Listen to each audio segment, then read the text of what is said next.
Hello!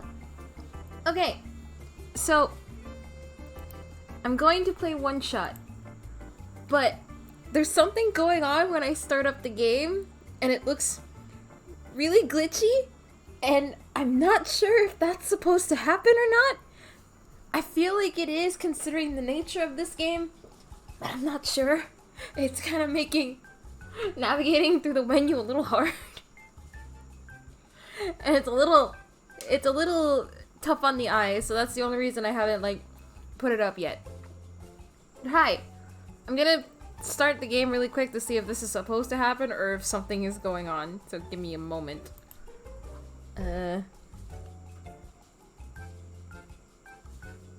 Okay, no, something is wrong. Something is going on. Give me a second while I figure this out.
Oh, Anti, perfect timing that you're here.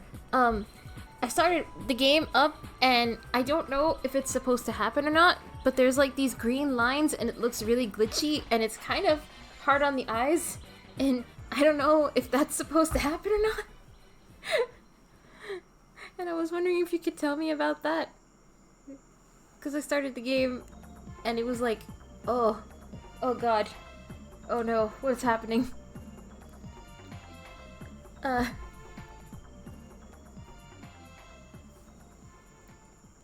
I and I'm trying to look up, see if this is like a bug that's happened before, and I'm not finding anything. I'm hoping it's not like something. Yeah, it's like, alright, this is gonna be a little tough on the eyes, but I'm gonna start the game up again so you see what I mean. It's a little rough on the eyes. So, fair warning, I suppose. Oh god. Okay. Yep, it's still happening. Okay. This is what I mean.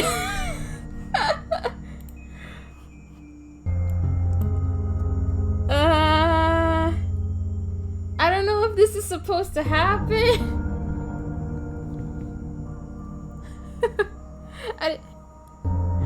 And it was like this at the startup menu too. Yeah, I don't know why it's doing this. And I haven't done anything to the game. In fact, this is the first time I opened it since installing it, so I don't know why it's doing that. I can't even navigate through the settings to fiddle with it because it's like the settings, the text is all like jumbled up too. It's very weird. That's why I'm like, what is this, like something only if I'm experiencing? Because if so, that bites. Because I really wanted to play this. Excuse me. No, it's windowed. Every copy of One Shot is personalized. It's windowed right now. Though I think it happened when I was full screening it too.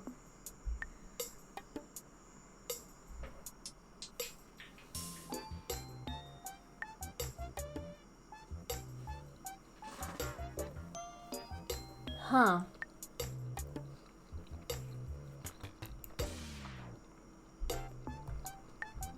Aw, man. That's how I feel. Aw, man.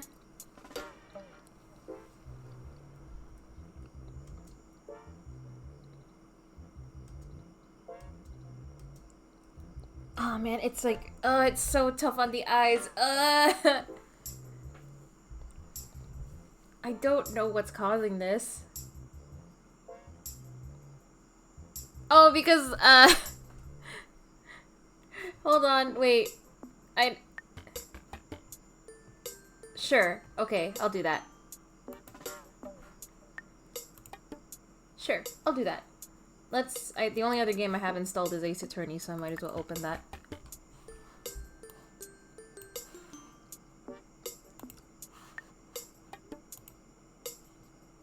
No, Ace Attorney runs perfectly fine. It's just one shot.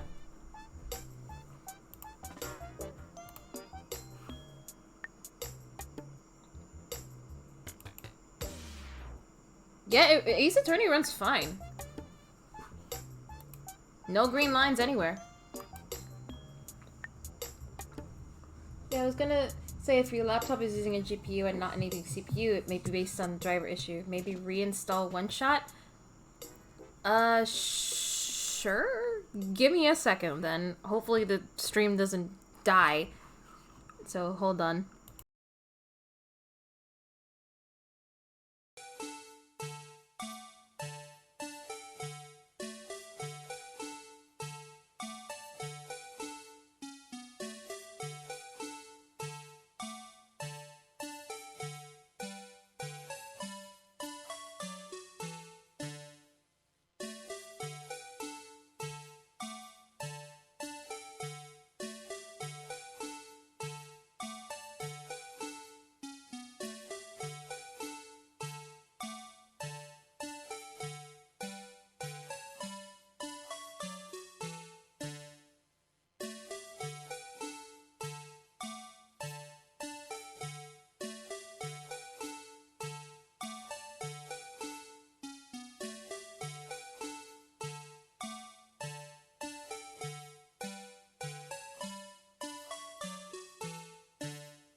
Yeah.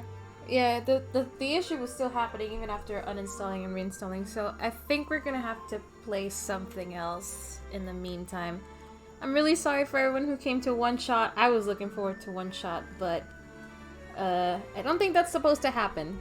So we'll just play something else, and hopefully next time we'll get it fixed up. Though the only game I have installed currently is Ace Attorney, so I guess it's another Ace Attorney stream. So I'm gonna update the stream info super quick.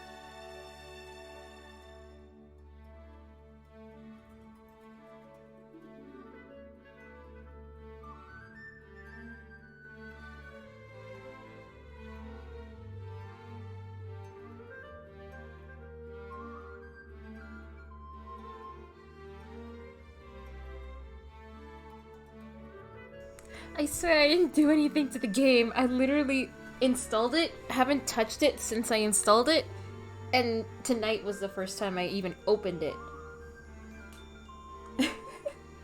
I think it might be free too, but for now I hope they're planning on fixing it because I don't see any recent tweets. I'll see if I can, like, send a message after the stream then, and maybe ask them about it. I hope it's not. Maybe it is just something with my computer. Who knows? I hope it's not like a constant thing, because I did see when I was like trying to look it up. The only thing I did see is people saying that when they try to open it up, it just crashes immediately. I did see a lot of that, but nothing on what I was experiencing. But anyway, we're gonna play Ace Attorney. Because it's the only thing I have installed. I'm really sorry for everyone who was looking forward to One Shot. Please forgive me. But let me switch over to the game now. Beep boop. This game has autosave. Please keep that in mind as we play.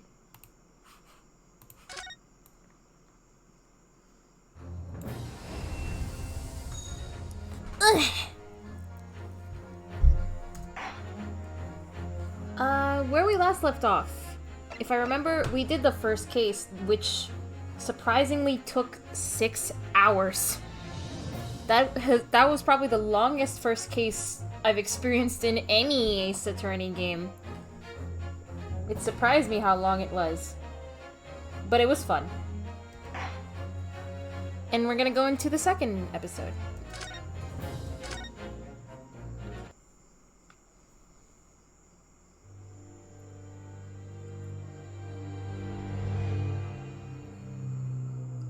Oh my god, yeah, I imagine it's gonna be like crazy long.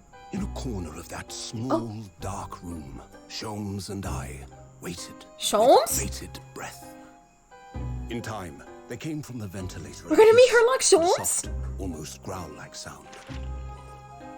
Suddenly, Sholmes sprang into action, lashing furiously with his cane at a point in the darkness. Whoa. You see it, Wilson? He yelled, his tense voice reverberating through the air. Whoa. I raised my dark lantern shutter, and the room slowly came into view. Oh. Sholmes was staring intently at one particular corner when he started whispering to me. The victim's most perplexing final words. The speckled band. I believe this is the terrible coil to which you referred, Wilson. In front of us was an enormous adder, its fangs bared Adder? as it threatened to strike. It truly was the most terrible speckled band I had ever seen. Adder? 9th of January, 6:37 a.m. on board the steamship whatever. Huh? Huh? So then, let us unravel this mystery and discover what events led to this curious murder. Pray, do excuse me. The cabin door was bolted from the inside when the man was killed. No marks to suggest the bolt was tampered with in any way. So, this would appear to be a locked room mystery. There he is. In his final moments, the victim scrawled a message on the floor. Almost certainly with the ink from this upset bottle. There he is. A Russian word. So the victim was a Russian man then. And the letters are well formed, suggesting he was compos mentis at the time. What? This is a most extraordinary script. And evidently not penned by the same hand as this message. In fact, I deduce it was written by someone of a different nationality. Gun! What? This paper seal was placed just prior to the incident, by the victim himself, I would venture. Well, what have we here? Eh? Who are you, and what do you think you're doing here? No one must touch before maritime police come. We must wait. Shh. That won't be necessary. What the fuck? You see, In less than 5 seconds from now, I will reveal the killer to you. What? Don't be absurd. This is murder. And it can be Murder. locked from inside. Ah yes, the locked room. But that mystery is paper thin. You don't mean the culprit is in there? Who are you? And where have you come from? Hosonaga, why are you in a I'm sailor British suit? Consultant detective, the only one in the world. Herlock Sholmes. I presume you must have heard of me. Eh? Eh?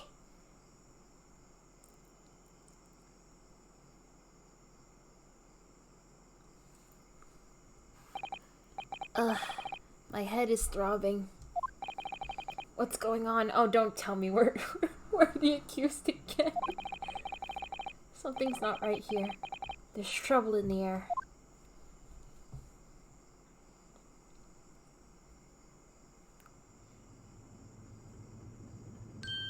Well, wait. I can't move. Eh? Ah! What the? Why am I in handcuffs? I don't know. So you wake up now, We had to drag you out of the wardrobe. I do not believe how you could not wake up. You are a true cold-blooded man. You found me then. Da, we found you, and now you pay. Criminal! How long are you hiding in that tiny wardrobe, sorry. Now you have been found. It is time to admit your crimes. Are we the fucking accused again? Unless you want to find out how cold the ocean is. That's illegal. No! I'll tell you everything! There's only one thing I'd like to know from you. Isn't that... Ah.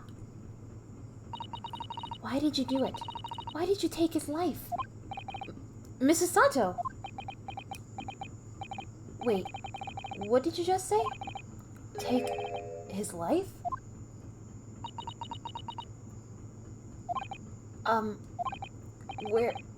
Where is he?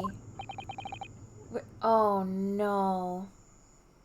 Oh no! Don't tell me! What? Oh no!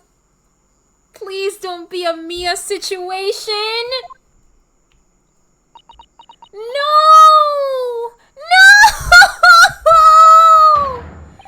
Ha! You pretend you don't know. You are a wolf in sheep's pelt. You are the killer. Do not try to make excuses.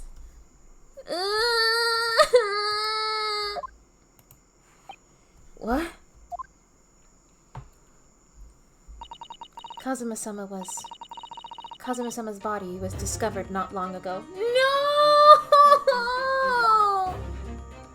I liked him! Here, in this very cabin, that was bolted shut from the inside.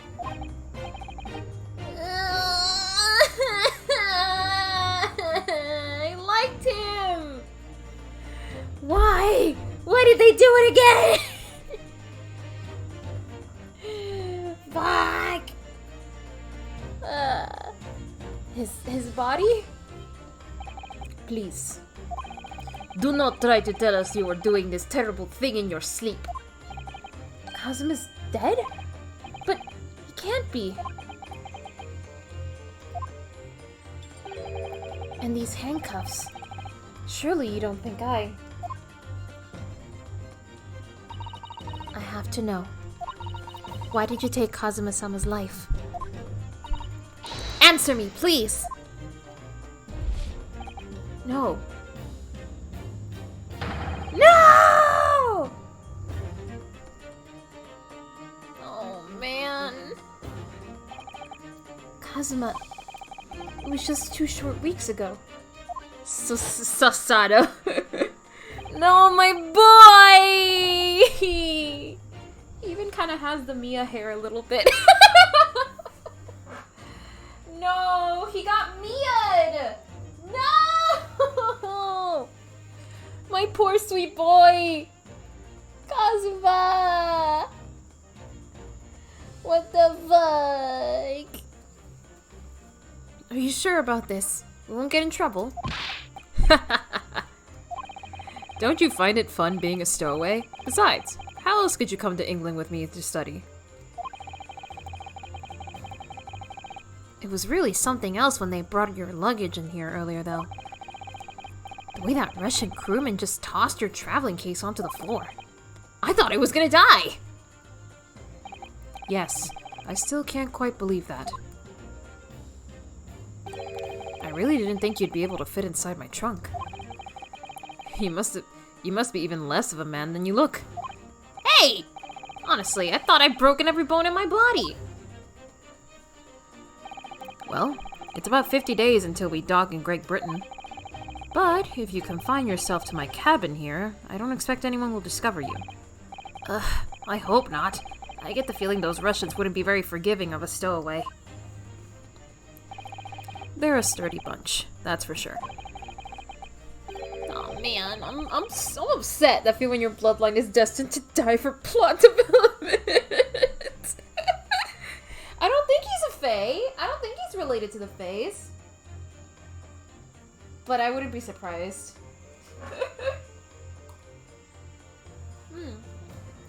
Maybe it's their dad's side. You know what? That might actually be it. Oh my god, can you imagine?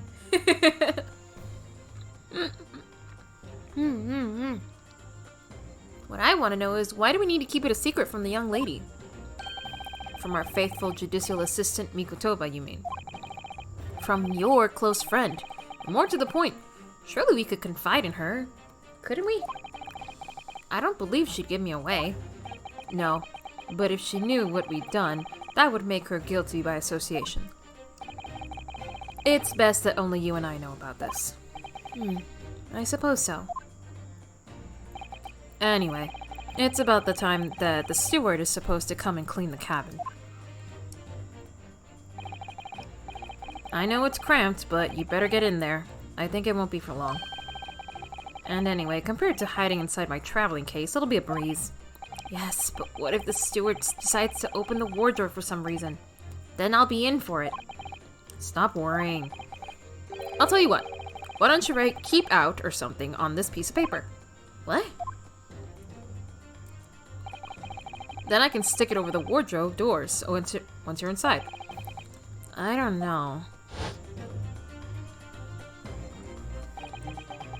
Cool.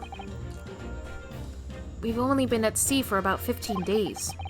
How can this have happened? We were supposed to be going on this adventure to England together! We leave you at next port. Stay quiet until then. Don't make more trouble for yourself. Murderer! No, I'm not a murderer! Duh! You said before. You said you admit everything about your crimes. No, that's not right! I mean, yes, I did stow away on this ship, but... Murdering my best friend? No one else could have done it. Admit the truth. Sasato-san. Please, tell me what happened. I need to know. Very well. But there is something I would like to ask of you, too. Ugh, those eyes. She looks like she's ready to destroy me. This nightmare is getting worse by the minute. I suppose all I can do is try to find out what really happened. Ooh, okay. Kazuma's death. He really has been killed, hasn't he? This isn't just a bad dream? And these handcuffs, they think I did it? They think I'm Kazuma's killer? When they found him, the cabin was locked from the inside. What do you mean? There's no access to the cabin via a porthole window, and the bolt on the door can't be operated from outside. In other words, after the crime, the culprit couldn't have escaped these four walls. What? Or to put it another way, the culprit can only have been somebody inside the cabin. Or do you have some other explanation? This is impossible. How did he die then? What happened exactly? Are you still going to deny the charge, even despite the circumstances? Please, Susato-san, you have to tell me!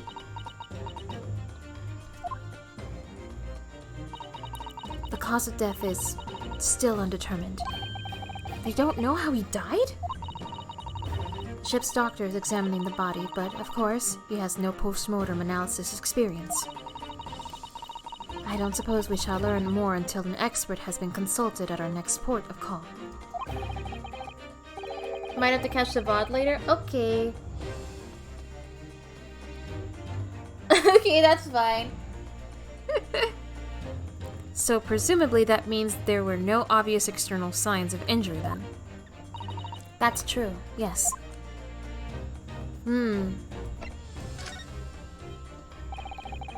Can't anyone tell me what actually happened here in this cabin? I don't understand. I don't understand it. Why would anyone want to kill Kazuma? Presumably, that's something you know the answer to better than anyone. Please. Whatever you say. You were here in the cabin after all. Well, yes, I was, but... He would always wake before dawn and do his training first thing in the morning.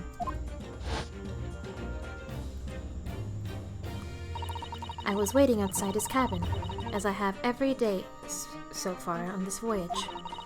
But this morning, he did not come. I could sense that he wouldn't. Does that mean he was already dead when Susato-san arrived in the cabin door, I wonder? I knocked, but there was no reply. Then I started to become worried, so I went to find a member of the crew. The crewman forced the cabin door open, and when we managed to get inside, there was Kazuma-sama, collapsed on the floor.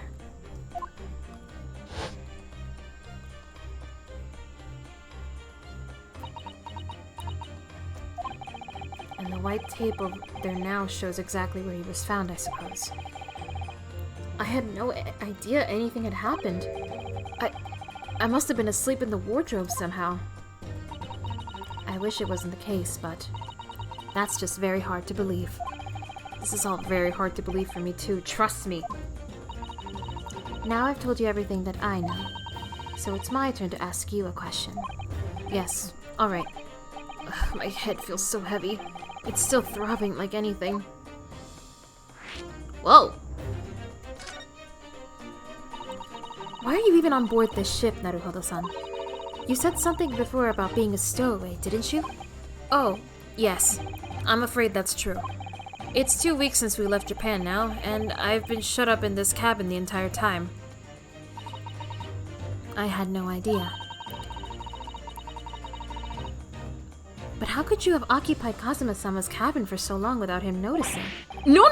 That would have been impossible, obviously! Yes, of course. Kazuma invited me. He wanted us to go to England together. He actually asked you? But why? I'm afraid I don't really know the reason myself. I don't understand. Kazuma, why do you want this? What's the real reason? Why go to such extreme lengths to smuggle me to England with you? Because he likes me. I know, Ka. Unfortunately, we couldn't play one shot because the game was kind of messed up. And we're gonna figure that out after stream. So we're playing Ace Attorney instead. I hope that's okay.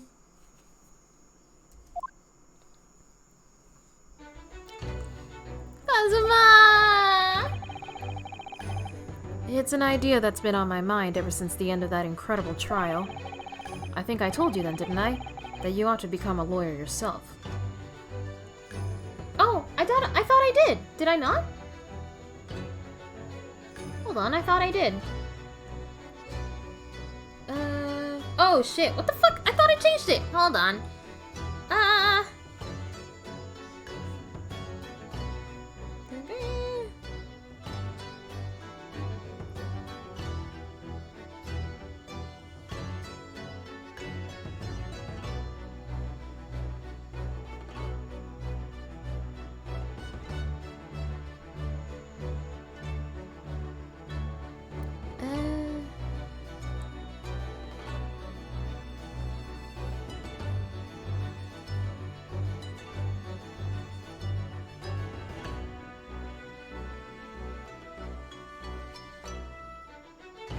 There we go.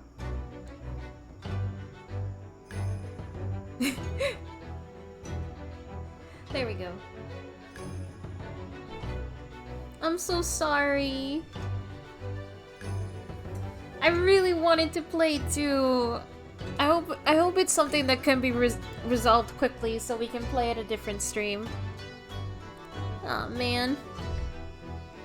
Just a bab. Little baby. Little kitty.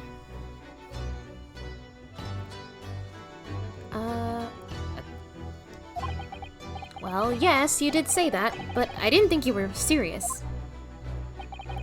You have a talent for it. I can assure you of that. But you never really thought about...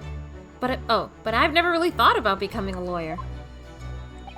Well, that's something you can decide for yourself. London is at the spearhead of cultural development, the center of the world in many ways. There can't be any harm in seeing such an important place with your own eyes, can there? Well, no, definitely not. But on a personal level, if you were to become a lawyer, then what? Nothing. Forget it. The fuck was that about? Kazuma-sama he's always saying the same thing. That he wanted to change the Japanese legal system. Perhaps he thought that he could do that with you. Yes, maybe. But something's still bothering me a little. The look in his eyes then. It was darker than I've ever seen it before. What is going on? Susato-san. I'm sorry that we kept it a secret from you. My stowing away on this ship, I mean. If I know Kazuma-sama, I expect he was trying to protect me. To avoid me becoming guilty by association. Yes, exactly. That's exactly right, yes. Word perfect, in fact.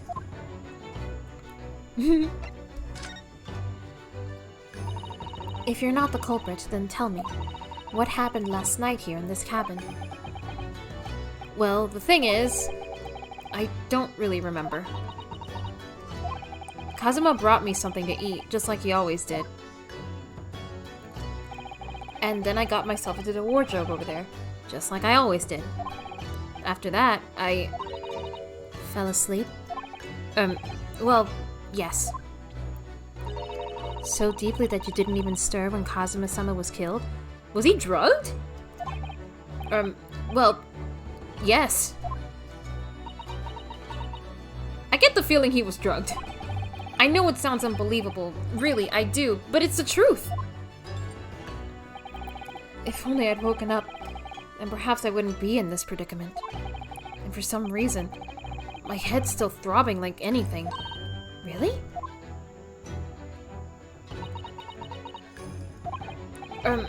Is something wrong? Oh, no, it's... Please, forget it. Susato-san, you have to believe me, I didn't do it! I really don't want to doubt you, but the trouble is, there is no one else who could possibly have done this.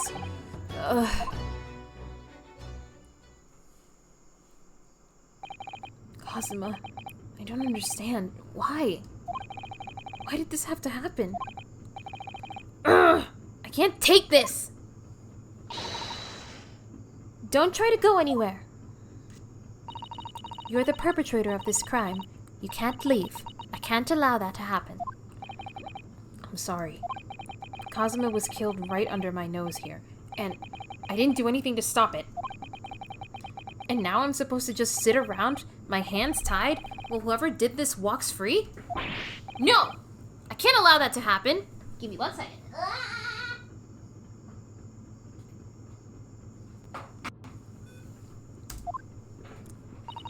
Well, what do you propose to do then? I'm going to investigate. I'm going to find out exactly what happened here. I'm going to work out who took Kazuma's life, and how and why they did it. So, I'm sorry, but you're going to have to excuse me. Hiya!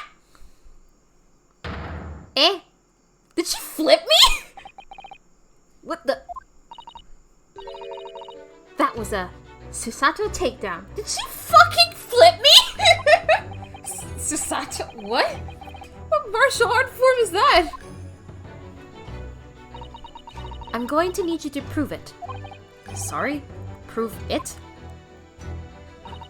Yes, your innocence. I need evidence.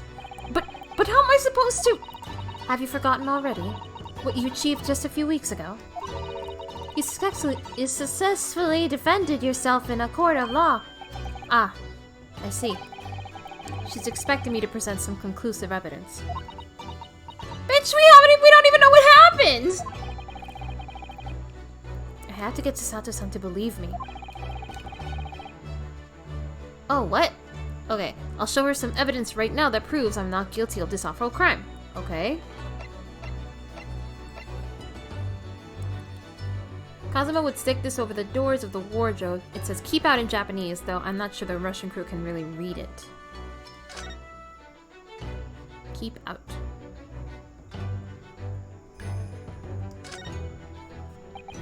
You can see the remnants of the glue we used to stick this over the wardrobe doors.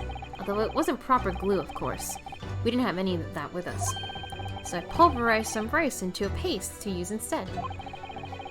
But a stowaway like me, every single grain of rice represents precious rations. That's why I spread it as thinly as I could. I couldn't bear to waste any. Aww. Hungry.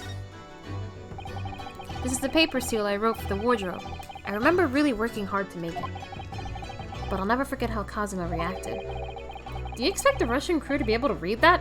He said. Still, I was sure people would get the idea, even if they couldn't read it, so we used it anyway.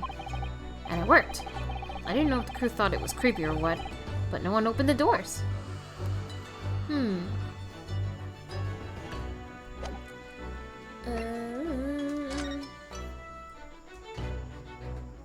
Oh. My personal student number is engraved on the back here. If you lose your pin, they won't accept you as a Yume student at the university. You may not come in, they say. Of course, you can get a new pin made if you just tell them your number. I've actually lost mine twice already, but I still don't know my student number by heart. I always say to myself, I mustn't forget to write it down somewhere. But then I forget not to forget that. He's so dumb. He's so dumb. Can I check? No. I'm guessing this is the only thing I can really present. Yes! Tell me, when I was discovered in the wardrobe before, was this piece of paper stuck over the doors?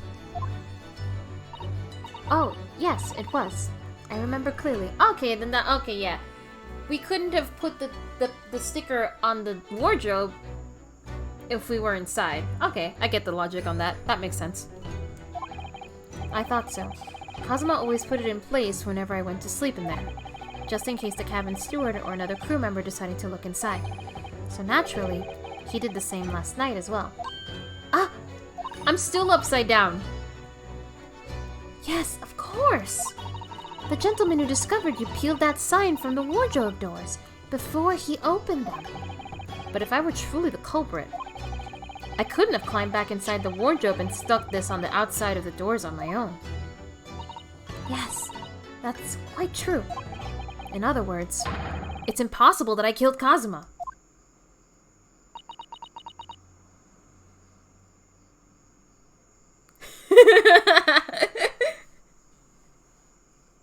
It's not easy to get off.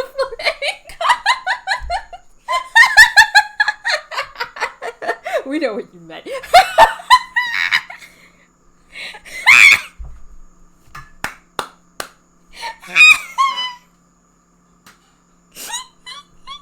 It's okay.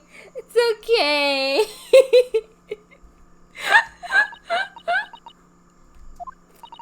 Well, even if you are sprawled hopelessly on the floor,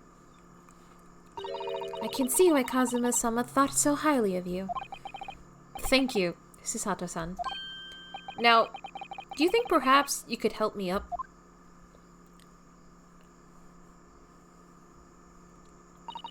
Well, in the light of that evidence, I don't see any reason why I should stop you from investigating in here, at least. Thank you! So, you finally believe me? I'm sorry. No. What? I'm not sure yet. I can't rule out the possibility that you used some sort of conjuring trick to put the sign back in position. Does she believe in magic? What does she think I am, a magician? For now, I suggest you investigate as thoroughly as possible in here. I'll do the same. Alright, let's get to work, Sasato-san. Please don't misunderstand me. I still have my doubts. Oh. I shall be watching you to make sure you don't do anything you make sure you do nothing that might disturb the crime scene. I wouldn't want you using your conjuring tricks to destroy evidence, for example. Listen, she has every right to be suspicious. I understand. But I don't know. Right. Well, anyway, I should make a start on investigating in here. Examine everything I can. Kazuma, I swear, I will avenge your death. Okay, this music is really good, though. Okay, let's examine. What's that? These are the rules of passage for travel aboard the SS Burya. It's essentially a list of requests from the captain to all passengers on board. Passengers must not keep weapons or other dangerous objects in their cabins. Pets are also strictly forbidden. Well, clearly Kazuma didn't follow that rule. What? Why are you staring at me? Oh, sorry. I was just thinking. Are you more of a dangerous object or a pet? Wow! I can't decide. Well, one thing's for sure. Either way, I wasn't supposed to be in here. I don't think she thinks very highly of me. Oh dear, that won't do. Oh! What's the matter, Susato-san? Little puppy man. Whenever I'm examining things, I always find myself so focused I forget to look around properly. Ah, yes, that's no good. I don't suppose you're as foolish as me in that regard, are you, Naruhodo-san?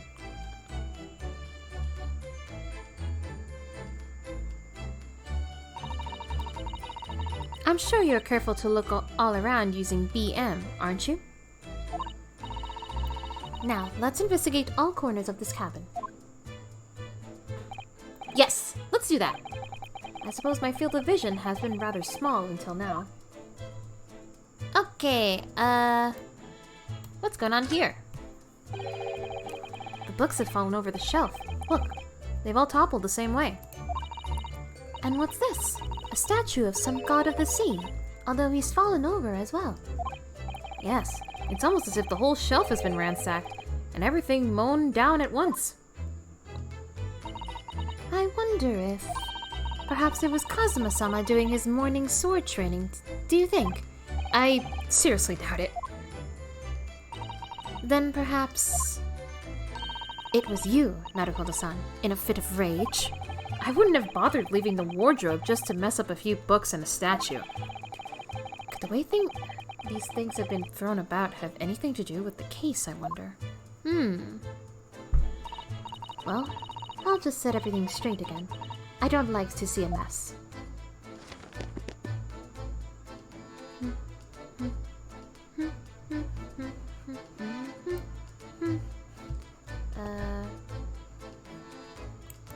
What this?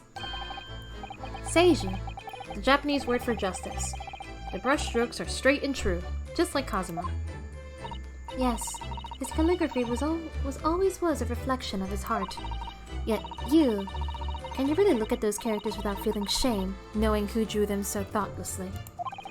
Of course I can! I mean, I'm innocent, so why shouldn't I be able to? Even though you stowed away on this ship? Now you're going to bring that up, are you? I can't win.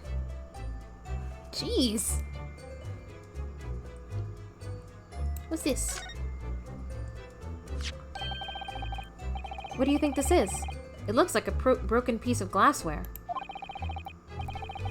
Whatever the thing was, it appears to have broken clean in two. Like a teacup? The glass is such a beautiful color. It looks like a cute little Netsuke fastener from a kimono outfit. I'm not sure that sounds like Kazuma. He wouldn't have secretly carried a cute little trinket like this around with him. Would he? Oh my god, can you imagine? And the mark beside it. What is it, I wonder? It has a sort of brick-like hue. Yes, you're right. It is the color of brick, isn't it? Even though I don't see anything of the same color anywhere in the cabin. Let's look at the elephant in the room. That's Kazuma-sama's precious sword. He never went anywhere without it. Yes, he was always saying that a Japanese man's katana is his soul. I believe he had to work very hard to convince the government to allow him to bring it on his trip. I suppose that just shows how important it was to him. And now he's gone. But I'm not ready to let his spirit go just yet.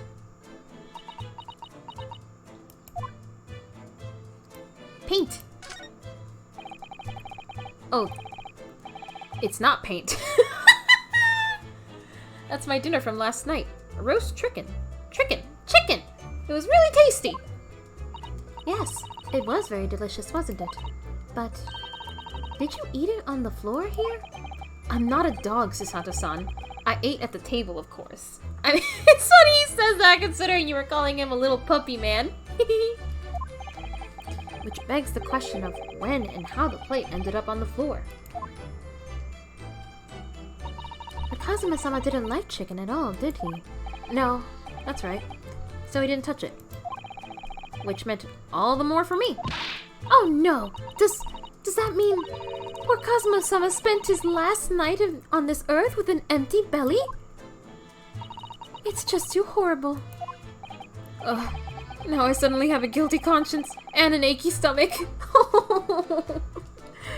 Ryunosuke is so cute. Oh. There's nothing on the table at all. And the plate and cutlery are all over the floor for some reason. Yes, it's strange. Last night, when I went to sleep, I'm sure everything was still... No, wait a minute. What is it? That's funny. I can't seem to remember anything about what happened after dinner at all. So then perhaps you are responsible for what happened to Kazuma-sama. How does that make any sense? Why did you jump to that conclusion? No! That makes no sense! Oops.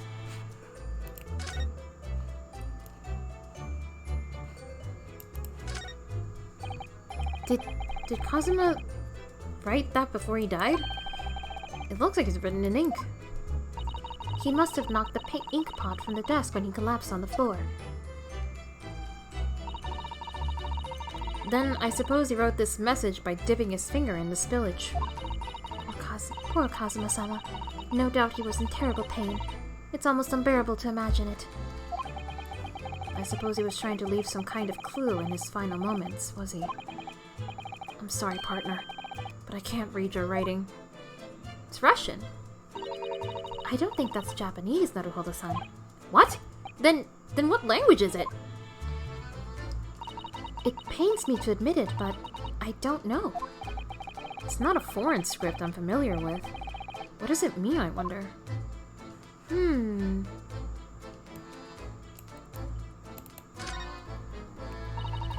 That's a very large traveling case, isn't it? Yes, it carries a lot of memories for me. Memories? What do you mean? Well, that's actually how I stowed away on this vessel. I was brought on board inside that case. Ah, yes. I see it says, "This way up," in Japanese. Which in hindsight, I should have realized the foreign crewman wouldn't be able to read. I was turned over and over and over, and then I was tossed on the floor in here. Oh dear. Being a stowaway isn't as romantic as it sounds. Well, it was less painful than a Susato takedown.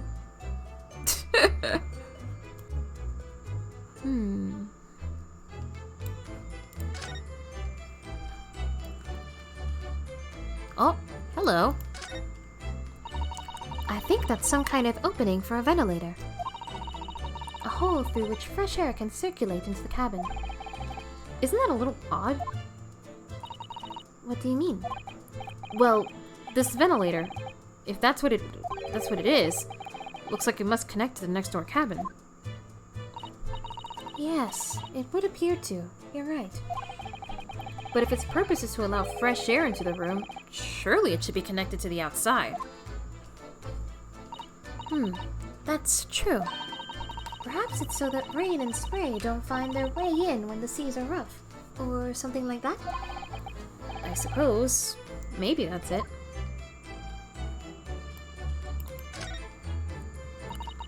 This is... yes, it's a bell cord contraption, I think. What do you mean, contraption? I read about it in a book I was studying that talked about life in Great Britain. Large households often have bell cords like this, which you can pull to ring a bell to summon servants. Really? That sounds almost magical.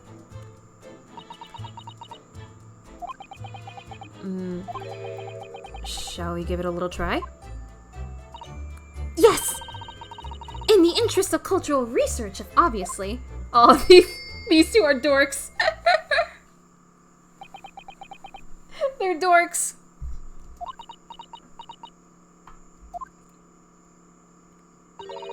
I suppose nobody comes for lowly Japanese people. No, I'm sure it's just that everyone is busy, that's all. Aw, she's so disappointed. It's some 2 weeks since we set sail from Japan. Have you really been living in that wardrobe the entire time, Naruhodo-san? I think living isn't quite the right description. Oh no, I suppose not. Although it must have been rather exciting, making this voyage in your own secret hideout. The trouble was, I never knew when a member of the crew might come in. So, yes, I did basically have to live in the wardrobe. And last night was no exception. But because of that, you had no idea what was happening out here in the cabin. No, sadly not.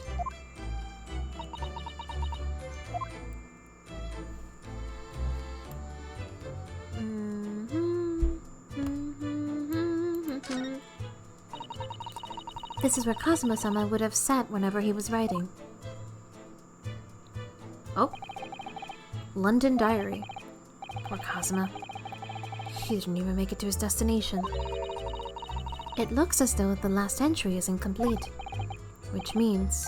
what? He was in the middle of writing it when the incident happened? Let's see what it says. It could be a valuable clue. Hiya! What the fuck, Susato? That's out of the question! What? Kazuma-sama may have departed this world, but you must not read his private thoughts! But what if it's something important? Something relevant to the case? Alright, I won't read it! Jeez! Poor Kazuma-sama. I don't like prying into people's personal matters either, but in this case, isn't the need for clues more important?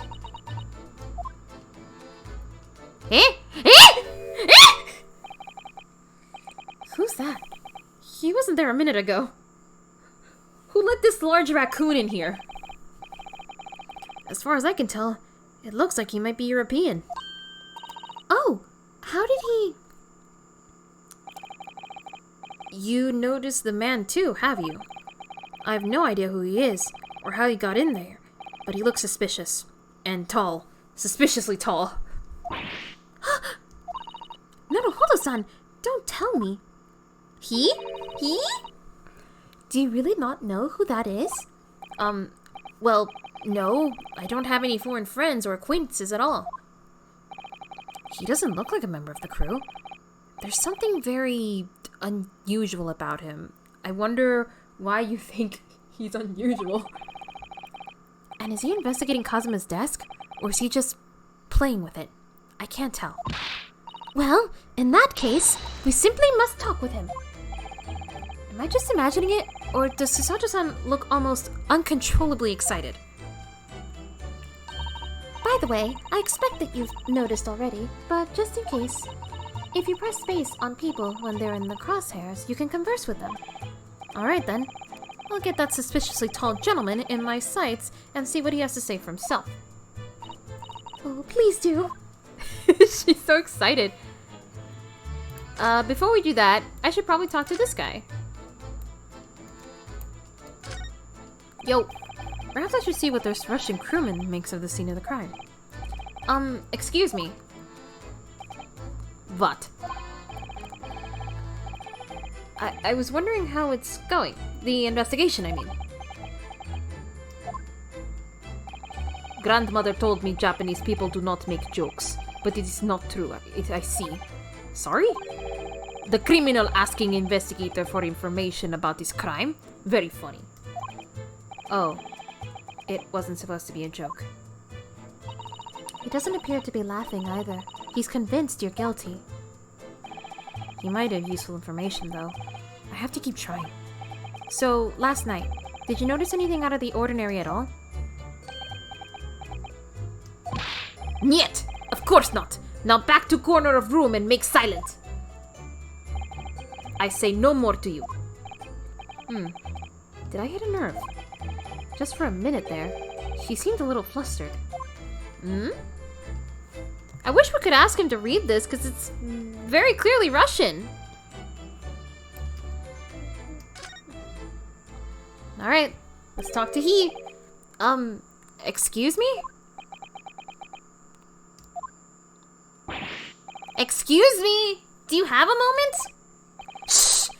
This is a critical point in my investigation.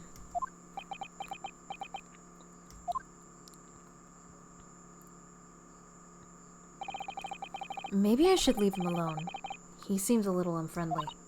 Yes, perhaps that would be for the best. There he goes. Never mind! Greetings! I hope you... Ah! I didn't even get to read what he said! What exactly were you doing on Kazuma's desk just now?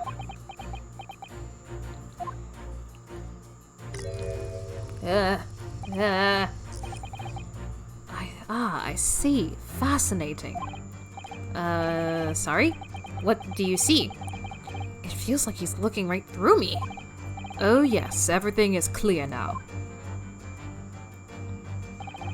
The train of reasoning has run its course. My deductions have crystallized.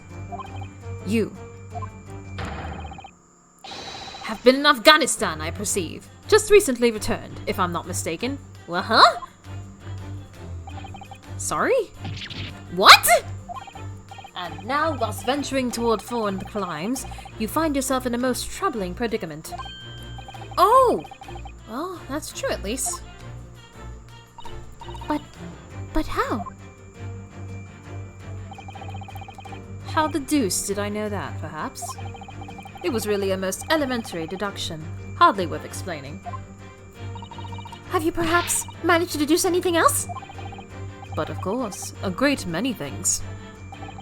There's no mystery, my dear madam. For example, you have fled your native land of Russia, being as you are a merciless revolutionary. Huh? You leave 16 victims of assassination in your wake, and now travel to England to blow up the Crystal Tower. Huh? And when the beribboned occupant of this very cabin discovered your identity, you ended his life too. Yes, I believe that summarizes the facts beautifully. No? No need to hide the truth now. Nothing deceives these eyes.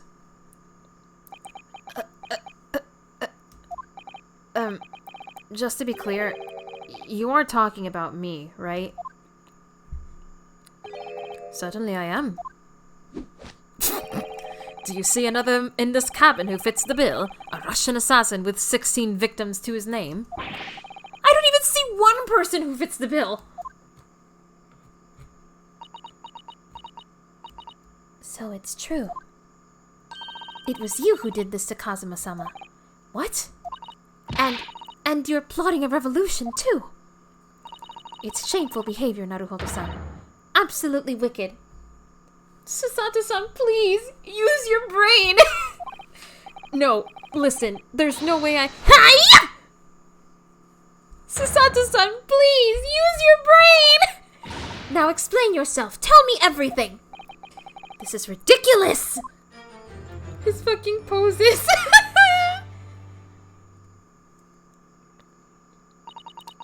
How could you do it? For pity's sake, open your eyes! I'm not a Russian revolutionary, obviously! Oh, forgive me. And as for you, what kind of deduction was that? You were just saying the first thing that came into your head. Ah, but was I not right? Whilst venturing toward foreign climes, you do find yourself in a most troubling predicament, do you not? Well, yes, maybe. Ha! There you have it. You see? What do you make of that? I want to punch him. Well, to be honest, this ship is en route to England, and I'm in handcuffs at the scene of a murder. So, I'm not really sure you could call it deduction. It's more plain observation. Indeed, an observation, my dear boy, is the basis of all deduction. My method is founded upon the observation of trifles. You see, I announce my findings with a brassy certitude. And more often than not, I'm right. I highly doubt that. God fucking sake, I'm glad I'm not alone. I don't think you introduced yourself.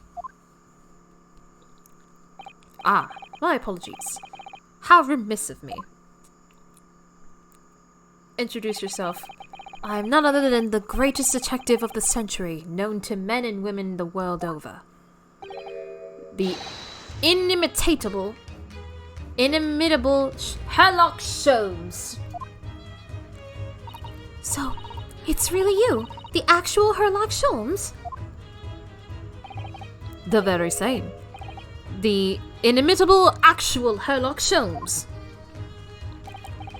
Do you know this man, Susato-san?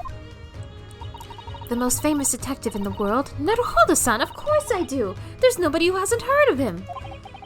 What planet have I been living on, then? We must ask him what he's deduced. He will have worked out the entire case already. I'm sure. Really?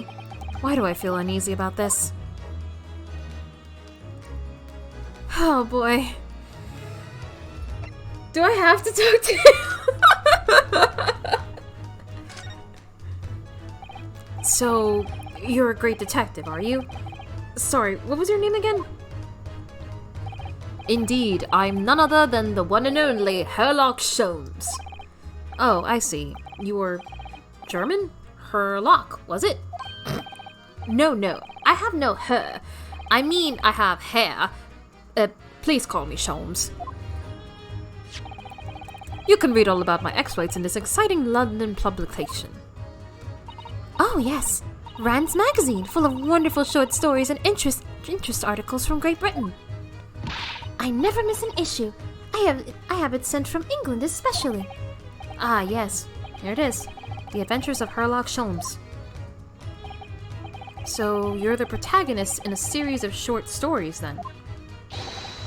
Indeed I am. And you've read so many of your own stories, you've started to think you really are a detective? Make no mistake, I'm not the poor deluded fellow you take me for. Your inference is backwards. Backward? My trusty biographer records my greatest detecting achievements and chronicles them in the magazine. You have a biographer, do you? Doesn't everyone? Mine goes by the name of Dr. Wilson, presently keeping shop in London. Wait, didn't he die? Dr. Wilson? I must say, thanks to that publication, I've been fantastically busy of late. Why, this very moment I am returning from Asia, having solved the mystery of a cursed royal crown. Really? I can't work out whether I should take this man seriously or not. Fucking same! Not fucking same, Ryunosuke, same! I don't know what the fuck is going on. Deduction, you see, is to me a science. Logical reasoning in its purest form. A science? Really? The astute observer notices even the most subtle of reactions in his subject. Can't take him seriously, but God, he's cute. I will admit that. He is pretty cute. He's like the kind of character that I like, but I also want to bully mercilessly.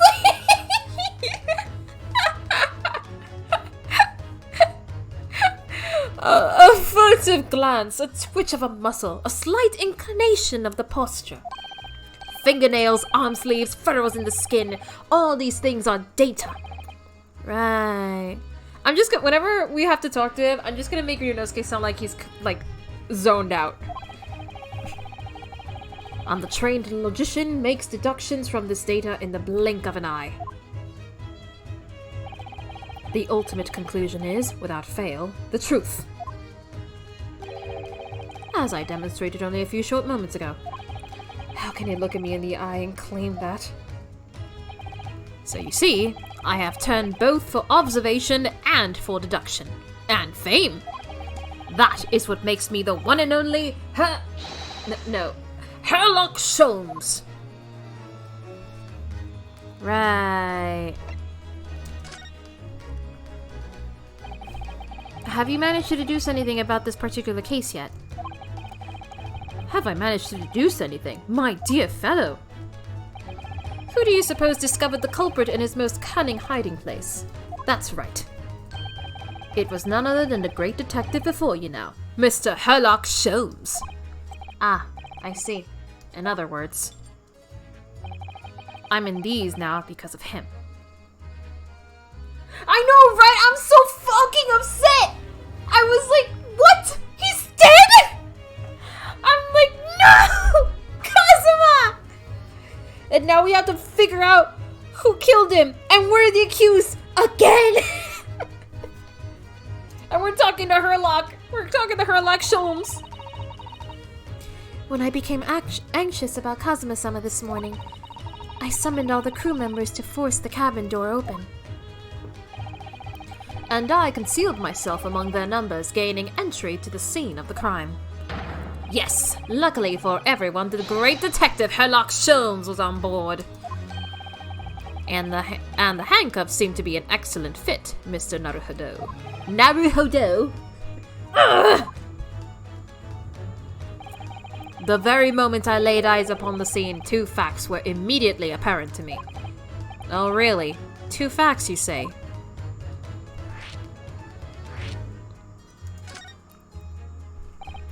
Mr. Sholmes, tell us please. What two facts were apparent to you when you came into this cabin this morning? Ah, yes. But first, let us be precise. The two facts in question were immediately apparent to me. Naruhodo's BF is dead! Yes, I understand, but what were they? Follow me to elucidate. Allow me to elucidate. The two facts that I deduce from a mere momentary glance at the scene of the crime were as follows. Number one, the cabin was locked from within, rendering escape of the culprit out of the question. Number two, the victim was Russian and killed following a dispute with an acquaintance. Hold on, Mr. Sholmes, what made you think the victim was Russian? Observe the dying message left by the victim on the floor. I can't read that. That is the Russian word for wardrobe. Do you really think Kazuma-sama would have left a dying message in Russian? Oh, that was Susato. Oops. In their final moments, many find their native tongue filling their head for this young man, Russian. Kazuma was Russian, was he? Initially, I considered Garderob may be the name of the killer, a certain Robert Gard, perhaps. But in the interest of thoroughness, I decided it would be wrong not to look inside the wardrobe there at least. Where you found Mr. Naruhodo sleeping soundly. Kazuma rats out his friend in a Russian dying message. Right. Yes, because Kazuma... Asugi Kazuma, the one who kept constantly saying, a katana is a Japanese man's spirit, was Russian. Sure. I mean, I guess I wouldn't expect him to know that, considering all he has to go off of what he's claiming is the Russian dying message. But still, we know better. Quite, sir. I found you, the renowned Russian revolutionary killer. Why is it that I'm Russian too? I observed that you were wearing the same attire as the victim. In other words, you were acquainted. And if my memory serves, that outfit is the traditional dress of the Russian people. Our school uniforms are the traditional dress of the Russian people? I had no idea. And I had no idea a detective could get something so wrong. I took a photograph of the victim and the message, that I might analyze it for possible hidden details. Oh. This was taken immediately after the young man was discovered, before the body was removed. Yes, Kazuma had already been taken away when I woke up. This is the first time I've actually seen him like this. Ooh. Are you alright, Mr. Naruhodo? Oh, yes, thank you. Photograph with crime scene was added, entered into the court record. I can't read! Can I ask you something, Mr. Sholmes? What, pray? You mentioned Russia before as well, didn't you? You know, when you said I was a fearsome revolutionary fleeing from Russia and all that... Ah, yes, the train of reasoning that led me to the truth. Would you mind explaining that train of reasoning to me, do you think? I can't read that. Certainly, if it interests you. How many times... I'm not Russian, and I don't speak Russian!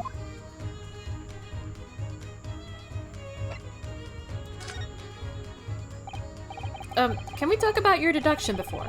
The things you concluded about me, I mean. Ah, the now famously accurate, troubling predicament you find yourself in. Actually, it was the other details that I was more hoping to discuss. You know, the merciless Russian revolutionary and assassin of 16 part. Ah, yes, the more sordid details. It was a fairly commonplace deduction. Here we have this morning's paper. The main headline reads, well, revolutionary villain Bolshevik flees Russia via Shanghai. This vessel made a port call at Shanghai yesterday, and last night the young Russian was murdered. Since when was Cosmo Russian? It sounds like Mr. Sholmes has concluded he was Russian because of what Cosmo-sama wrote on the floor. It was a simple act of reasoning to realize that the culprit of this crime was the same merciless revolutionary. One who would kill the very man who helped him to escape after his true identity was discovered. Yes, you. Villain Bolshevik. No, no, no! How could it be me? I don't look anything like this man! Just look at his face! Well, you are a fearsome revolutionary after all. Therefore, you have no doubt learned to revolutionize your appearance as well. Oh my god, I want to punch him! Ugh, please! And, I might add, your name does not appear on the ship's passenger list. Need I say more? Well, that's because I'm a stowaway. What about the other details? The 16 victims of assassination and blowing up the Crystal Tower? Ah yes, the journalist clearly interviewed the man and printed all those particulars in the article. The deeds the man has perpetrated thus far, and those he is plotting. Yes, everything about this revolutionary Bolshevik was included. There can be no mistake. Do revolutionaries usually agree to interviews with newspaper reporters, I wonder? What about the part where you said I was just returning from Afghanistan? Also quite clearly stated here in the article. Bolshevik has recently returned after a period of subversive activities in a war-torn region of Afghanistan. Where even is it, anyway? This Afghanistan place? Here, take the paper for yourself. Here's a little memento of this great deduction. Oh, thank you? I've absorbed all that is of interest to me within its pages, but I see no rubbish bin nearby. Rubbish. And you may find the article on the back of the back page of interest as well. On the back. Cast your eyes over it sometime if the interest takes you, though you may need someone to interpret. It's all written in Russian. I couldn't hope to read it. But I suppose it wouldn't hurt just to glance at the article. Oh wait, that's Ryunosuke. Lol. But I suppose it wouldn't hurt just to glance at the article. Maybe there might be a picture or two. Okay, let's look at that news article really quick. Do-do-do-do. Da-da-da-da-da-da. Oh, hello. This is interesting. Have you found something relevant, Naruhodo-san? Well, no. I mean, it looks like it might be interesting. I can't read a single word, I'm afraid. No, nor can I. But look at this picture. Perhaps it's about a beautiful young Russian princess. Do you think? She is very pretty, isn't she? I suppose you enjoy articles like this, do you? I don't know. I can't make any sense of it. Ah, I'm glad you've noticed this article. Ah! Allow me to give you a short summary of its contents. Oh, thank you. Pops up everywhere, this Mr. Sholmes. It's about the disappearance of a young lady last night. Renowned prima ballerina of the Novovic Ballet disappears from Shanghai. During a performance in Shanghai, the famous dancer was reported missing. She is, of course, the talented young Nikolina Pavlova. Why are Russian names so hard to remember? It would appear the woman was in costume when she was found to be missing from her dressing room. Wearing the diamond tiara you see pictured, which is worth some 20,000 rubles. Oh, how much is 20,000 rubles? I have no idea, but I'm quite sure it must be an unbelievable sum of money. Susato-san's eyes are shining like diamonds themselves. The tiara is the property of the Novovic Ballet. It would seem the director is beside herself with worry. Yes, I'm not surprised. The company is most anxious to recover both Miss Pavlova and the valuable tiara. They've requested international assistance at all ports, with sailings to Great Britain. Could this be another case of a Russian fleeing his or her country? It does seem to be the Russian thing to do. I'm not even going to dignify that with a response, Mr. Naruhodo.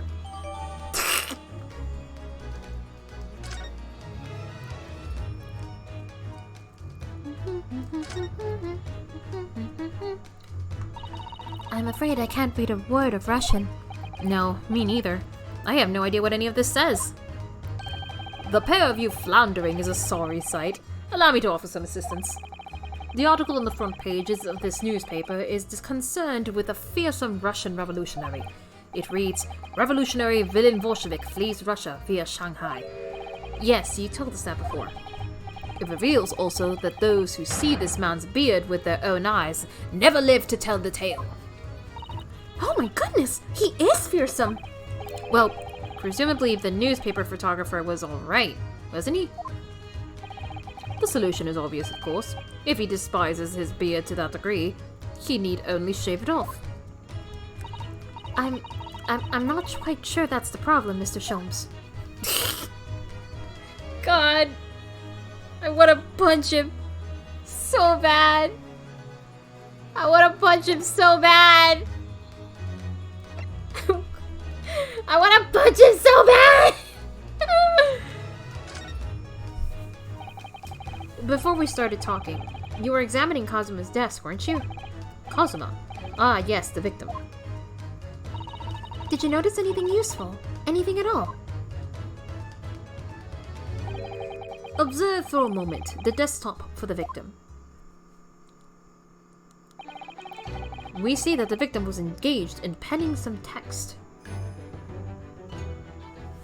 The nerd Amelie emote.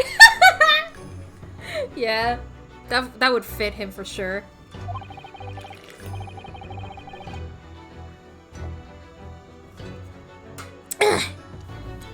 London diary. Kazuma was keeping notes of the trip. But I don't think you should read his private writings. It could upset people. Tragic. And something you ought to perhaps elucidate before the act of reading. You mean you've read it already? It is my business to know what other people do not. Yes, believe it or not, I know a smattering of Japanese. Oh, I see. Well, you're about to know what a Sasato takedown is. Sasato-san? Aren't you going to throw the detective with one of your trademark takedowns? I'm sorry, Naruhodo-san. What on earth do you mean? The bias! The bias! Sasato-san! What the hell? I don't know how I feel about her now. Life is so unfair. Anyway, to return to the matter at hand, namely this diary belonging to the victim, it would appear the final sentence is incomplete, as the author will cut short. Tell me, what is the nature of the writing? Pray, be precise as to details. Oh, but I thought you knew Japanese. A smattering, dear boy, a smattering. Sayonara, bonsai, Mikaido. Nado nado. I trust you're suitably impressed. Ah. But this diary is littered with complicated-looking characters, of which I can read precisely none. My god, he's so over the top. That's a cute sprite, though. Nado nado means etc. So I love that he says that at the end of— oh my god, that's funny. that is really funny.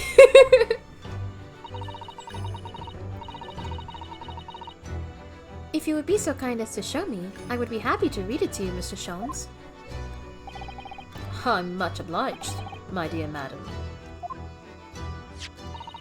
The final entry here in Kazuma-sama's diary consists of just 2 short sentences. The first reads, 1:23 a.m. I can hear a faint whistling sound. A whistling sound? These are very deep waters. Pray go on. The second sentence reads, 1:35 a.m. What looks like some sort of speckled band is dangling from the ventilator grill. A speckled band? What on earth does that mean? I have no idea. I've never heard of that expression before. The ventilator grill, you say? The man was presumably referring to the latches there on the wall, which connects to the adjoining cabin. Yes, the adjoining cabin. I think that's everything we can investigate. So, I believe I've given you enough to consider for the time being, at least. Do you have somewhere to go? As it happens, the victim's writings in his diary have piqued my interest. The matter warrants further investigation, I believe. And, if I'm still too long, the seasickness takes hold. You get seasick? Oh, I suppose. You're thinking of investigating the cabin next door, which the ventilator connects to.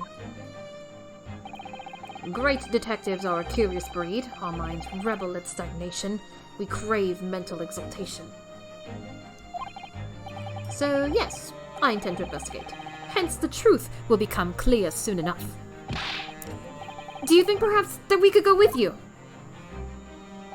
No. That would be somewhat complicated. What? But why? A simple glance at your wrist should reveal the answer. Oh, these. After all, you're the prime suspect in this matter. No? There's no point in trying to turn it into a question. You're the one who decided I was the culprit in the first place. Whatever do you mean? I have no recollection of naming you as the culprit at any point. Eh? You must be joking! You just said it! Only a moment ago! Dear me, you are clearly misguided. I would have no cause to say such a thing. Well, actually, Mr. Sholmes, I did hear you say that too. You're quite sure? Well, that's very strange. I wouldn't have said you had the face of a criminal, you know. Not really. I'm going to strangle him. So what? Were you looking at my knees before? Some great detective you are. Well, anyway, that was then, and this is now. Gaslighting. What do you mean? What I mean, sir, is this. If you are the culprit, then you must play the part more convincingly. Roll over and accept your fate. Now he's just being plain rude.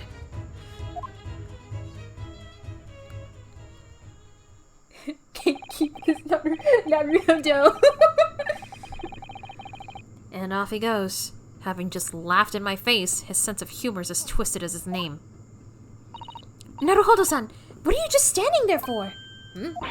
We must go and investigate the cabin next door as well. Aren't you forgetting something? What about these? Hiya! Did she just flip me again?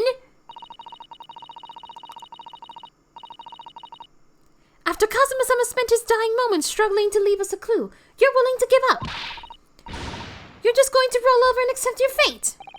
Ugh. As if you gave me any choice in the rolling over part. Why is everyone so mean to Ryunosuke? Stop bullying my boy! I think we still have some investigation to finish off in here first, don't we? Let's carry on and examining what we can in this cabin while we wait for a chance to slip next door. Good idea. Trifecta's Girl boss is Susato. Gaslight Herlock, gatekeep Naruhodo, girl boss Susato. The situation doesn't look good for me, but there are still things I can do to help myself. And I owe it to Kazuma to do everything I can to find a way out of this. And bring the real culprit to justice. Okay.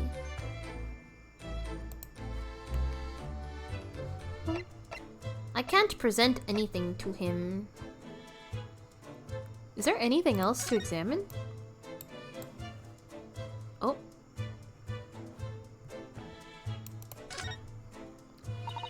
When I went for help and the crewman forced the door open, this bolt had been firmly closed. It's quite a small bolt, and not particularly sturdy, and it just slides across to secure the door shut.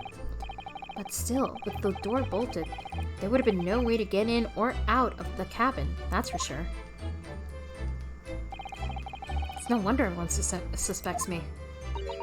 When she glares at me like that, I feel tense all up down in my spine. I remember reading once in a detective novel. The culprit used a needle and thread to draw a bolt across from outside the room in a situation like this.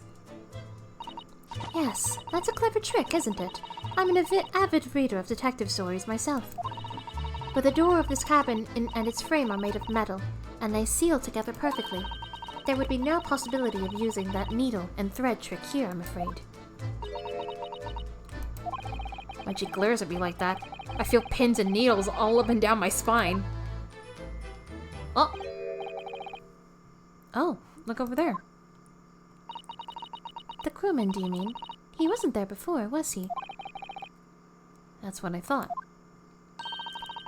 Why don't we try talking to him? Probably because I'm likely to get yelled at again. But I suppose I could try. Is that who I think it is? Is that who I think it is? Is that who I think it is? Hee hee hee. Is something wrong, Naruhodo-san? Oh, no, it's just that crewman standing by the door. I can't help feeling like I've seen him somewhere before. Oh yes, you're right. He does look familiar. Excuse me, sir? Yes? What can I do for you? It is him! He's even doing the same pose! Hosonaga! It's good to see you again! I hope the tuberculosis is going okay. I recognize that face, but it can't be. Yep, it's him, all right. It is! Ah, I didn't know you were here, Inspector Hosonaga. Yay! Hello again. What are you doing here? I think that should be my line. I was so stunned when I saw you, my heart stopped. Nearly stopped, I hope.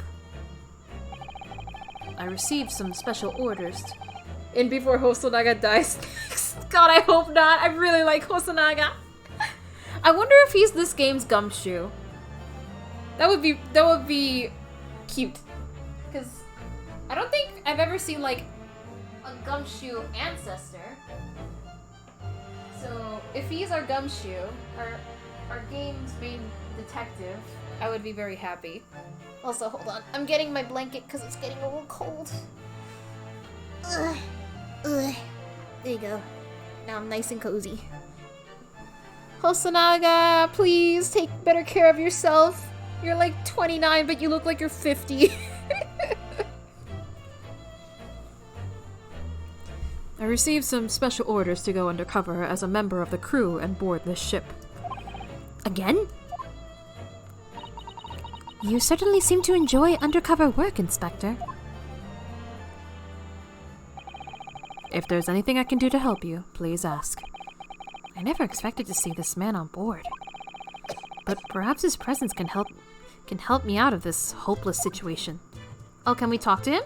Yes! Let's talk to him.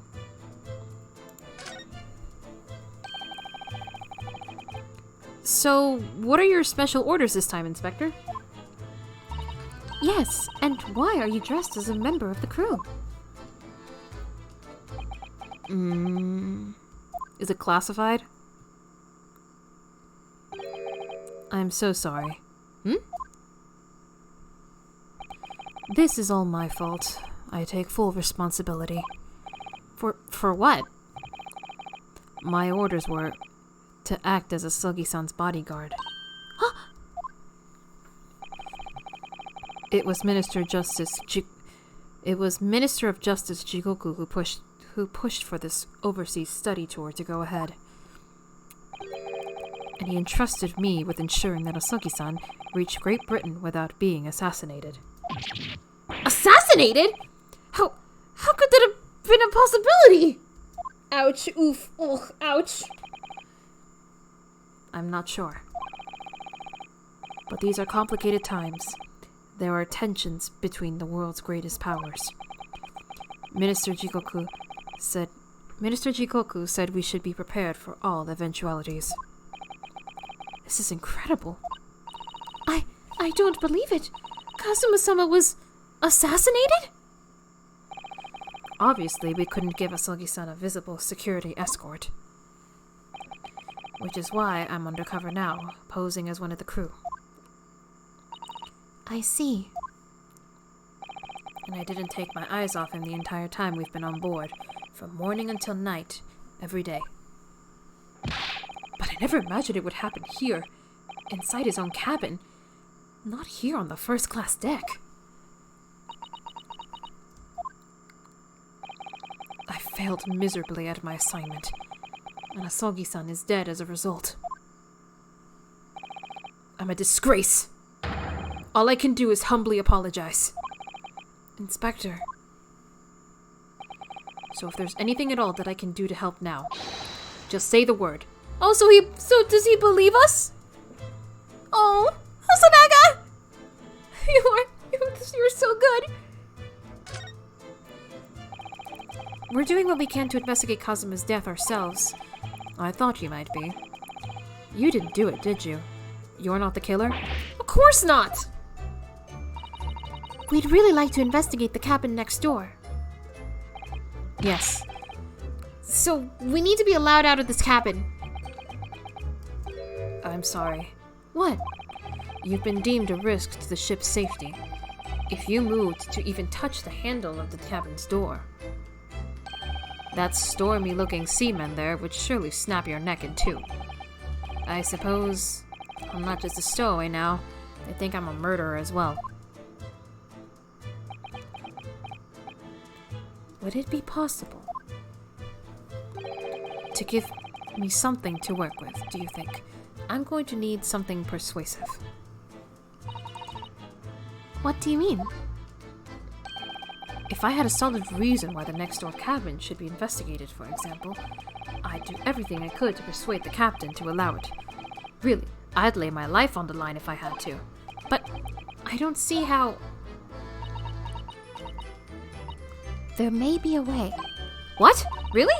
Think of how you tried to persuade me of your innocence, Naruhodo-san, by presenting me with a piece of evidence that you had already had in your possession. Evidence? It's just the same as when you were in court. You must have done it many times during your trial. Simply select the present panel and choose some evidence that Inspector Hosonaga can use.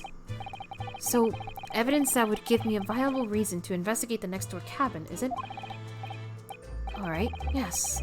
I think I might know what we can use.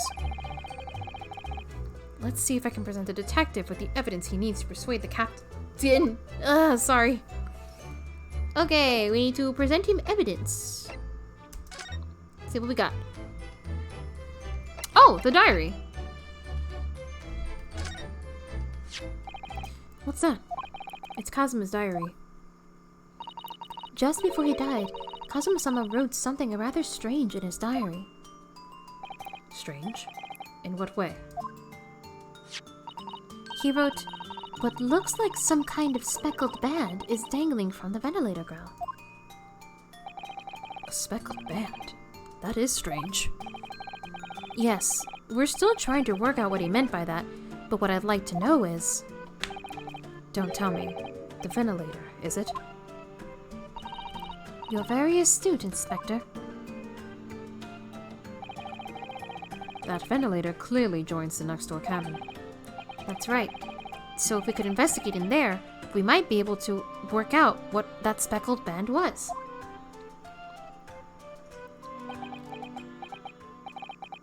Alright then. I can't leave this cabin at the moment. I'm stuck here until we arrive at the next port. The captain has given me strict orders to guard the scene of the crime, you see. I'll have to entrust the investigation to you. Really? You're willing to do that? Yes, as long as you don't leave the first-class cabin area. I'm afraid I can't remove those handcuffs, though. But what about the captain? Aren't you going against his direct orders? I'm a man of my word. And I promise you that I'll lay my life on the line if that's what it takes to convince the captain. After all, I failed to keep Asogi-san safe. This is the least I can do. Hosonaga! You are the best! Thank you. Let's seize the moment then, Naruhodo-san. Just select move and we can leave this cabin at last. Move. Alright, let's see what we can find out. Hosonaga the best!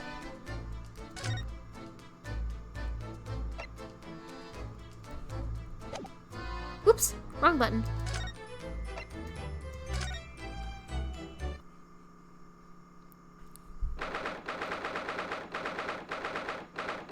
Hosonaga's the best! Phew, I'm finally out of that cabin. I have to admit, this isn't quite what I was expecting. It's less spacious out here than I thought it would be, and this is the most luxurious accommodation. Yes, indeed.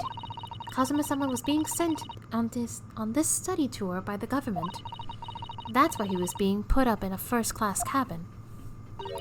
Even still, this is about twice as large as my accommodation in steerage. Really? That must be awful. Look! Over there! That's another crewman keeping watch, and he looks enormous, even if he's sitting down. The door next to him leads to the second-class accommodation. I suppose he's making sure that no one comes in here who shouldn't. I suppose, like people in handcuffs? Naruhodo-san, You look like a little boy visiting a toy shop for the first time. I would have thought you'd be used to the ship by now. We've been at sea for over 2 weeks already. Well, yes, I know, but the thing is, I was inside Kazuma's trunk when I first came on board. And ever since then, I've been shut up inside that little wardrobe. It must have been a very trying time for you. Please, don't give me that pitying look. Alright, let's examine a little bit. That's a huge book on top of the table there, and there's a pen next to it. Yes, that looks like the ship's log. Shall we have a little look through it? The writing is so neat and precise. Every detail about the voyage has been meticulously recorded. You wouldn't expect a rough and ready sailor to have such beautiful handwriting. Oh, no, you didn't miss it. It's just that, we couldn't get one shot to work. So we had to switch over to Ace Attorney. You didn't miss anything, don't worry. But hi, welcome. I hope you enjoy the stream. And nothing. No reaction at all. I thought he might appreciate the compliment. I'm not sure that rough and ready is much of a compliment, Naruhodo-san, even to a sailor. Anyway, last night's log is mostly blank. Presumably, that means there was nothing to report.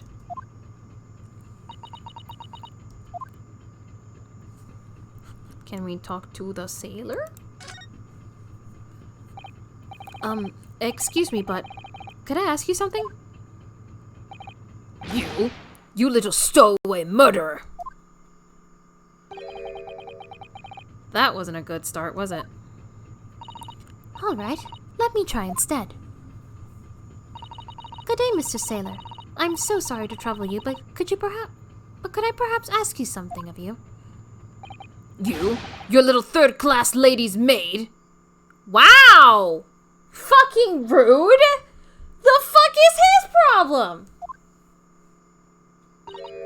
Oh. We seem to have caught this sailor on a bad day, Sasato-san. I'm not a sailor. My mother gave me a name. I'm a senior crewman. Biff Stroganoff.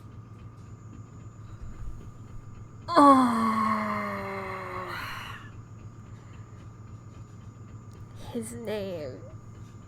Beef Stroganoff.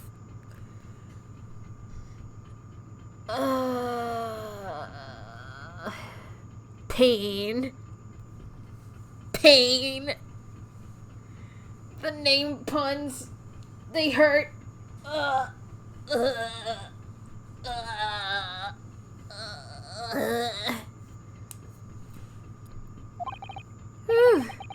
The best thing is just to avoid eye contact, I think.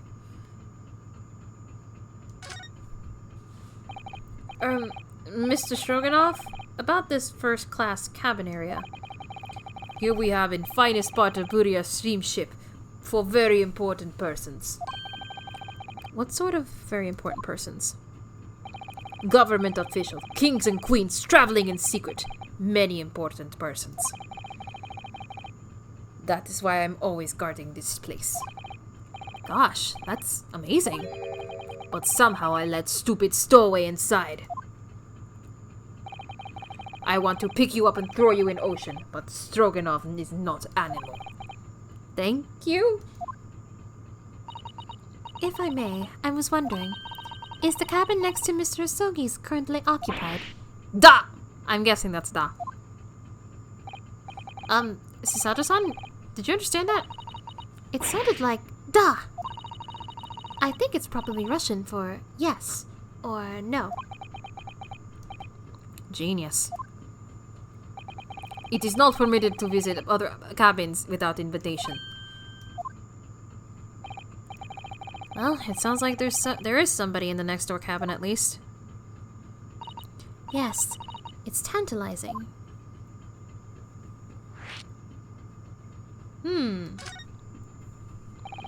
Could you tell us who's traveling in the cabin next to Mr. Asogi's? His name is Mr. Grimsby Roylott. He is very important Western gentleman. A Western gentleman. Do not think about it. He has nothing to do with the murder of student boy. How can you be so sure about that?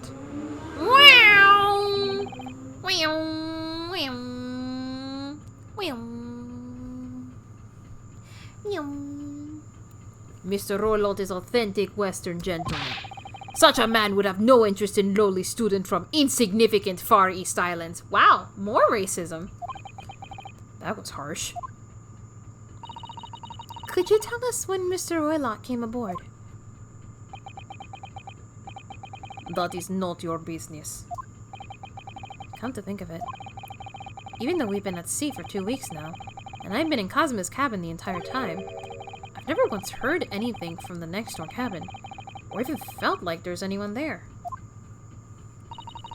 Well, presumably, since this gentleman is occupying one of the first-class cabins, he must be rather important. Is that right? That is not your business. Okay, beef stroganoff. Are you on watch here all the time, Seaman Stroganoff? Da, all time. So criminals like you cannot come in or get out. I wonder, could you tell us anything about last night at all? It is sad about student boy. Were you on watch last night as well? Of course. And did you notice anything at the time? Anything unusual? I'm guessing that's niet. Susato-san, did you understand that? It was clearly a no! I saw nothing unusual. Nothing at all. And you didn't hear any strange noises or sense anything was wrong in some way? I said no! Sorry! I'm not so sure. But I could have sworn that he couldn't catch my eye for a moment there. Sus. This is enough. I cannot say more now. Oh, It is time for me to report to cabin. You must return to cabin. Did I say cabin twice? I mean captain. I'm sorry. yes, alright. Bulkhead to second class area is staying locked at all times. You can escape when the lobster whistle on top of the mountain, or, as English say, when the pigs fly. Yes, I understand. Good. Now we can investigate this area properly, shall we? Definitely. Okay, let's see. Let's see this. This looks like a plan of the SS Budia. It shows each deck. Look. The Budia is a large-scale steamship with a triple-skinned hull. What a marvel of engineering. Well, it's been playing on my mind for a while now, actually, but how is it that such a huge lump of metal doesn't just sink to the bottom of the ocean? Oh, that's really quite simple, Naruhodo-san. It is? Well, consider the Japanese archipelago. The islands of Japan? Yes, they're not metal, but they are enormous lumps of earth, many, many times larger than this ship. And they don't sink, do they? They've been floating happily on the sea since the gods created them. Well, I suppose so. That's one way to explain it. That's the way to the second-class area of the ship. Is something wrong? I was thinking about making a run for it, just for a moment. Things aren't exactly going well for me. I might be wrong, but I imagine the moment you reach for the handle of the door, that burly seaman would surely shoot you dead.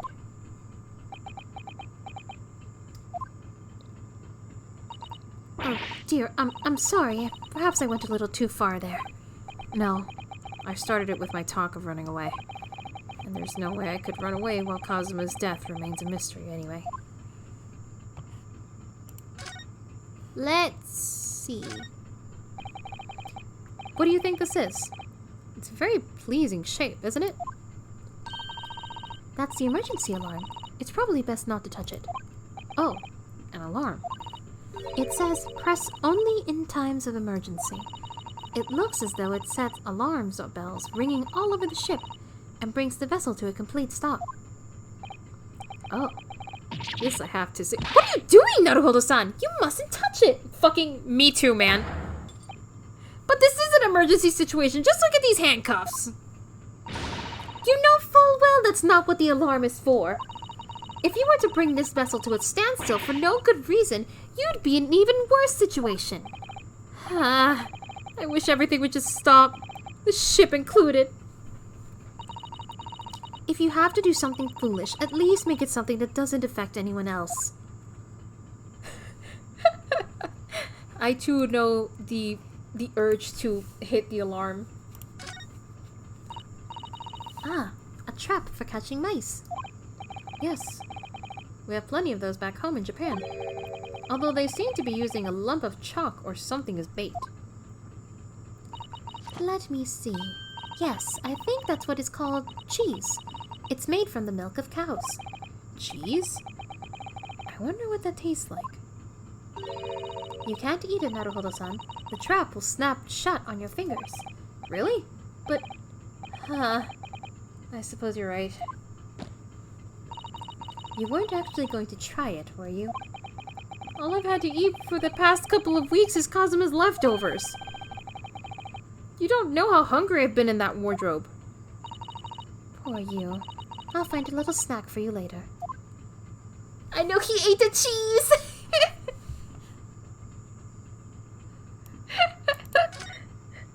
Naruhodo-san's fingers are squished. This is it. This is the cabin next to ours. The one the ventilator connects to. Yes, the ventilator from which Kazuma-sama wrote that he saw a speckled band emerging. Maybe whoever's in this cabin can help solve the particular mystery. Let's ask. Knock, knock. No answer. We're out of luck, it seems. There's no one in there to help with our inquiries. How annoying. Ah! What was that? It came from inside the cabin. Such a high-pitched scream. It must have been a woman. Stand aside! I'm about to break the door down. Mr. Sholmes! I shan't be stopped. When the fit is on me, I revel in kicking doors off their hinges. Please, wait, Mr. Sholmes! The door doesn't appear to be bolted. It doesn't. Then how the deuce can I dispatch this muscular urge? What prey can I kick? God. I think we should go in. There's no time to think about stress relief. Nani, nani, nani, nani, nani, nani, nani, nani, nani, somewhere. Kumst. What? Who? Whoa! Whoa! Who are you? A Western gentleman? This man looks Russian to me. We heard a woman scream. Woman? Don't be absurd! As you can see, there's nobody but me in this cabin. True. This old man does appear to be the only person in here. But in that case, who just screamed? Maybe he has a high-pitched scream, you don't know. Get out, all of you, now! Please excuse the intrusion, but you're Mr. Grimesby Roylott, I believe? Yes, that's me. And you are? I am the one and only, the actual Herlock Sholmes. You've heard of me, no doubt. Oh, you're right! You're right! Yeah, that's right, I remember now. Okay. I'm the great detective among great detectives, one who adorns the covers of popular magazines, no less. So I assure you, you may trust me completely. The man uses that magazine like a business card. A detective? I do not trust detectives. We distinctly heard a scream emanating from within these walls.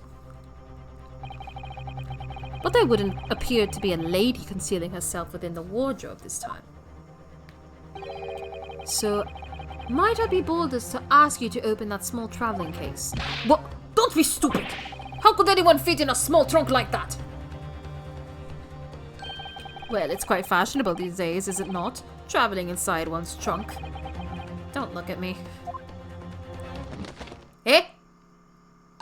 Eh? Oh my! Did you see that, Mr. Naruto? Yes! The case just shook!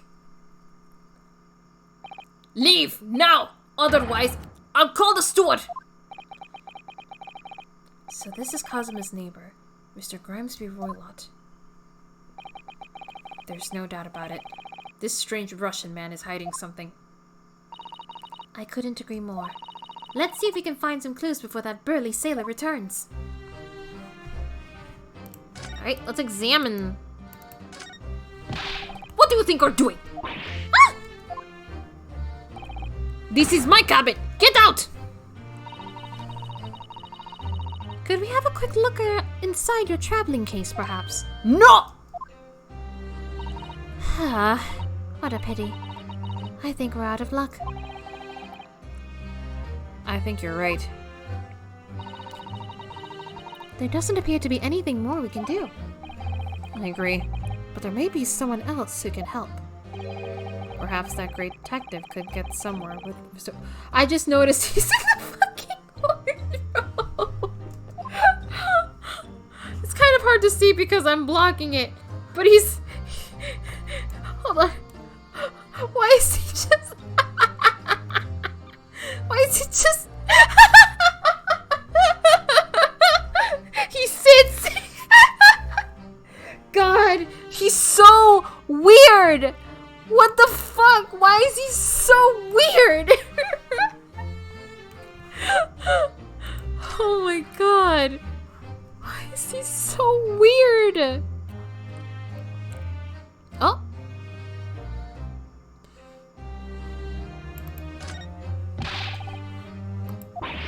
Oh, it's I can't investigate. Where he fits, he sits. I love him. I thought I would get something different, but I guess I literally can't investigate unless I get Mr. Shelm's help. Alright. Hey you! Hey you! Hey you stupid! Do you have a moment, please, Mr. Sholmes? You need only address me as Sholmes. That's what I just did, isn't it? Well, Mr. Sholmes, what were you doing in there? Why, I was resting, of course. Are you fucking kidding me? Resting? Indeed. I was contemplating our sea voyage from the confines of the wardrobe whilst waiting. Waiting for the inevitable time that you would need to call my great powers of detection into service. Oh! And it would seem that the hour is upon us now. The time has come. Am I mistaken? Well, no, actually you're spot on, for once. Observe closely. Our Russian host in this cabin, Mr. Roylott, is clearly trying to hide something. And do you know what is the most effective weapon to use against a Russian hiding a secret? Why? The truth, of course. Though, it should be pointed out that such methods are not exclusively for the Russians. Right. Can you imagine how the Russian will react when the secret he guards so closely is exposed? Would you like to witness it? Oh, yes, please! Well then, what you are about to see may well astound you. For I am about to apply my great detective's greatly admired great deduction to the case. Huh? Could this man be a more hackneyed portrayal of a dubious Russian, I ask you? What? From time to time it occurs to me Is the fellow dubious on account of his Russianness, or Russian on account of his dubiousness? I really don't think either of those things should be occurring to you, or anyone. That's right. And Mr. Sholmes. I know this man's beard and dark glasses are hard to ignore, especially on first meeting, but I once read, it is a capital mistake to theorize before you have all the evidence. It biases the judgment. Shh! I must have complete silence. Isn't that what you were just doing to us before we fucking gave you the evidence, Susato? Please. What are you doing? Why are you peering at my face like that? Ah, just as I thought. Yes, I have quite made up my mind now. There can be no other explanation that accommodates all the facts. Mr. Roylott, I have reached two incontrovertible conclusions. What do you mean? Number one, your true identity is that of a villain. Using those shears, you are able to end the existence of something most dear. Are you not? And number two, the other conclusion I have drawn, you are, at this very moment no less, in the midst of committing a most grievous crime. Beneath that beard, your mouth quivers with nervous tension as you realize you have been discovered.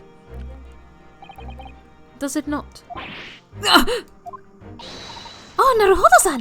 I never imagined I would witness one of Mr. Sholmes' great deductions with my own eyes! That was a great deduction. Nothing can deceive Mr. Sholmes. In a single glance, he can deduce all there is to know about a person. What? What ineffable twaddle! Oh yes, I've read about it countless times in the Great Adventures of Herlock Sholmes. And now I've experienced the astonishing impact of his great deduction firsthand. This is like a dream come true! I can hardly believe it, but all the color is drained from Mr. Roylott's face. It looks like somehow both of Mr. Sholmes' conclusions were right. How could you? How could I possibly know such things? You wish to say? Very well then. I shall elucidate. I shall explain how it was that I arrived at this pair of conclusions. So I do cordially invite you upon a journey of logical discovery. Let us board the train of reasoning. Put plainly, let us work through my deductions together. The great deduction. The game is afoot. Oh boy, oh baby! Old man's identity. So, the dubious-looking Russian, Mr. Roylott, obviously what catches the eye in the first place. Oh! Is the enormous pair of shears in your hand. Now we ask ourselves, what could you possibly want with such an implement? The answer, of course, is staring us in the face. You were on the verge of using the shears to cut away the copious beard you sport. Now, moving on. The question then begged is this. Why would you desire to rid yourself of this magnificent beard, Mr. Roylott? Once again, the answer's plain. We have clear evidence to shed light on the matter. Regard, if you will, this morning's newspaper, in particular, the fascinating front page article. Which, it would appear, you have all read also, Mr. Roylott. I'm sure it needs no further clarification. The evidence that reveals your true identity is the article about the revolutionary. In translation, the headline reads, Revolutionary Villain Bolshevik flees Russia via Shanghai. As you cannot fail to observe, the subject of the article possesses an extremely copious beard. Having noted the article yourself, you decided to remove your incriminating facial hair before it gave you away. In short, your true identity is beyond doubt. I love his hand motions, though. You are the fearsome Russian revolutionary himself, Villain Bolshevik!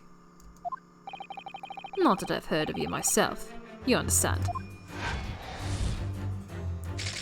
A revolutionary on the run. Wrongdoing. Now, as for my second conclusion. You are, at this very moment, at the brink of committing a most grievous crime. And the proof of this crime, over there. Oh yes, Mr. Roylott. Taken unawares, people have a propensity to let their eye stray, you see. And I assure you the eye speaks so much more eloquently and honestly than the mouth. The answer we seek lies where the furtive glance falls. The proof of your crime sits before our very eyes. Yes, that traveling case. It is time, I think, that the case be opened and its contents laid bare. No! I refuse! What could you possibly be concealing inside, we ask? By my estimation, a young lady, perhaps? One slight enough to fit therein? Don't be absurd! And what, pray, would be the identity of this young lady in the traveling case? Dear me, we are not well suited to a life of crime, are we? Your careless coup d'oeil betrays you. I don't know if I read that right. Once again, we need only follow your furtive glance to find the answer. Yes, the reason you refuse to open your traveling case can equally be found in the pages of this newspaper. For there is another most stimulating article. If we turn to the fleeing revolutionary to the back page,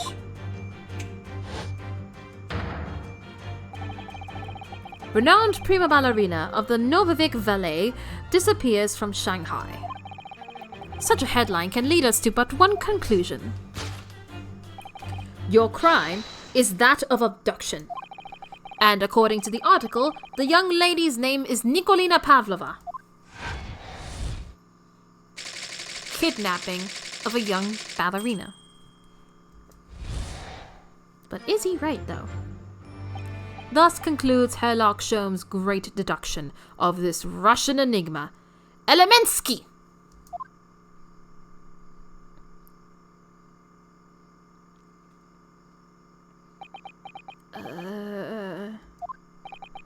Sato-san? That wasn't one of the great deductions I've been hearing so much about, was it? Well, the stories are full of Mr. Sholmes' brilliant deductions, you know. But that did seem a little different somehow. Excuse me, Mr. Sholmes, could you come over here a moment? Pray, what can I do for you? It's about your deductions. Would you mind? Not at all. Go on. Well, to start with, there's the newspaper article. I think we've had the same discussion before, but these two men look nothing like each other. Ah, yes, I recall a discussion earlier, and at the time I believe I told you that the man is a revolutionary, well able to revolutionize his own appearance. In fairness to Mr. Sholmes, Mr. Roylott does look more like this man than you do. That's not the point. And another thing, the part about him abducting the ballerina. Indeed, a truly startling revelation. At first glance, the case would appear too small to accommodate a young woman. Not just at first glance, it is too small, clearly! You'd be lucky to fit a 5-year-old child in that case, even if you pushed really hard. I don't suppose the missing ballerina is a 5-year-old child, is she?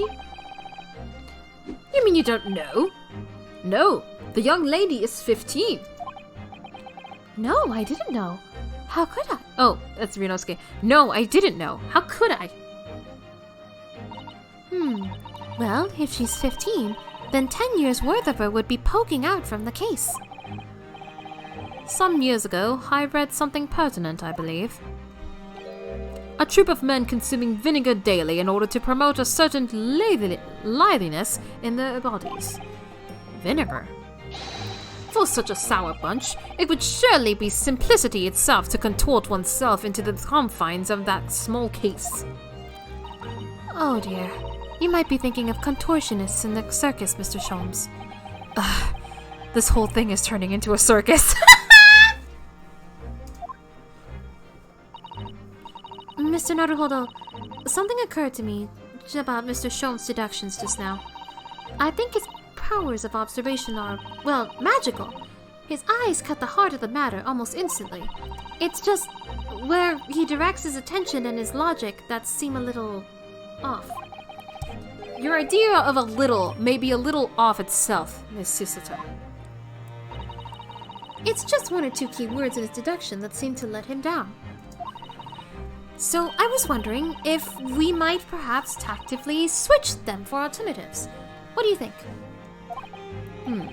Switch some key words in his deductions. Yes, but very tactfully. I feel sure if we could do that, we'd unlock the true genius of Mr. Sholmes' great deduction. Precisely the thought that was going through my own mind. This man is a lot of work. At times, I wonder how anyone puts up with me. God, you read my mind. It's not that funny. Ah, and you, my good fellow. Sorry? Take a moment to look at your wrists. My wrists? Oh!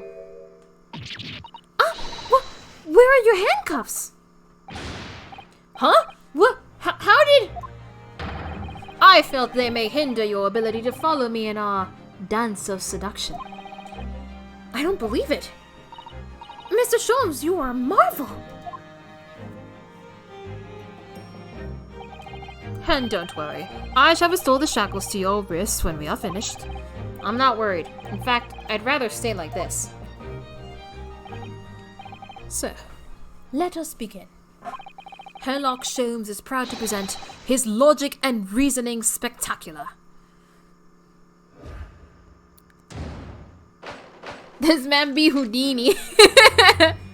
Hold it, Mr. Sholmes.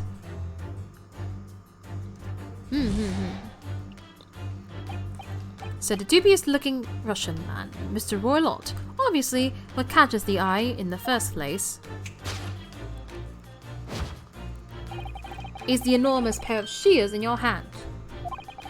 Now we ask ourselves, what could you possibly want with such an implement? The answer, of course, is staring us in the face. You were on the verge of using the shears to cut away your copious beard you sport. I'm not sure. Would you really use shears like that to cut off a beard? I doubt that's something I'll ever have to worry about. It doesn't quite sit right with me, though. It doesn't seem to be sitting right with Mr. Roylott either. Which means, I suppose, that the deduction is wrong. Let's try to switch a key word here, Naruhodo-san, and see if it helps matters. Alright, but how? I think we should start by taking a long, hard look at Mr. Roylott.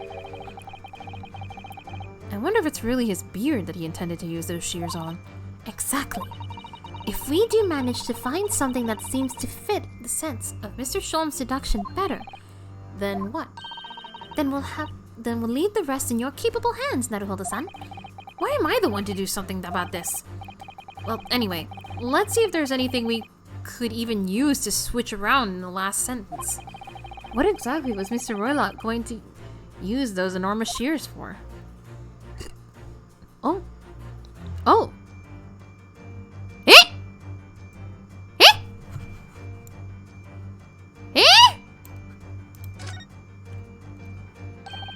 What the?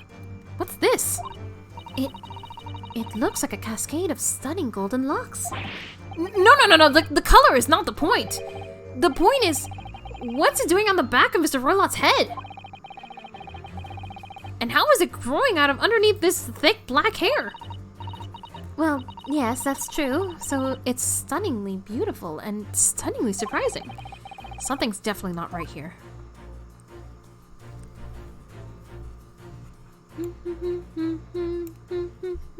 Yes! Yes! Golden locks.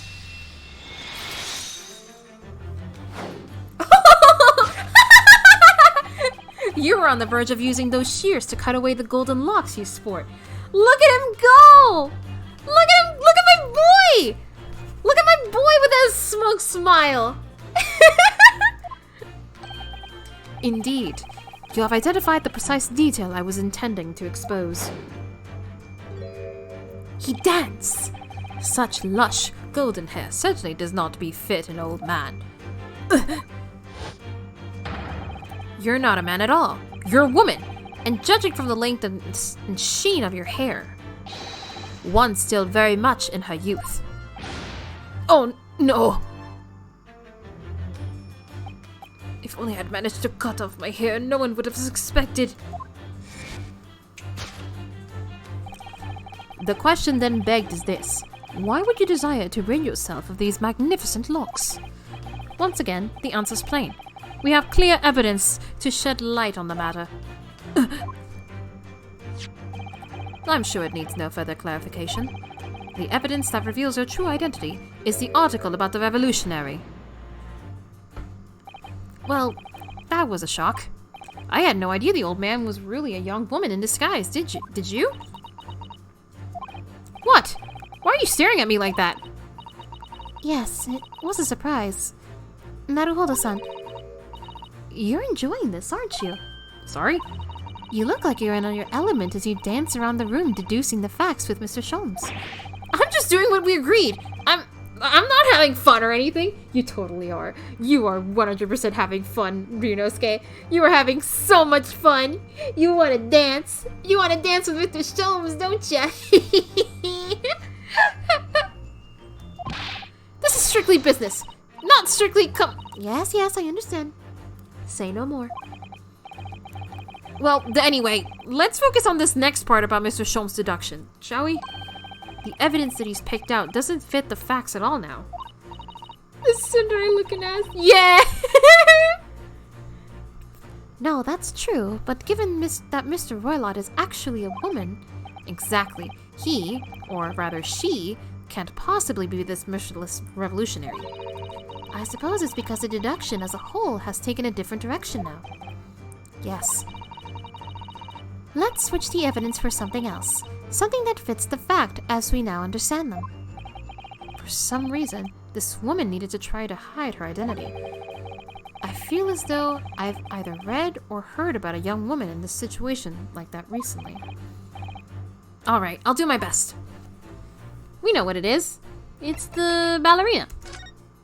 Yeah, it's her.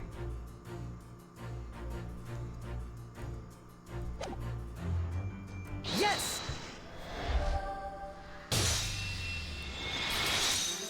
Come on, come on! The evidence that reveals your true identity is, of course, the article about the ballerina. That's right. You've hit the nail on the head. Renowned prima ballerina of the Novovic Ballet disappears from Shanghai. That would appear... What? We are finally... Fuck, I forgot to read. Yes, because her true identity is that of the Novovic Ballet's prima ballerina. Miss Nikolina Pavlova. Ah! Oh dear!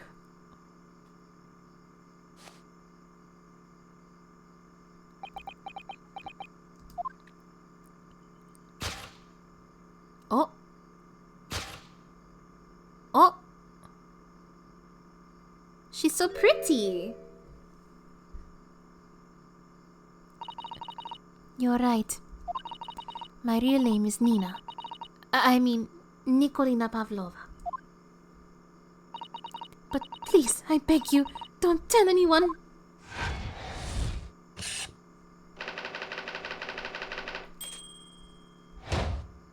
solved! Now you gotta solve this. Now, as for my second conclusion, you are, at this very moment, on the brink of committing a most grievous crime.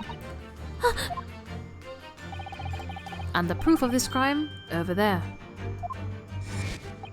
Ah yes, Miss Pavlova. Taken unawares, people have a propensity to let their eyes stray, you see.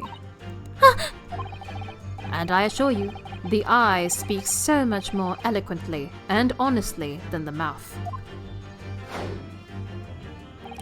The answer we seek lies where the furtive glance falls.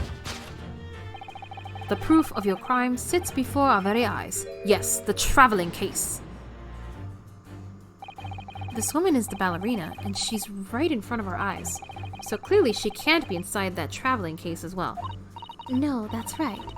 It seems she wasn't abducted at all. In which case, what is the crime this young woman is apparently committing? I can see I'm going to have to step in and fix the great detective's mistake again. You seem to look pleased, Naruhodo-san. Do you like the idea of another chance to dance around with Mr. Sholmes? Stop it! Anyway, there must be something else here that shows what this woman is up to. Eh?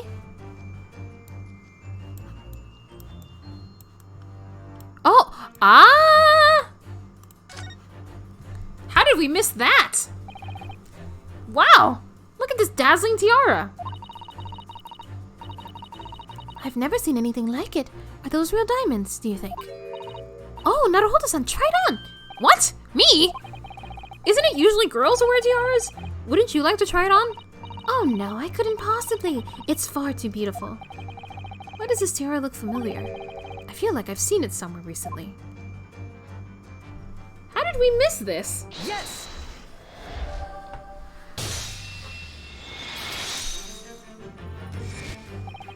The proof of your crime is surely this tiara. I believe this tiara is worn on stage by dancers in the Novovich Ballet, is it not?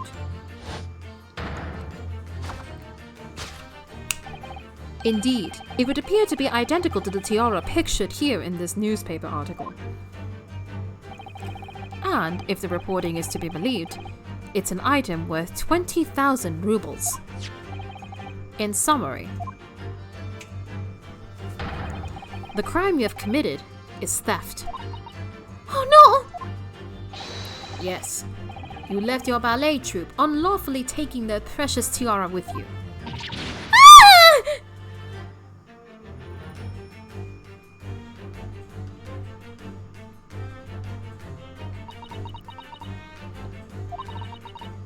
I have no one, no family, no friends. I am all alone, and I need money! But I did not steal the tiara. It was a present from, how do you say, an Earl of Prussia. It belongs to me! This girl is only 15 years old now, and she's run away all by herself. She must have been extremely lonely.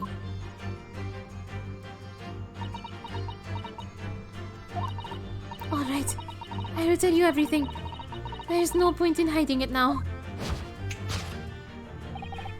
Come, let us not be hasty. What? There remains one unsolved mystery about you. Mystery? What do you mean?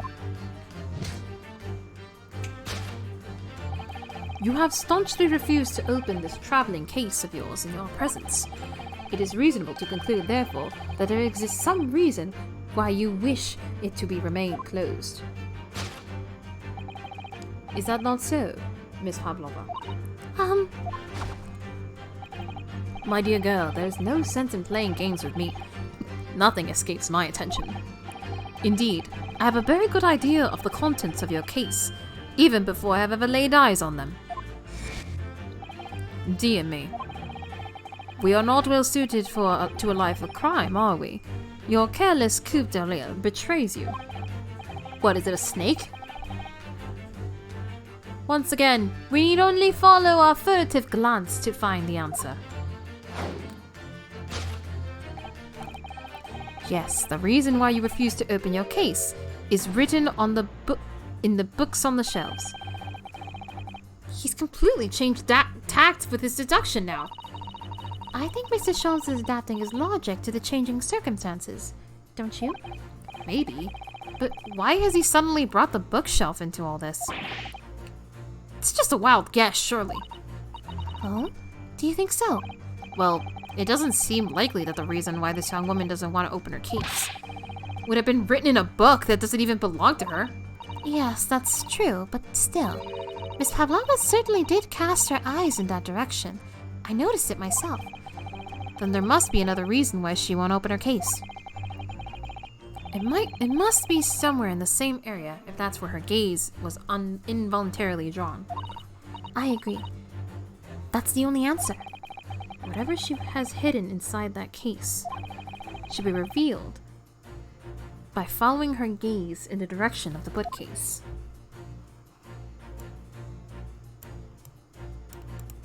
The rules of passage?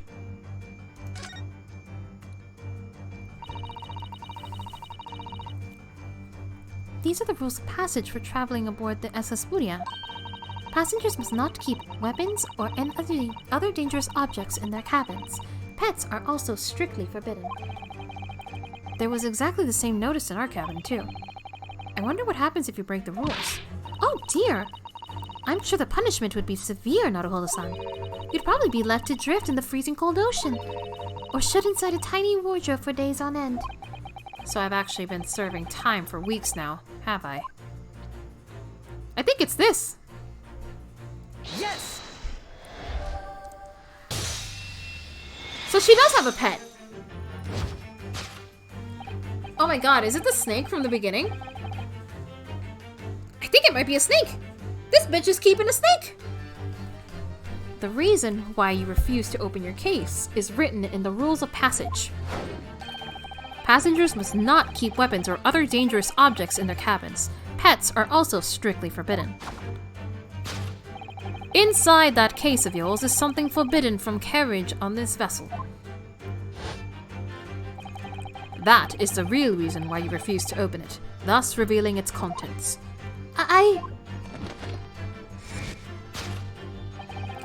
As we've seen, the trunk wobbles from time to time, but no weapons or other dangerous item would move on its own accord.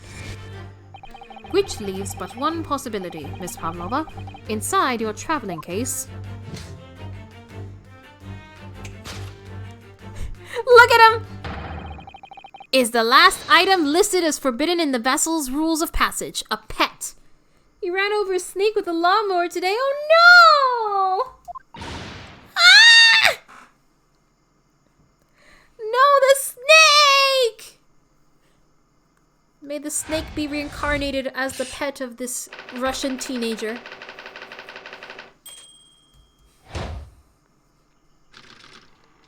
Look at them boys. Look at them boys! Elementary! Look at them boys.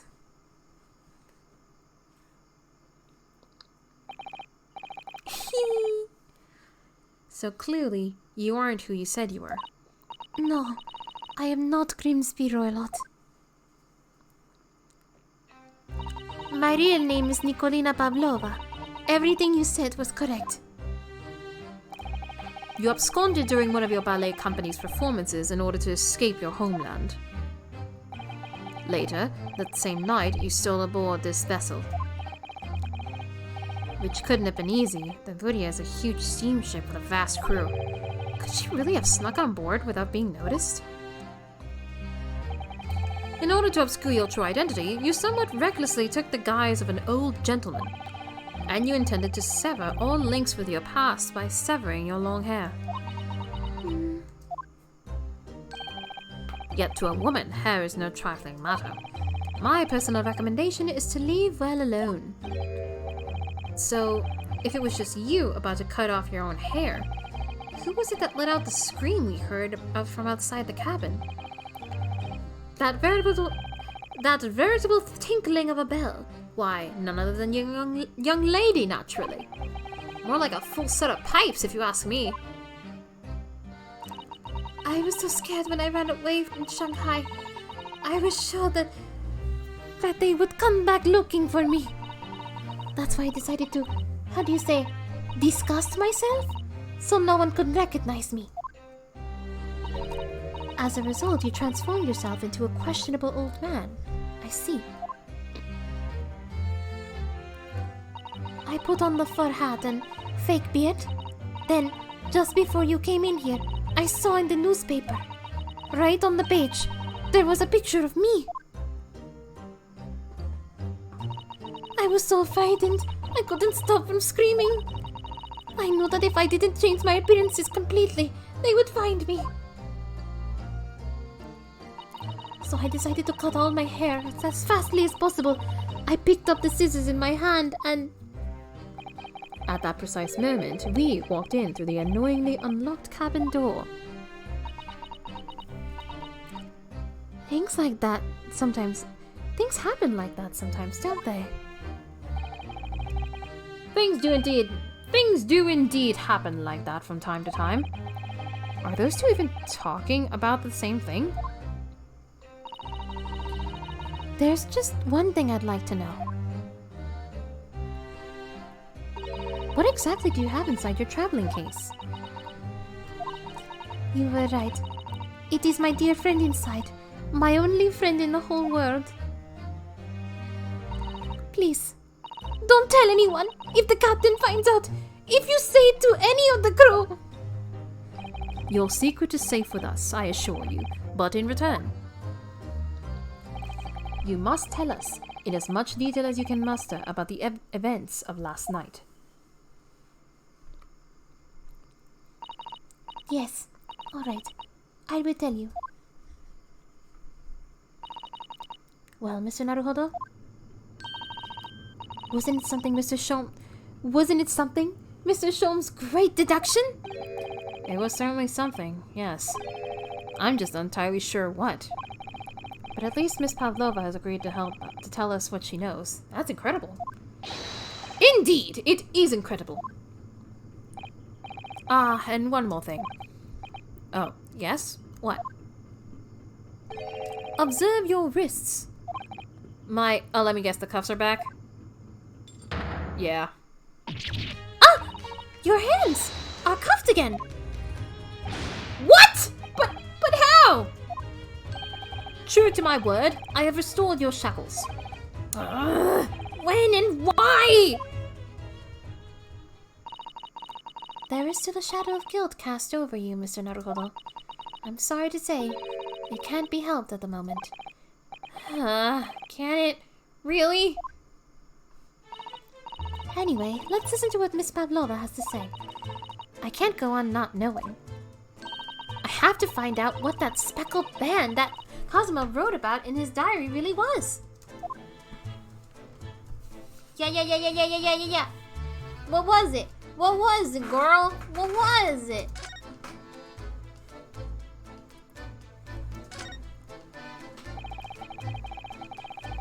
Did you know that someone was killed in the cabin next door to this one last night? One of the crewmen told me this morning when I was eating breakfast. The man who died, he was a friend of mine. Oh, That's why we're trying to find out what happened. Did you notice anything unusual last night? Perhaps you heard a strange noise, for example. Perhaps people talking. Perhaps the ship was absorbed in a wild tempest. Perhaps its steam engine exploded. Perhaps everyone on board would have noticed if that had happened. Miss Pavlova, is there anything you can tell us?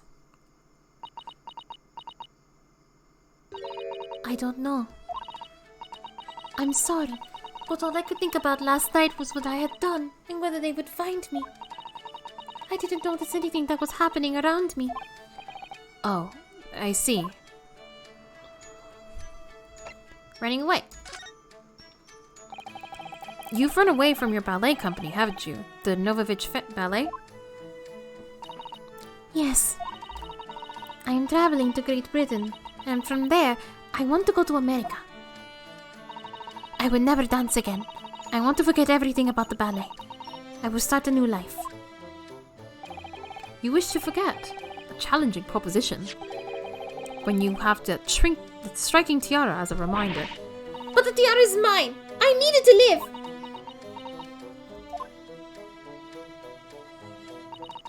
I have no money of my own. The Novovich Ballet give us only a little food and water, and we must dance all over the world. I had to run away. I had no choice. If I stayed, it would have killed me. So you ran away to protect yourself? Yes, and the crew of this ship, they have all been so kind to me. They let me come on board, and they said I could hide in this cabin. Oh, so they were helping her! If that is indeed the truth, Miss Pavlova, it creates a most intriguing conundrum. Yes, it does. What do you think about it, Mr. Naruhodo? Me? Oh, well, yes, of course. I think we should hear Miss Pavlova's explanation. To what conundrum? I'm not sure, but...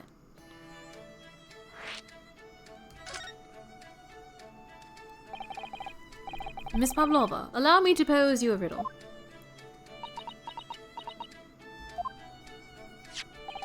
According to this newspaper, it was only yesterday that you absconded from the ballet. Now, that being the case, it must have been last night that you boarded this vessel.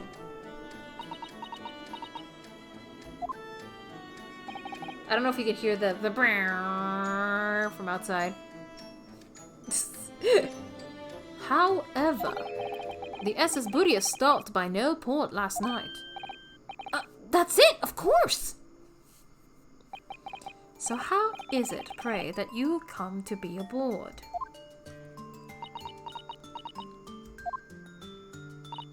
Now that I think about it, the crewman outside the cabin acted very strangely when we mentioned that. It was just after we asked him about when the occupant of this cabin came on board.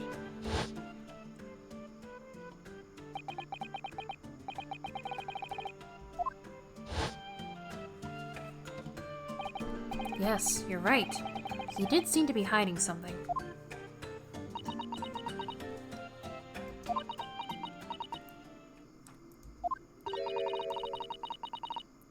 An angel descended from the heavens, bringing grace and beauty to the stage. Sorry? What was that? I'm cracking my bones.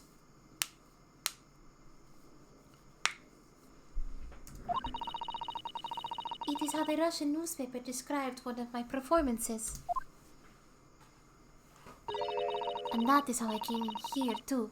I descended from the heavens, because I am an angel. What?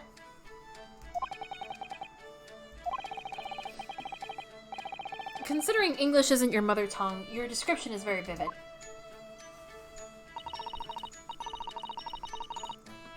Mr. Sholmes once said, I never can resist a touch of the dramatic.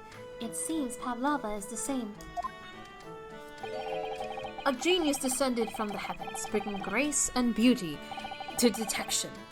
Words once said about myself. A quote from a wonderfully extravagant advertisement for the adventures of Herlock Sholmes, in fact. Yes, Mr. Shoei. Anyway, it doesn't look like Miss Pavlova is going to tell us what really happened. Okay, then what about your friend? So the friend you mentioned is inside your traveling case, is that right? I don't think animals are allowed on board according to the rules of passage. Oh, please don't tell any of the crew! If they found out my precious... Then the burly Russians would bestir themselves in unison to throw you and your case overboard, no doubt. So reassuring, Mr. Sholmes. But what sort of pet is your friend? A little puppy? It is, isn't it? Maybe an adorable little rabbit? Ha! You credit Russia as a land with small animals, small rabbits, do you? Oh, don't they have small rabbits there then? Your mom sent me good and hard to my door! Thank you, Rock. You may well ask. I have no idea.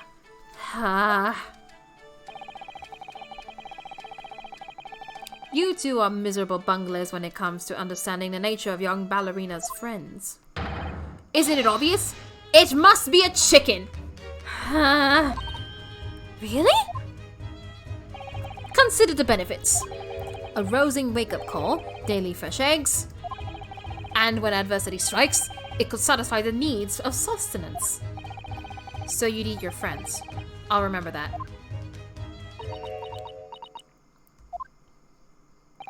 Well, it would appear this friend's identity is a closely guarded secret not to be revealed.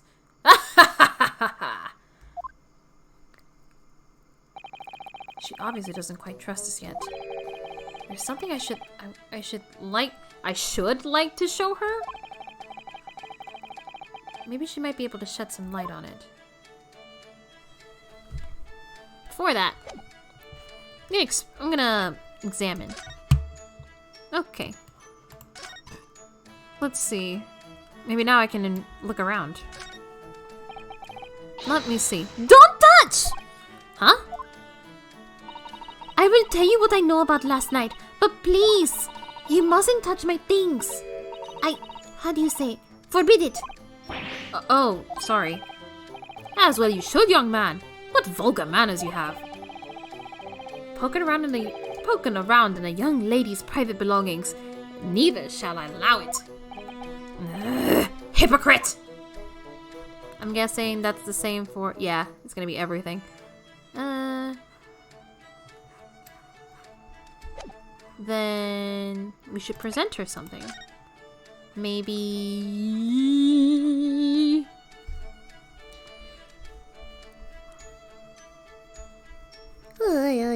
Yeah.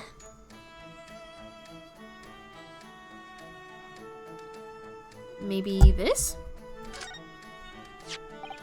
Can I show you this? I'm actually a university student from the Empire of Japan, you see.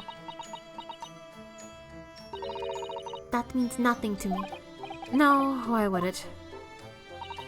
Mr. Naruhodo, If you're determined to flaunt your Yume badge, at least choose a Japanese person you might recognize it. Mrs. Sato, can I show you this? Yeah, you showed your badge!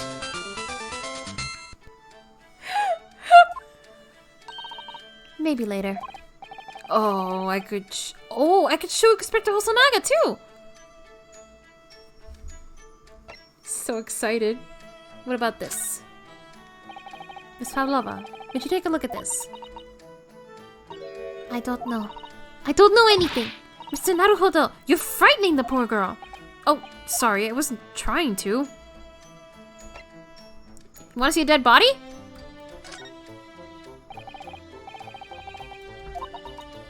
I guess not. Would it be the newspaper?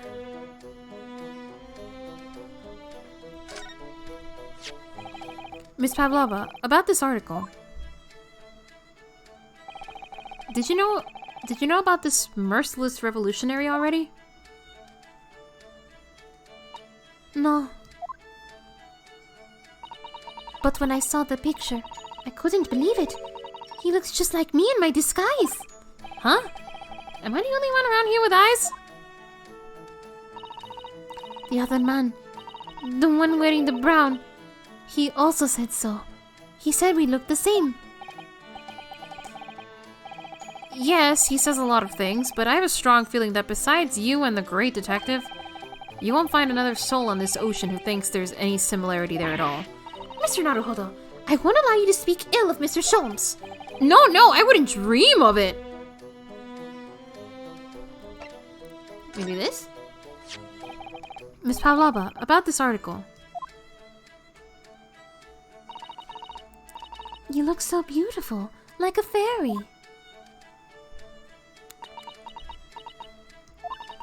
I'm scared if my picture is in the newspapers.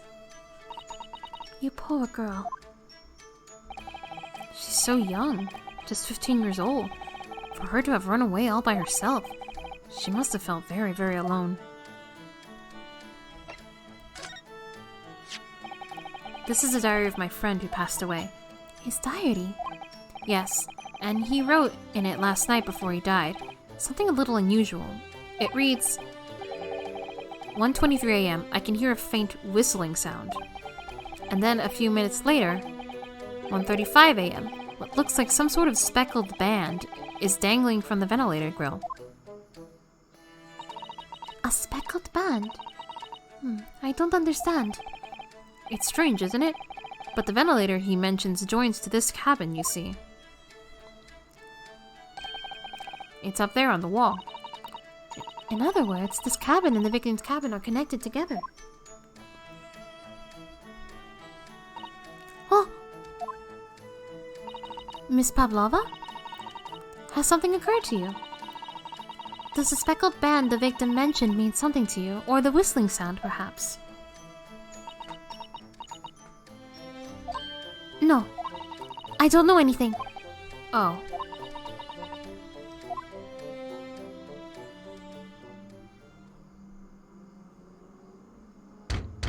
Uh-oh. Excuse me, Mr. Roylott. Yes, what? Wow, she's fast! Captain would like to speak with you. You must come to Captain's quarters at once. Please. Alright. I will come.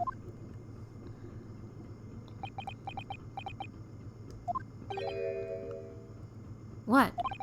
You must leave. Now. Oh no, it's fine. Don't mind us. Yes, please, don't worry yourself, Mr. Roylott. Get out! The passenger said out, or you want me to throw you out! Ugh. It looks like we'll have to leave the investigating this cabin until later. What a pity.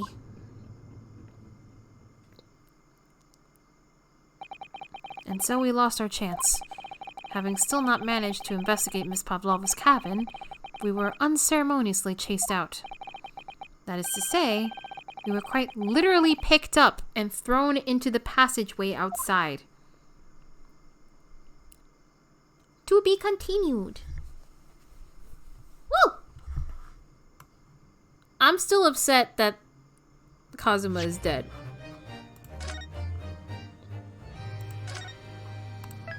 Oh, man. Alright, I'm still gonna play because I think we still have, like, a little more time. But I'm gonna BRB. I'm gonna go grab a drink because I am thirsty. So, I will be right back.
Boo. I'm back. Ba-ba-da-ba. Ba-ba-da-ba-ba-da-ba-ba-da-ba-da-ba-da-ba-da-ba-da-ba-da-ba.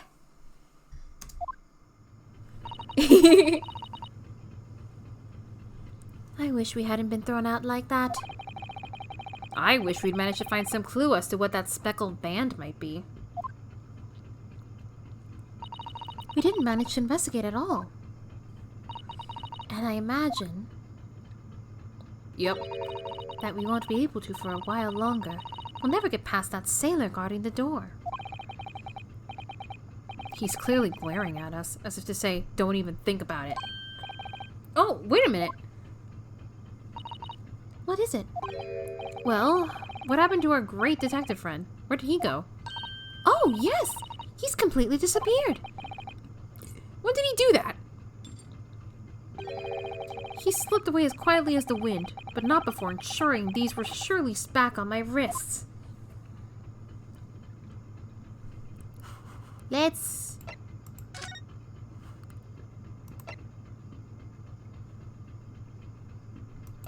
I guess we go back to Kazuma's cabin.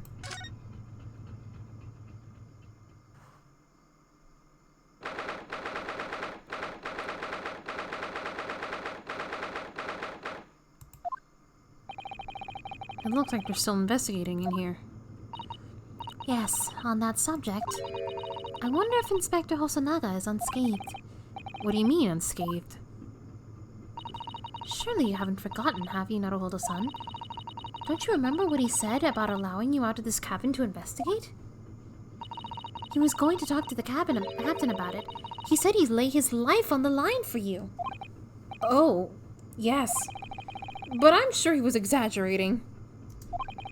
Let's see what he has to say for himself. He might have some new information for us. You never know.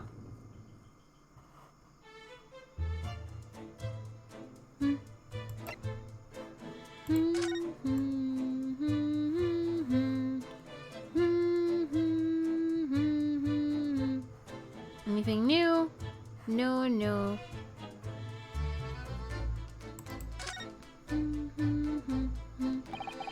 All the books provided for passengers occupying this cabin, neatly arranged on the shelf. They were all over the place when we first looked around, if you remember. Oh yes, and you tidied them up, didn't you?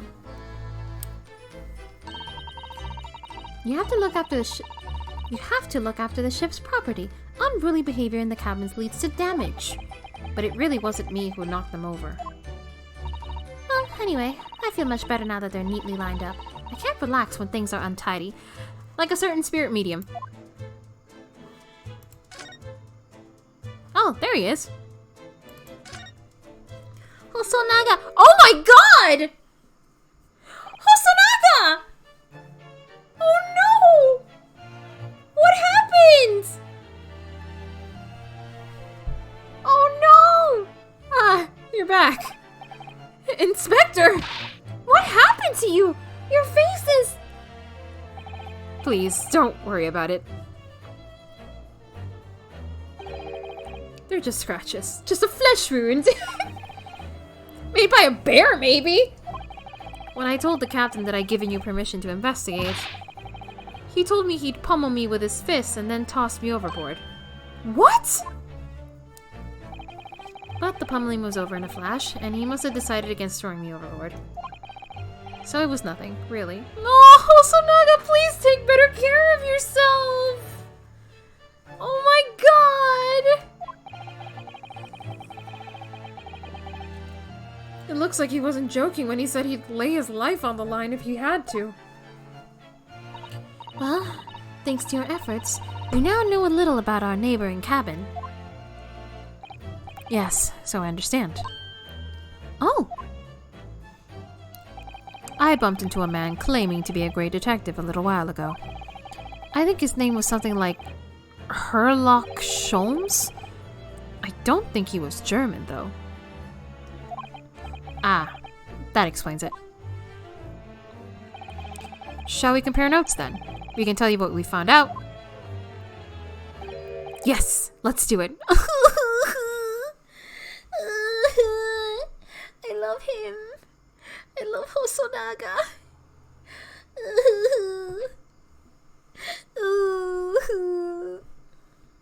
I love him. I love this dude. What? Nikolina Pavlova? She's in the cabin next door? Oh, do you know who she is? Please! What self-respecting ballet fan wouldn't know that graceful angel? He's a ballet fan too?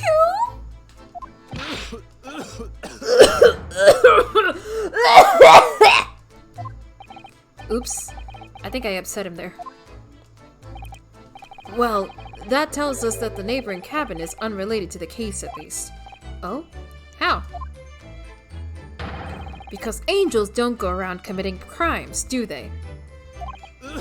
Oops. Now I've definitely upset him.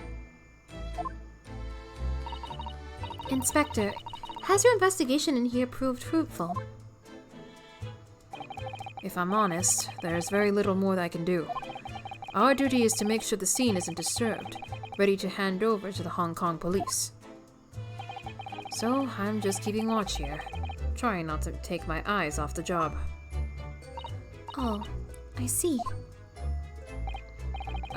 There is one thing. I do have a small piece of new information for you. Oh, what? Yes, do tell us, Inspector, please!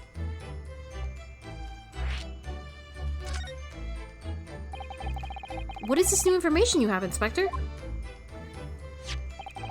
It's this. The Buria's medical officer has finished his examination of the body. I managed to obtain the report. Oh, Kazuma's post-mortem report? Kazuma-sama. So, what was the cause of death? Damage to the cervical vertebrae is what's written in the report. His neck was broken? Yes, it would seem so. There were no obvious wounds or other signs of injury. So at first, I think they were considering poison. But it turns out they found no trace of poison in his system at all. Well, what weapon was used then? Nothing has been found as yet, but the fact that there are no signs of a wound suggests it may have been a blunt object, something that wouldn't leave a mark. Oh, I see. All the body's nerves run through the spine of the brain. A strong enough impact to the neck could induce death. It is a possibility, and no obvious wound would be left. Poor Kazuma. I have a second copy of the report. If it might be useful, you're welcome to have it. Really? Are you sure? Yes, it's fine. I trust you.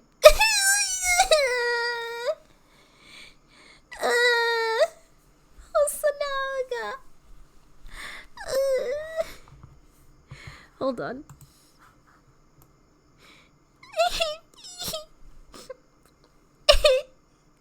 I love him. I love him.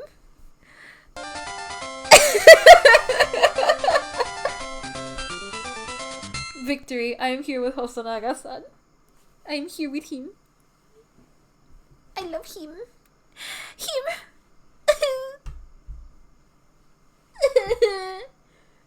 I love him. Okay. Alright, back to my spot. Back to my spot.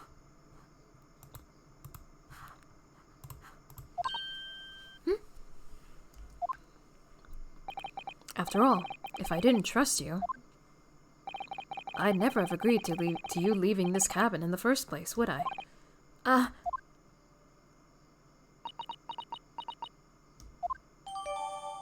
Yeah, you feel guilty, huh, Susato-san?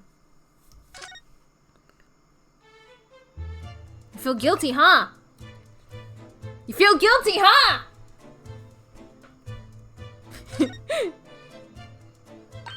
Oh, Mr. Shones was here, was he? Yes.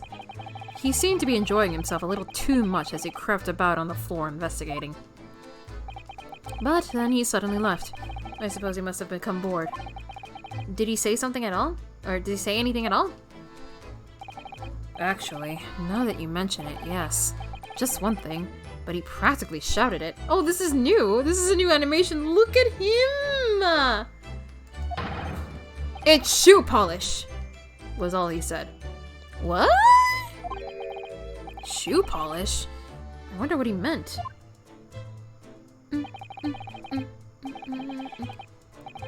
It was when he was over there, by the piece of broken glass. Do you see? Oh. Perhaps he was talking about this brick-colored mark, do you think? Sanaya has a cute outfit. What happened to his eye? Oh, hi! Hi, Jacob's Ladder. So, here's the story of the case so far. We are on the boat on our way to Great Britain. Kazuma is dead. He was killed, and we are accused once again. Hosonaga was undercover as a crewman because he was assigned as Kazuma's bodyguard. And right now he's helping us figure out what happened. No, Hosonaga. Also, he is beat up really bad because he agreed to help us out and he trusts us, and he said that he was going to talk to the captain to let us investigate and he would lay down his life for us. And the captain responded to that by saying that he would pummel him to death and then throw him overboard. So he got beat up, but he didn't get thrown overboard. So that's good. Hosonaga is best boy. Ah, yes, that must be it. But how could Mr. Oh, we met Herlock Sholmes too. We had a whole fucking dance and everything. It was great. But how could Mr. Sholmes know that it's shoe polish? That leaves me cold, I'm afraid. I have no idea.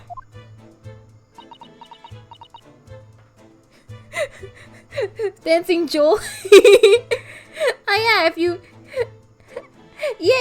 if you write Varg friend dance, you should be able to use the little emote if you have it on bettertwitch.tv, I believe, because I also have it because I love that emote.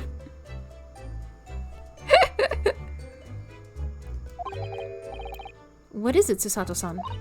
Well, Kazuma-sama was wearing leather shoes with a very dark tan hue. Dark tan? A sort of dark brownish red, then. It's gotta be without the space. Like, write it without the space, and also, I believe you have to capitalize the F in friend.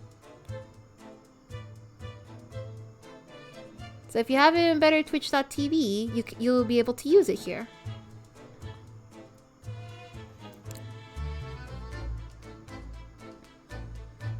Yes, a little like the color of red wine, but darker. I often repaired them for him.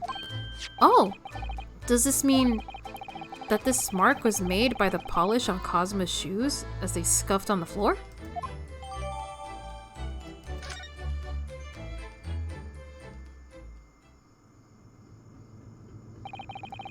That's really all I can tell you at this stage. Oh, wait, let me read that post-mortem report. Male, Far Eastern. Time of death, sometime between 1 a.m. and a little past 2 a.m. Cause of death, damage to the cervical vertebrae resulting in instant death. The victim's neck was almost certainly broken as a result of a strong blow to the area. No obvious external injuries or traces of poison. Okay.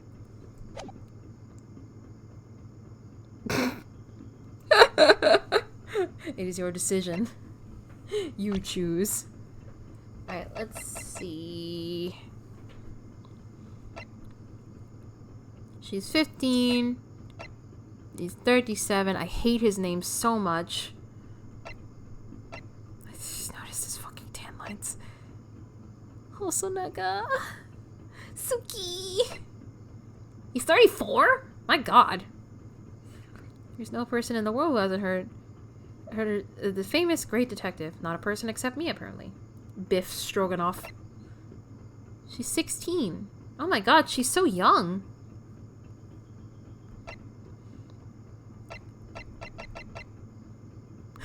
Oh my god, he's 34.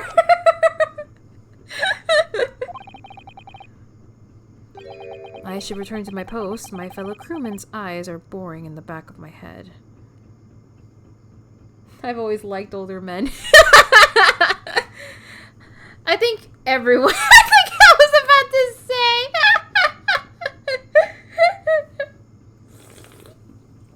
I think there's a lot of people in this chat that like older men.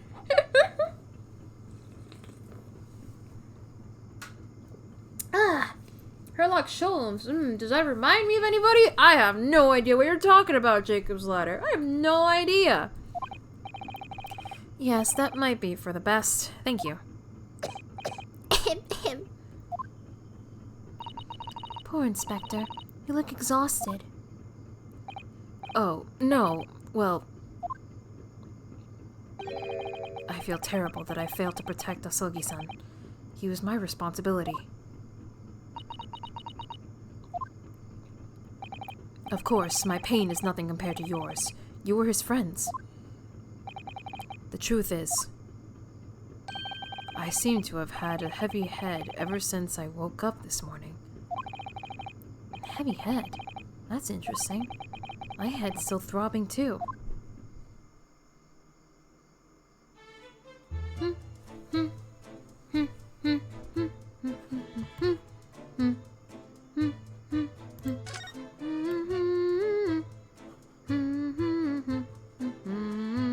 Oh, we can investigate everything, or the majority of things now.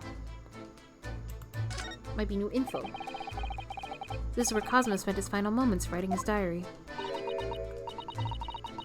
1:23 a.m. I can hear a faint whistling sound. 1:35 a.m. What looks like a sort of speckled band is dangling from the ventilator grill. Looking at his writing here on this page, it's almost impossible to believe that he's gone. Kazuma-sama left us a valuable clue in these words. I'm sure of it. I would like to beat up the captain. Me too! We have to solve this mystery, Naruhodo-san. We will. Ink? So it's clear that these letters are written in the ink that was somehow spilt on the floor. And they spell the Russian word for wardrobe. It does seem to be an ambiguous pointer to you, Naruhodo-san, as you were sleeping in there. But to be truly ambiguous, it would have just spelled out my name, don't you think? Well, either way, one fact remains. It's hard to imagine that Kazuma-sama would have written his last words, or word, in Russian. Which begs the question of who did write it. Bim, ba, bim, bim, bim, bim, ba, da, ba, ba, da, da, da, da, da, da, ba, ba, ba, ba, ba, ba, ba. It really is such a beautiful color, this glass. It looks like whatever it It looks like whatever it was has broken clean in two. But the other half is nowhere to be seen. And then there's a brick-colored mark. which is shoe polish, according to the great detective you seem to all know about. I suppose it must be from Kazuma-sama's shoes. Maybe. But what I'd like to know is, how can the detective be so sure that it's shoe polish and not something else? Because he's a great detective, of course! That's hardly a reason, is it?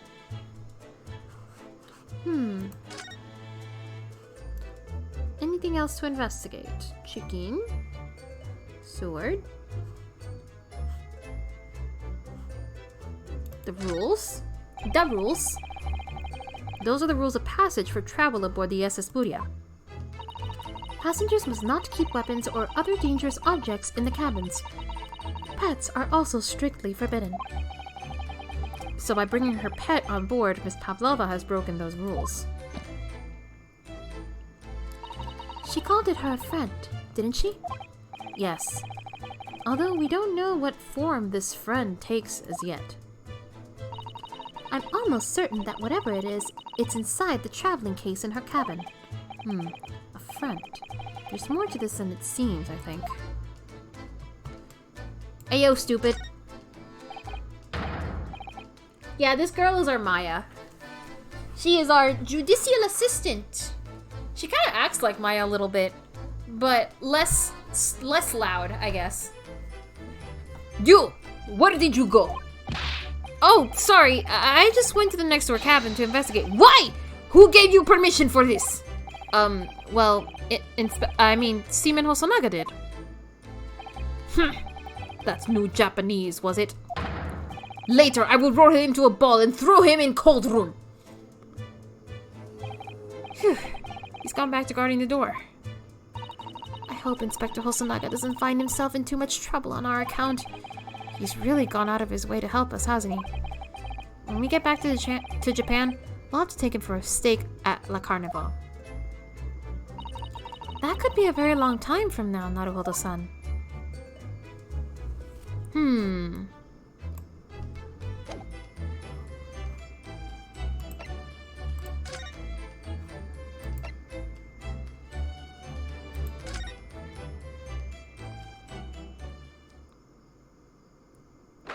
Oh!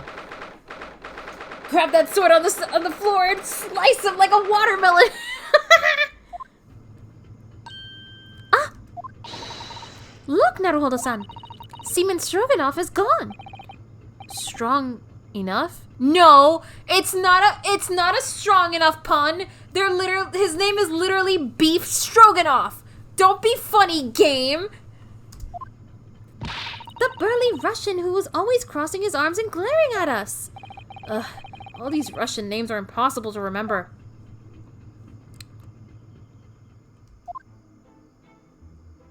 Tra-la-la.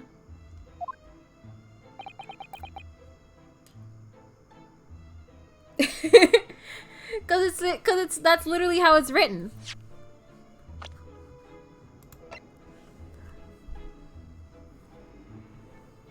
Oh, the Japanese one? Oh, I don't know. I guess I'm just used to Japanese names, really. I can roll my R's and all that. Did you hear that? It sounded like someone singing. Tra-la-la-la-la-dee-da-dee-da-dee. I did it. I did it the great detective way. I am not secretly Japanese. This caroling. I know that lark-like voice. Well, never mind that now.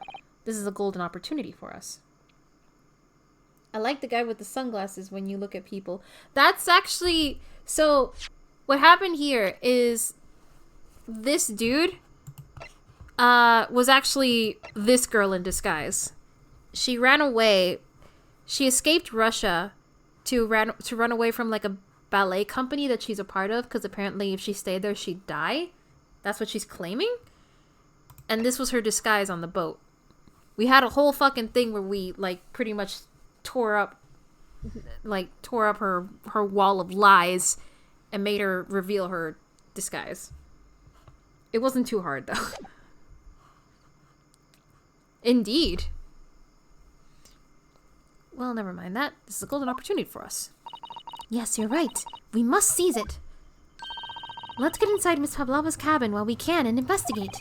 Definitely. Before that, Stringy Knot Crewman comes back! It's Stroganoff, not Stringy Knot. Stringy Knot! Let's go.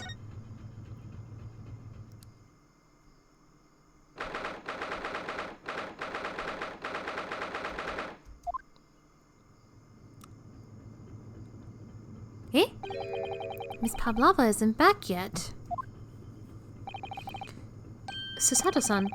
No, where's she gone?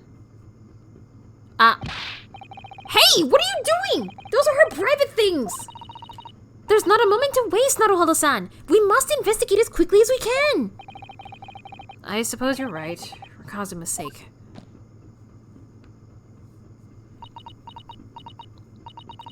Not just for Kazuma-sama. What do you mean?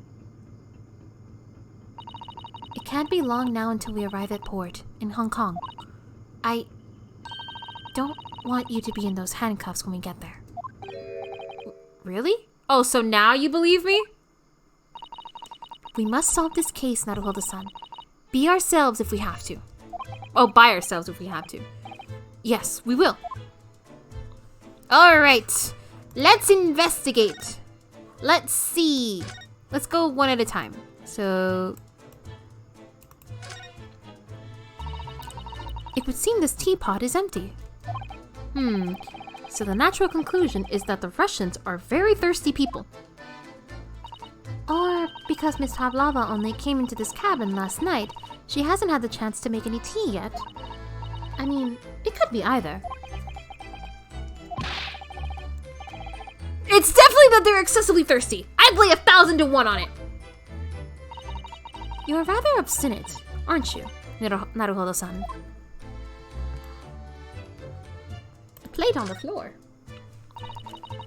I wonder what this little saucer is doing on the floor. The case is open, yeah. Yes, it doesn't look like it's been dropped. More like it was put there deliberately. Ah! Do you think? Do you think there could be a leak on the roof just above here? What? A leak? Is this ship quite safe? I'm sure that even if there's a little leak in the roof, it doesn't mean the whole ship is going to sink. No, you're right. Of course you're right. She's really trying to persuade herself, isn't she? Oh my! Miss Pavlova's case is open!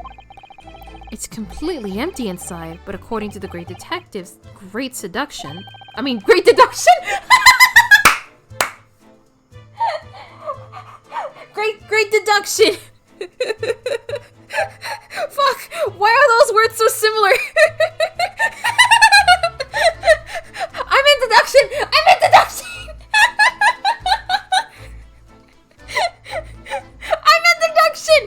meant deduction!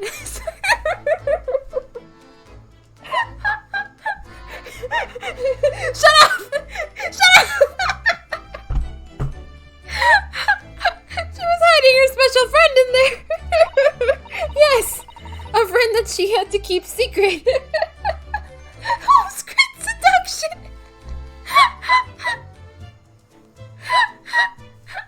No. Because you're not allowed to bring animals aboard the SS Buria. I wonder what kind of animal she had in there. I still think it's a snake. And more to the point, where is it now? What's going on here? There are just a few books on the desk. Nothing else, by the looks of it. Well, Miss Pavlova only ran away from the ballet last night. She's hardly occupied this cabin for any time at all. That's true. I wonder what kind of books she likes to read. Let me see. Yes, I see.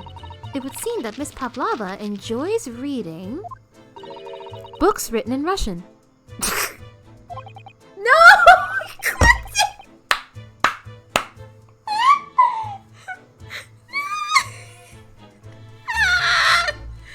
I'm gonna die. Thanks. I think I probably already knew that. It's rude to ask too much of people, Naruhodo-san. Kindly remember that. She tried. That's what matters. Alright, what's in here? I suppose every cabin has a waste paper basket.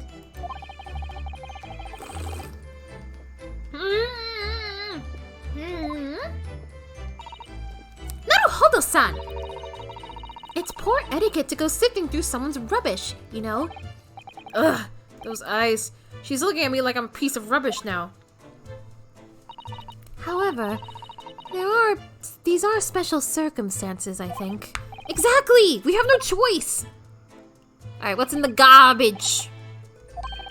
There's hardly anything in here at all. Oh, well, that's a little disappointing.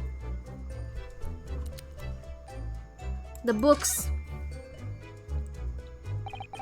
All these books have toppled over together. Look, every single one. Do you think that's a god of the sea, perhaps? He's toppled too, though. It's exactly the same as the bookcase next door. In Kazuma's cabin.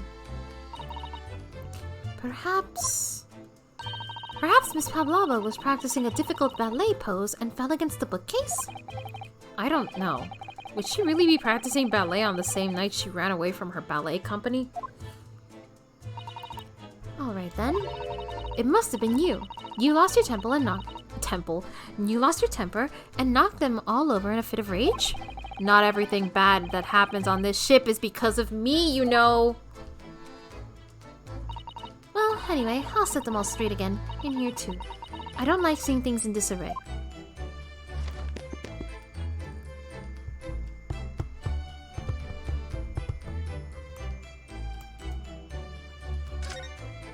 That rules.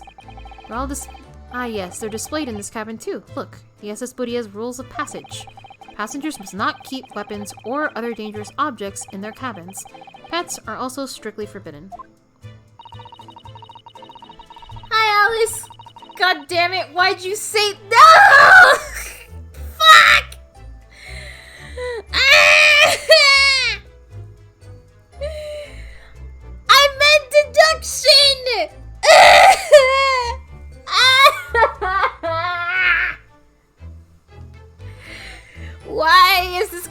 legacy with this game!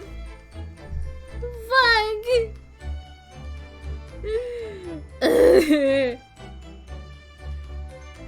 He's not charming! He's a dumb idiot! I wanna punch him!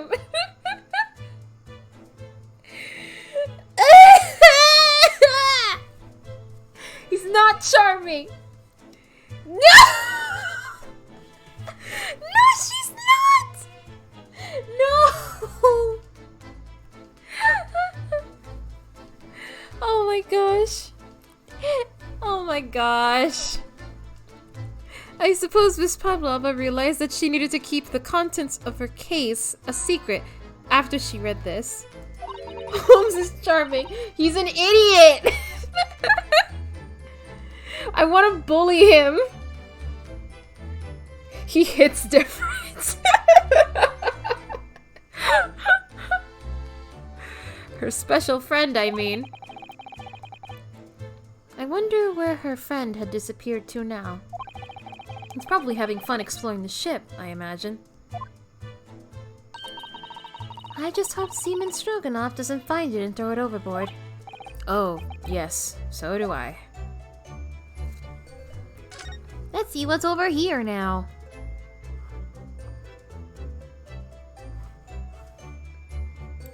Her bed. Naruhodo-san, are you there? Sorry? I'm right here. Yes, why? Oh, good. I thought you might have climbed into the wardrobe when I wasn't looking. There's no place like home. Believe me, I don't have some strange compulsion to jump inside every wardrobe I see, you know. Well, anyway, I'm not sure anyone could fit inside this one.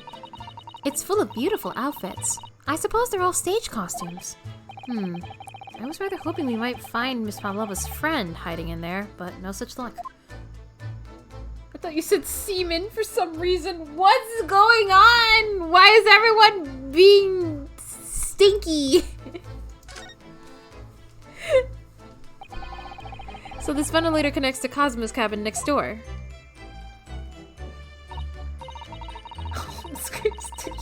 That was an accident! Seaman and semen are similar in pronunciation. It's true. It's true. There's a lot of jokes about semen.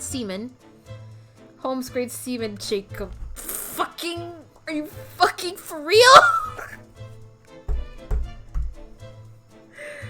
God! If you're all done drooling over Herlock Sholmes... Jeez.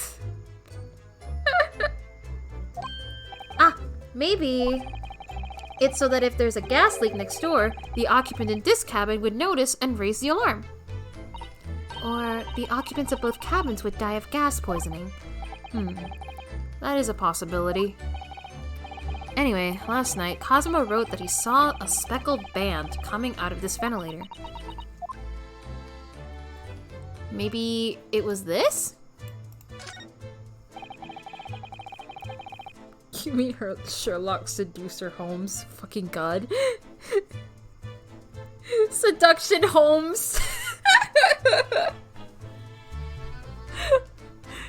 The Great Seduction Dance. There's one of these next to the bed in Cosmo's cabin, too. Yes, it's the bell cord. I can't resist. You fool! She barely hesitated there, and gave it a good tug, too.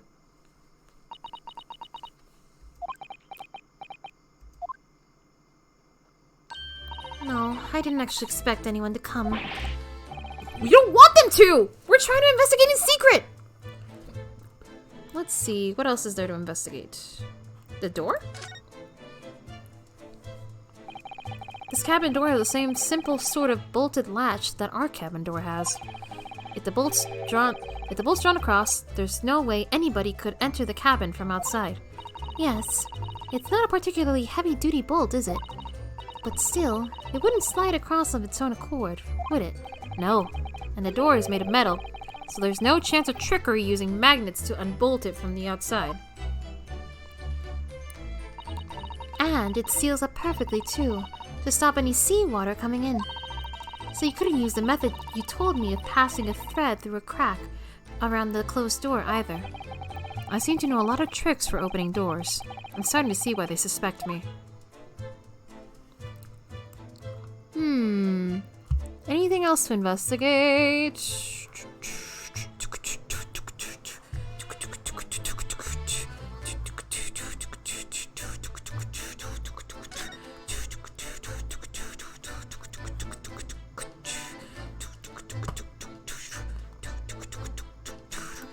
That seems to be it.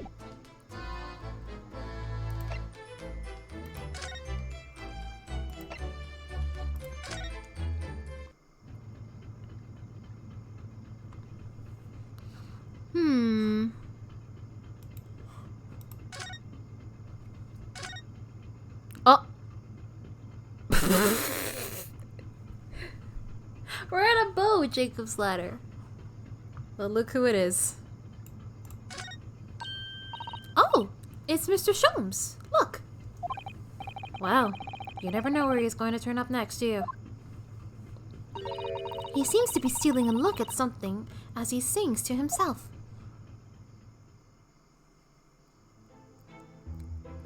Tra-la-li-la-di-da-di-day. I did it the great detective way. He's still singing. Do you think he hasn't noticed us? Or he's simply in extremely high spirits.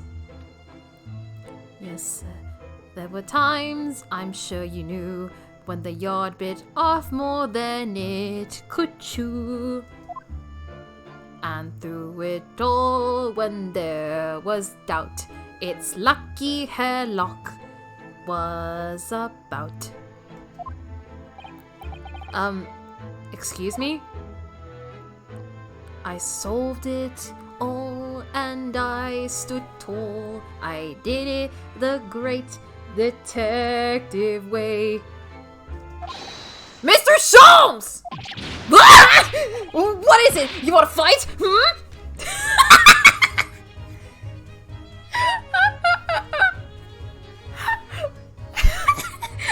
him up your dicks! Put him up, bub! Honestly, interrupting a fellow when he's singing. And I was just about to reach the climactic finish! Sorry, I thought you were never going to stop, so I figured now is a good time as any. I very nearly dropped you to the floor with one of my famous right hooks! Alright, I get the picture. Now could you put those fists away? I am seduced now. Mr. Sholmes? You seem to be examining something before we interrupted you. Highly seduced. Ah, yes, that. I was immersed in study of the ship's log, as penned by the stockily built crewman who's usually on guard here. Ah, yes, the ship's log. And did you find out anything useful from it? Well, after 2 a.m. this morning, the majority of the entries are blank. Which means that there was nothing to report. Nothing of note happened, so...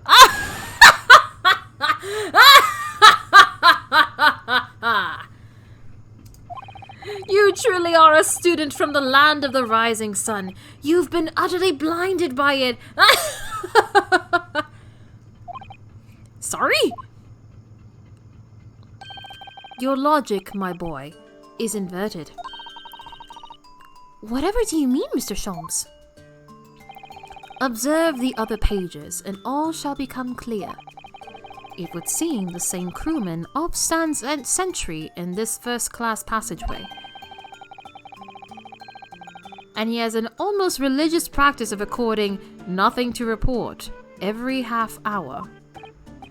Oh, he writes that in every 30 minutes? Nothing to report. I lost my seduction for Holmes.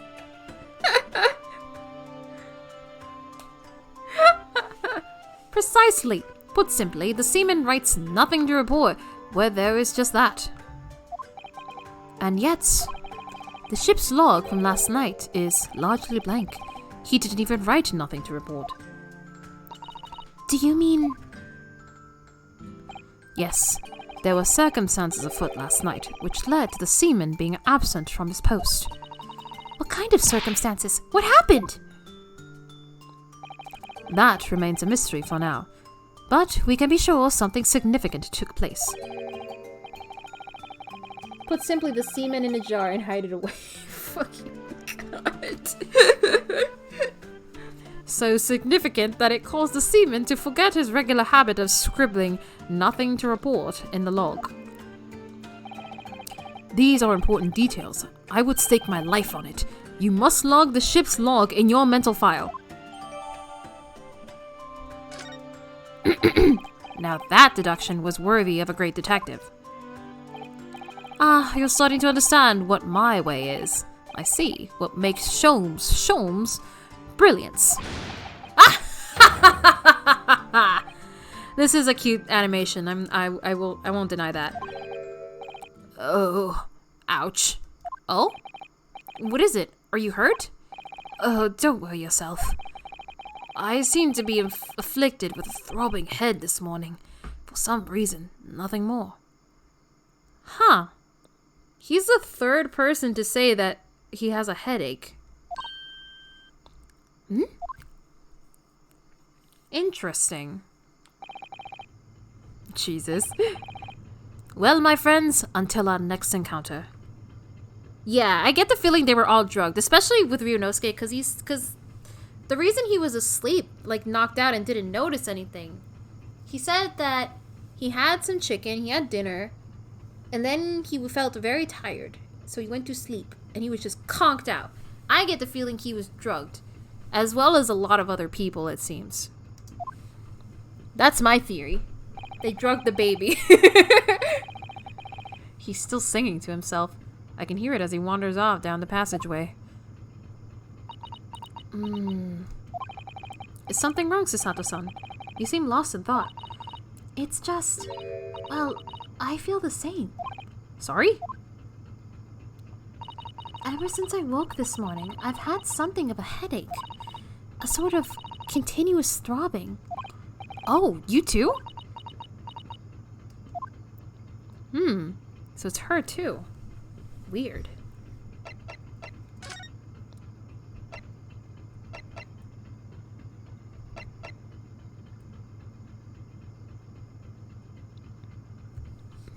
Where to next?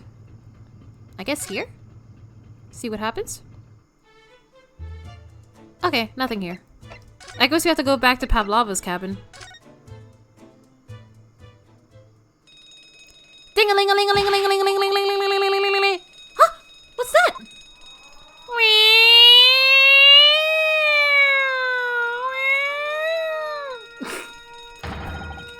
Shut down the engines immediately! Vessel sighted a quarter mile 4. Full stop! Hard to starboard! All hands brace for impact! Uh-oh. What the? I think we're about to crash into another ship. What? Oh god! I can't stand! Susato-san, head on to me! Ah!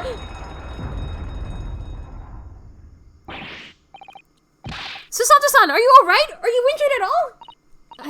I think I'm fine. Thank you, Naruhodo-san. Oh jeez, oh my, oh gosh, oh no! It looks like we avoided a collision. I think... Yes, the ship has come to a stop. Oh my goodness, what about you, Naruhodo-san? Are you hurt? No, I'm fine. Uh-oh. Hello, is anybody in there? Shout if you need assistance! Oh, that sounds like... Inspector Hosonaga. Yes, the best boy. He's back. Is that you in there, Naruhodo-san? Unbolt the door, quickly! What? The bolt? Look at that! The door's bolted. Did you do that, Susato-san? No, I didn't touch it. Well, that's strange. How did... And...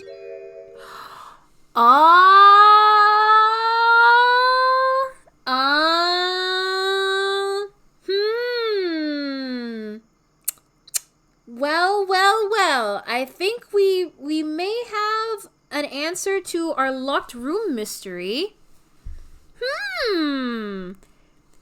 Methinks this is the second time this has happened to this ship. Let's continue. And look at all the books. They're just like they were before again. Now hold us on. Aren't you going to open the door and let the inspector in?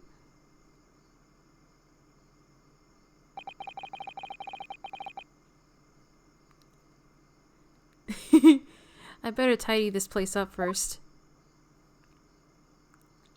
Keep the books as is. Our violent emergency stop had solved one mystery at least, in a very vivid way.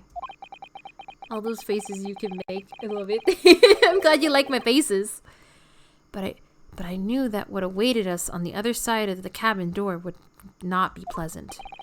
I hurried around tidying up the cabin with a new sense of foreboding in my heart. Oh, that was a quickie. That was a quickie. That was a quickie. I want to see if I can keep going until the 4-hour mark. I want to see. I'm curious. You can't leave me in a cliffhanger like that. I need to know what happens next. I need to see Hosonaga again. Somehow, the door to the cabin we were in ended up bolted after we made an emergency stop.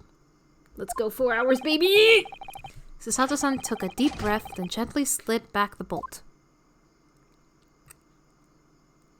Oh boy. You! What are you doing in Miss Pavlova's quarters? You both look unhurt. Good.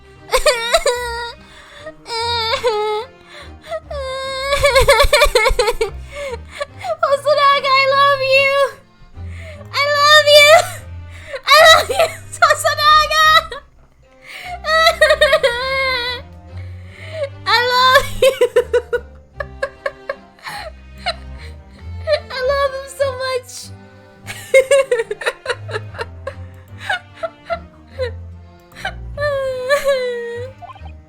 Yes, we're fine. Thank you. What on earth happened? I'll gladly accept Hosonaga seduction.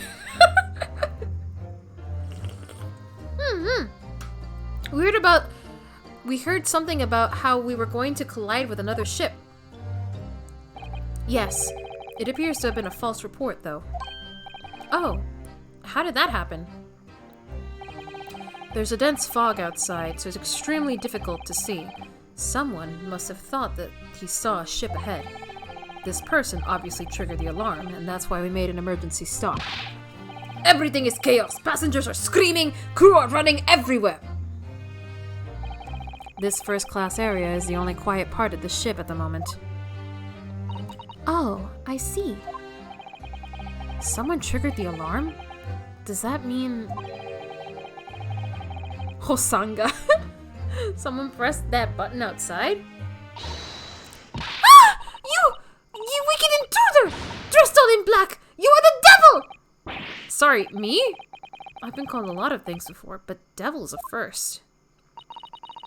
You opened my traveling case! How could you? What? No, we didn't touch it! That's right, Miss Pavlova. It was already open when we came into your cabin. Inspector! Yes? Arrest this man! I know he did it! Oh my god, again? He is a criminal. It is not enough that he has killed a man?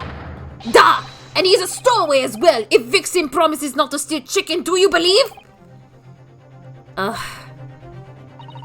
Take him away! He is a trespasser as well as everything else!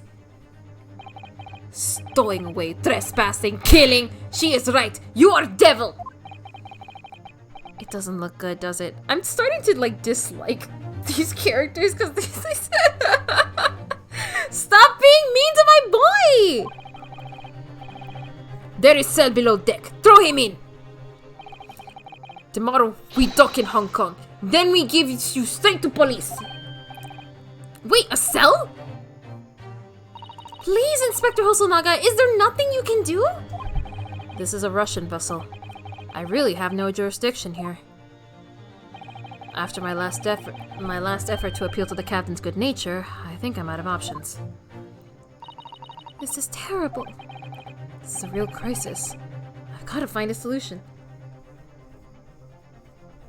I know! It runs in the family!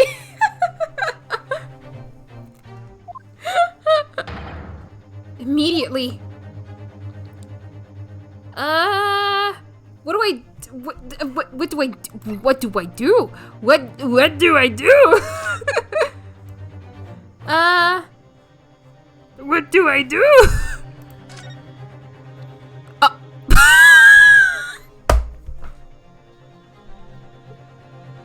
Why? Why are you like this? Why are you like this? Why are you like this? Also, yes, Jacob's ladder. This, Ryunosuke Naruhodo is Phoenix Wright's ancestor, because Phoenix Wright's original Japanese name, I believe, is Ryuji Naruhodo. I think in this game, it's supposed to be like his great-great-grandpappy. But because, you know, different last names because of localization, they're like, this is his ancestor. So now we know Phoenix has Japanese blood in the localizations lore. In Holmes' great twerk. Hey! What are you doing up there? Mr. Sholmes?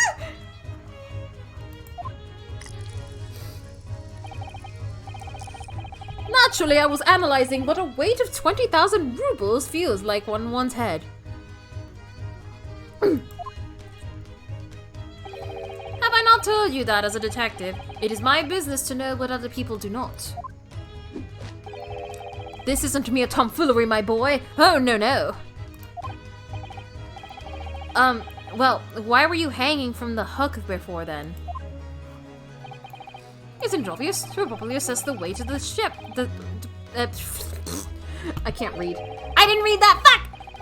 I wish to determine if it would bend that conceited-looking hook on the wall, so full of brag and bounce. Look at him go. No, I can't take this Holmes energy. Even worse. Or better. He's fucking great. I love Sholmes. I either think he's great or I want to beat him up. I never know when to take this man seriously or not. You again. The great detective. Ah, Inspector. I confess I've been looking for you. I have something to report to you most urgently. Well, you might try looking for me somewhere other than a hook on the wall next time. What is to report? Speak! An urgent report from a great detective can mean but one thing. Yes.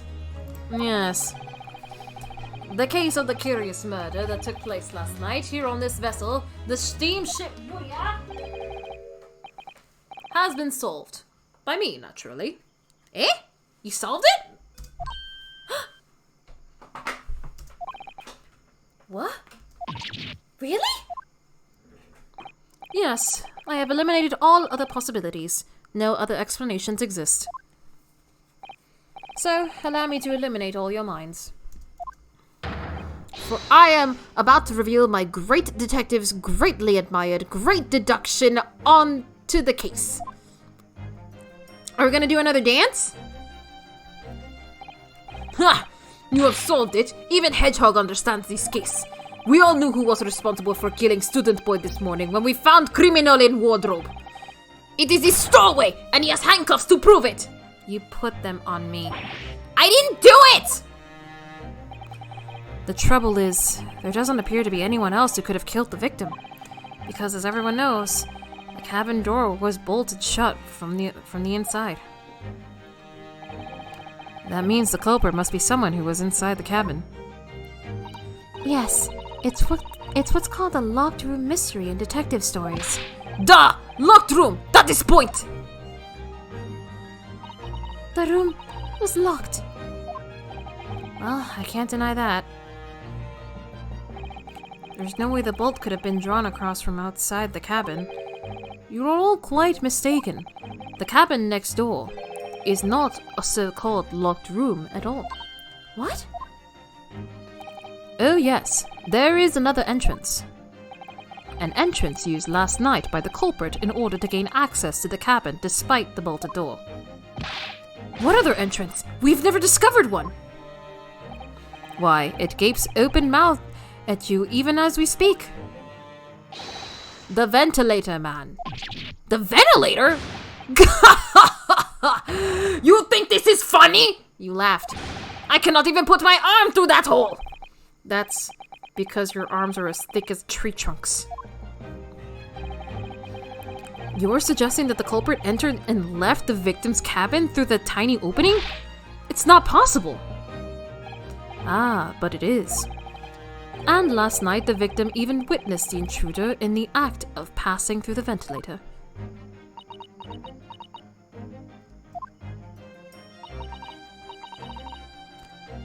Mr. Sholmes, do you mean... Are you referring to the words Kazuma-sama wrote in his diary? 1:23 a.m. I can hear a faint whistling sound.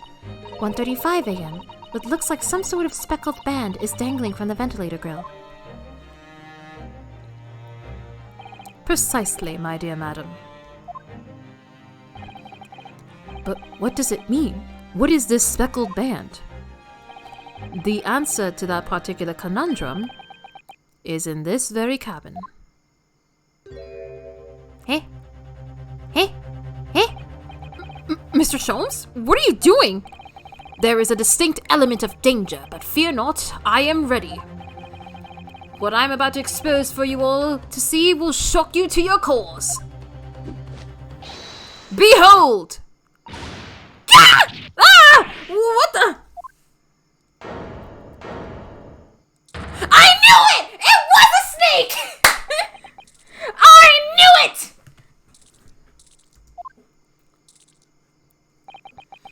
Allow me to introduce you all to the band, the Speckled Band. A snake? Indubitably.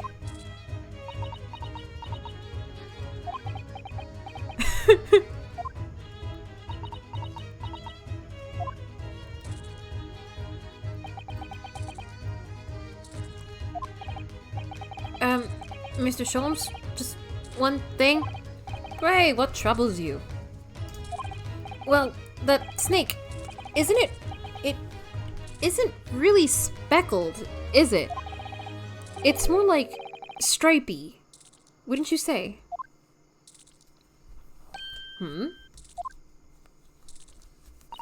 Yes, you're right. I think in this case, you'd have to call it... the striped band. Wouldn't you?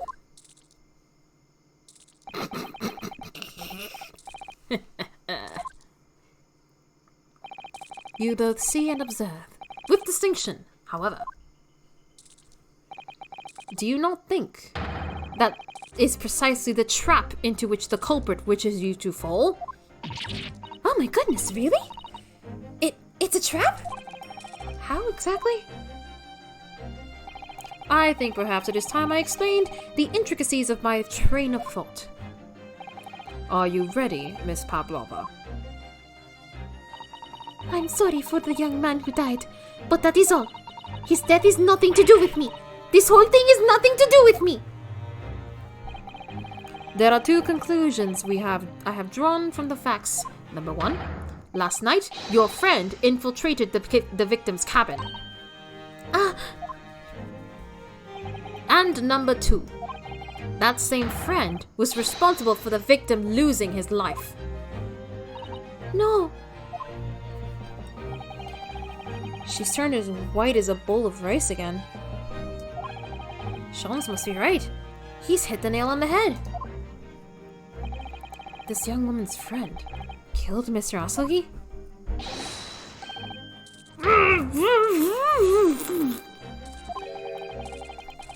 It looks like he can't speak with that snake coiled around his head. Good! I don't want to hear him. I would advise as little movement as possible, Seaman. You wouldn't want the fangs of that long friend in your neck. So everyone, let us begin.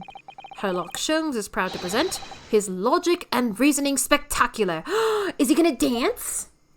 Is he gonna dance? Yeah, he's gonna dance! Dance time!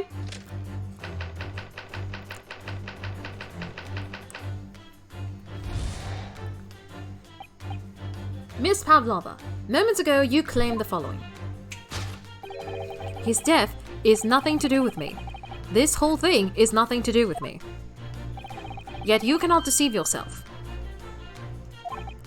Yes, when you recall those horrid events, your aching heart smarts with pain. Your aching heart. And it is that very pain that evidences your inextricable link to the victim's death. So we ask, what was the nature of this intruder that stole into the victim's cabin on that portentous night? Why, naturally, it was the friend with which you boarded this vessel, was it not? Ah, as I suspected, another telltale glance.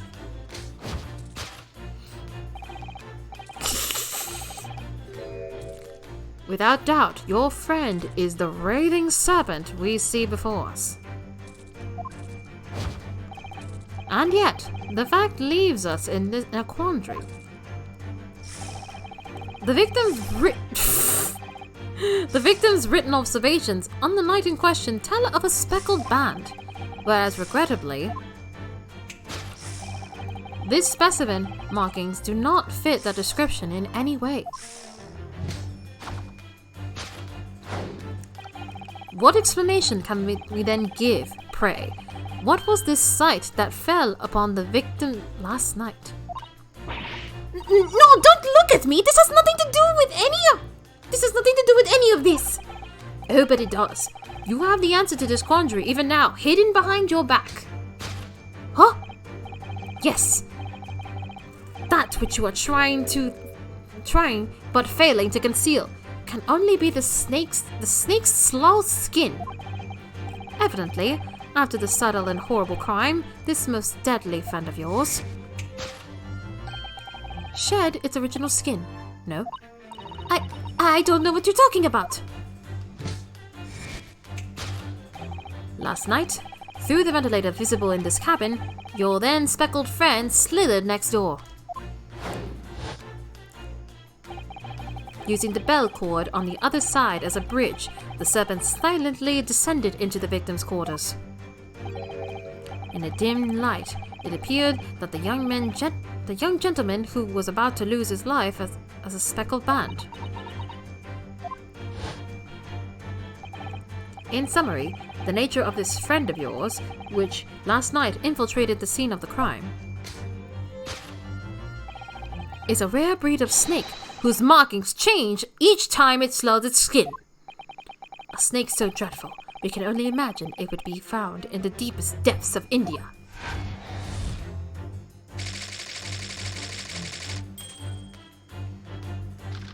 I don't think that's right.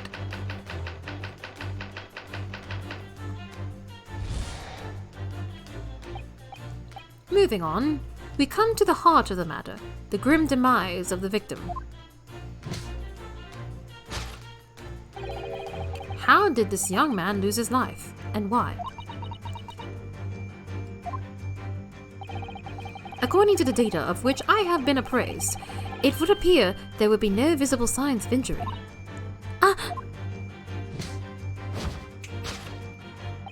In fact, the circumstances of the victim's death can only be explained by a terrible venom. That's not correct.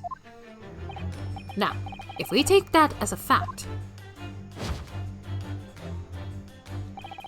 we can reasonably imagine that there remains evidence to affirm it at the scene of the crime.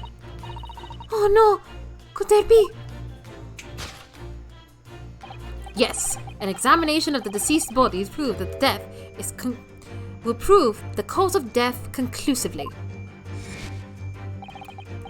The almost but not quite Imperceptible puncture wounds left by the venomous fangs will seal the truth. Yes, the vestiges of the snake bite delivered by your terrifying friend. This makes no sense! There is no point feigning ignorance, Miss Pavlova. After the incident, you endeavored to hide everything, didn't you? But now your involuntarily glance betrays the hiding place you chose. That's right. You hid the evidence that links to your victim's death, to the victim's death in that traveling case. When we first met in this cabin, it came to my attention that your case moved periodically. Your serpent assassin was restless inside, no doubt. You don't... It is telling that the victim made note of the low whistling sound that he heard minutes before his end. That was your signal, was it not? The sound you had used to train your serpent friend. To train? Indeed. You'd put that serpent through this ventilator and wait. After a period, you'd summon it back with a whistle. You couldn't know if the animal had done its duty, so you would listen for signs of life next door. If the victim appeared not to have been dispatched, you'd release the snake once more. Do you deny the snake has undergone such training? It's not true! Having slithered through the ventilator and down the bell cord, the creature needed only to sink its fangs in once. And its venom would course through the victim's veins, ending his existence forever. That is the true nature of the speckled band that took the poor young man's life. There can be no doubt. My logic is infallible. I don't know about that, Chief. Thus conclude Herlock Sholmes' great deduction of the speckled band. I don't know about that, Chief.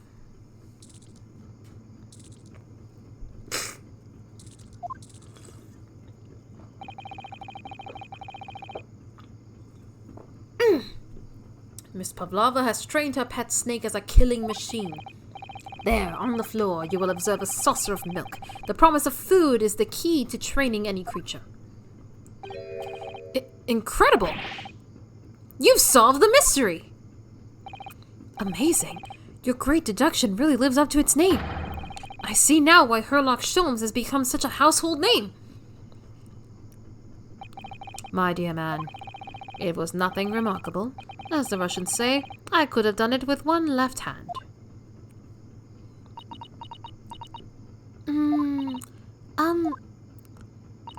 Could I venture an opinion, Mr. Sholmes? But of course, what's on your mind? It's just about your deductions before. Some things don't quite make sense to me. I welcome questions as to my method, and will answer both loudly and proudly. Oh, well, good. First of all,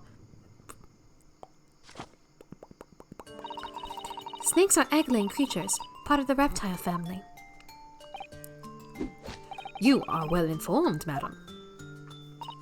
And reptiles, don't drink milk. Ah.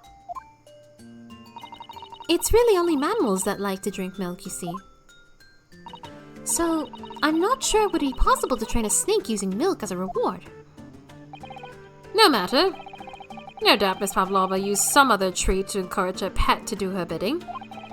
Milk was merely an example, the logic holds. Well, there's something else. Snakes have no ears. Ah. Yes, so I'm not sure it would really be possible to signal to a snake by whistling.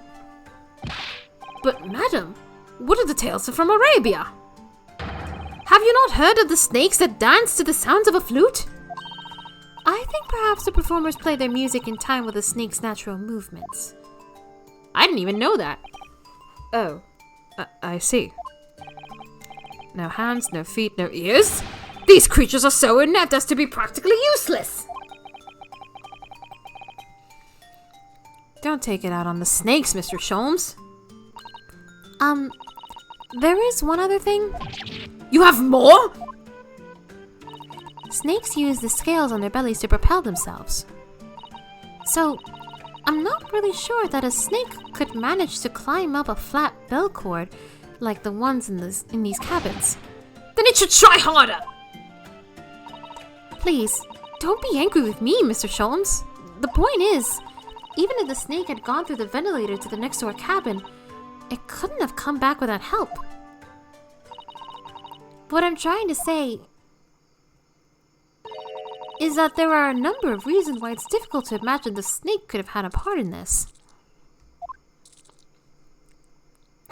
He's so sad.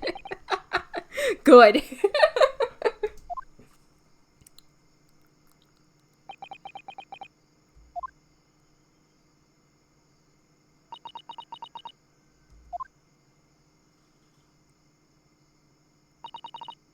I think we need to step in and help again, Mr. Naruhodo. Oh no, you don't mean... Yes, we need to modify Mr. Sholmes' latest deductions and turn them into the great ones they ought to be. I had a feeling that was coming. Alright, let's give it a try. Just what I was waiting for. Mr. Naruhodo! Yes, right. So cast your eyes down to your wrists again. What? Yay, my cuffs are gone! You've done it again! Your handcuffs are gone! Where did they go? Fear not, I shall see they're restored after our work is done. I really wish you'd leave them off. Now everyone, let us begin. Herlock Sholmes is proud to present his Logic and Reasoning Spectacular. Let's go again! Let's go again! Let's go again!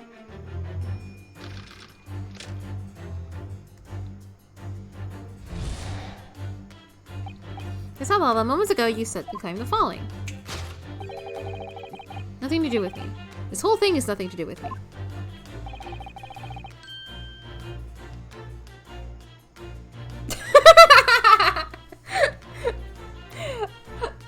No, it's all just me. I think in the second game there's voice acting, but we're in the first game, so...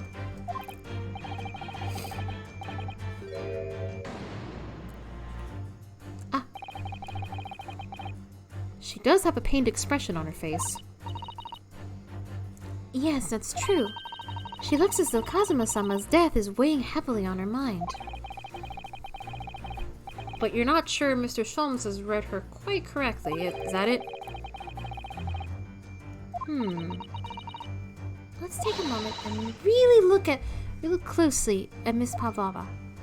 You gotta look at her? Oh! Yes! She got claw scratch! Yes. When you recall those horrid events, that claw scratch smarts with pain. Indeed. A simple observation reveals that the wound is fresh. Miss Pavlova, did you in fact receive that scratch? Sometime last night. Ah!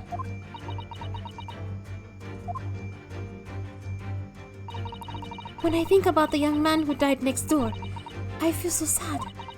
And when I'm sad, the pain from this wound is worse. And it is that very pain that evidences your inextricable link to the victim's death. So we ask, what was the nature of this intruder that stole into the victim's cabin on that portentous night? Why, naturally, it was the friend with which you boarded this vessel, was it not? Ah, as I suspected, another telltale glance. Without doubt, your friend is the writhing serpent we see before us. Maybe it was a rat? Like a mouse? It seems like the scratch mark on the back of Miss Pavlova's hand was made by this friend of hers, doesn't it? Except, snakes don't have claws, do they? No, they don't. They don't even have hands or feet on which claws might grow on. Well then, if that snake isn't her pet, what is? What's the true identity of this friend of hers? We should follow her gaze, Naruhodo-san. That's where we'll find the answer.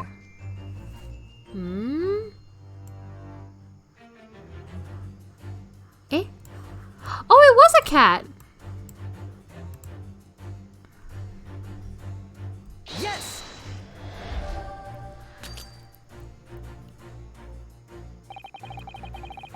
Wait, what?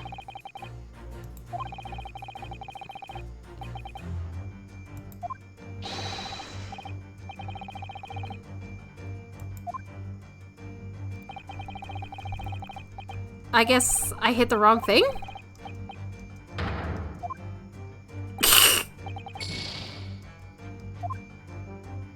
I could have sworn I hit the right thing. Oh, I have to examine it, I imagine. Oops, my bad.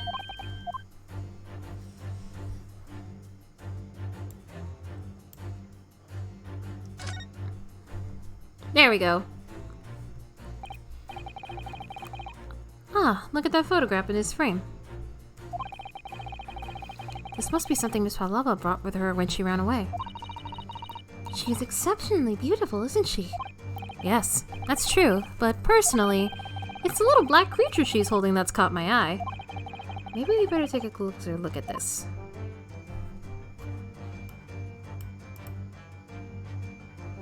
Ta-da!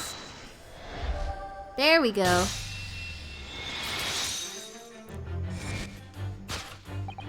Without a doubt, your friend is the little kitten we see before us. Yes, the scratch on the back of your hand makes that abundantly clear. Oh no!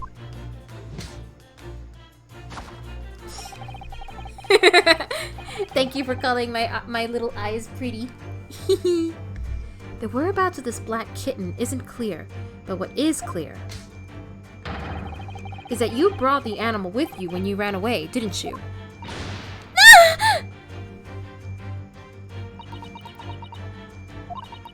Darka is my best friend. I couldn't leave her behind. Darka would appear to be a Russian blue. And yet, the fact leaves us in a quandary. The victim's written observations on that night in question tell of a speckled band. Whereas, regrettably,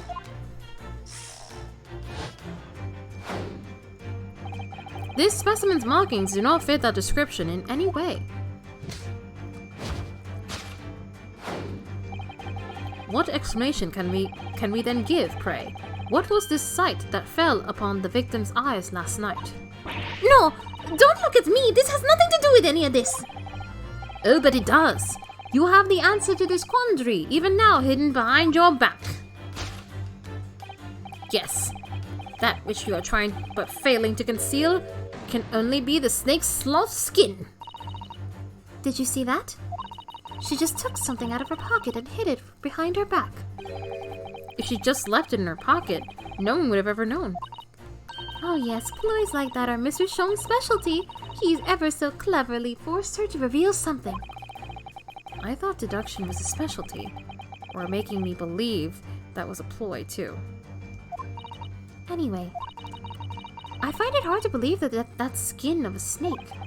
In which case, just what is Miss Palava hiding behind her back? What are you hiding? What the what is... Oh, is it a cat toy?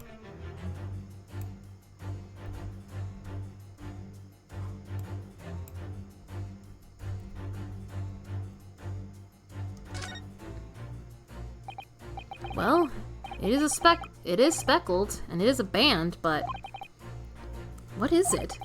It seems to be soft and fluffy, a long piece of cloth of some sort, and that looks like a handle on one hand. I think it may be a cat's toy. This sort is common in the West, apparently. How is that a toy for cats? Cats like to chase the band around and paw at it. Kittens in particular love that sort of play. You only need to wave it in front of them, and they pounce at it. That sounds positively adorable. Cat's toy. So it's a cat's toy. Yes! Yes!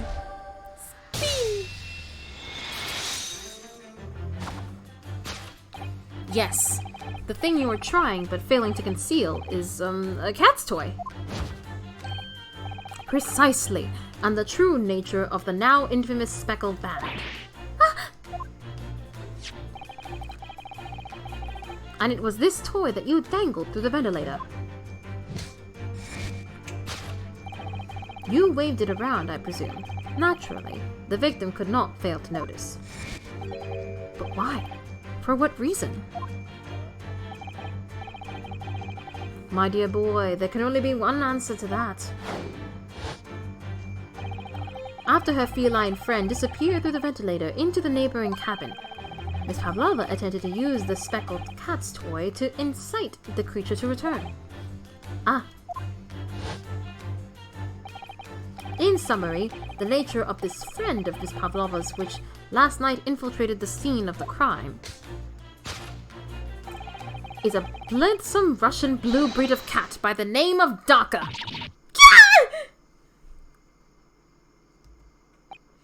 A truly troublesome feline young Daka is proving to be. She must be caged once found. You will forgive us for borrowing the photograph of your pet, Miss Pavlova.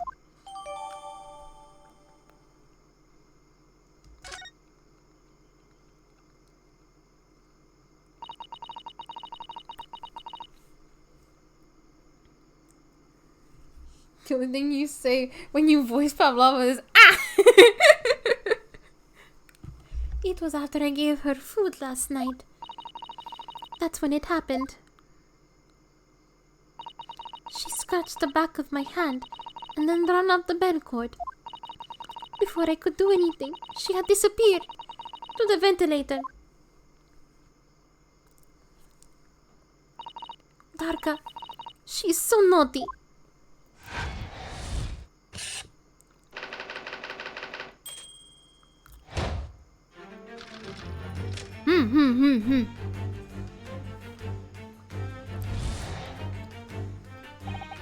Moving on, we come to the heart of the matter, the grim demise of the victim.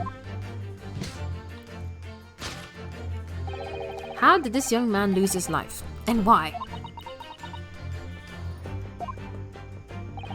According to the data of which I have been appraised, it would appear that there are no visible signs of injury.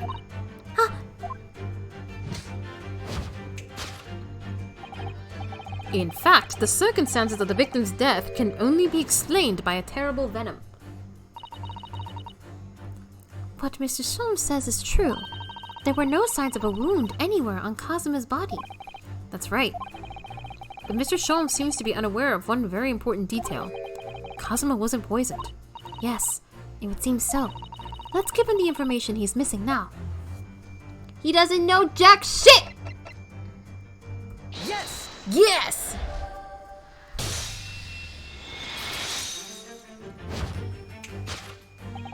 In fact, the circumstances of the victim's death can only be explained by the post-mortem report. Ah, yes. I knew it was one or the other. His neck was...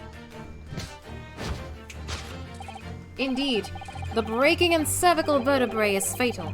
Only that Goliath would be strong enough to survive. Only that Goliath would be strong enough to survive that. Seaman Stroganoff isn't some immortal freak, you know. The jury is out. Anyway, we have on good authority that the victim's neck was broken. Now, if we take that as fact, we can reasonably imagine that there remains evidence to affirm it at the scene of the crime. Oh no! Could there be... Yes, an examination of the deceased's body will prove that the death conclusive. I can't read. Kazuma died because his neck was broken. In other words, he was probably struck by something or someone. Yes, that's a distinct possibility. As of yet, no weapon has been found, though. Presumably, Darka didn't silently creep up behind Cosma and deal him a fatal blow. I suppose it's possible that he had a fall and hit the ground awkwardly. It could have been a terrible act of misfortune that he broke his neck completely by accident.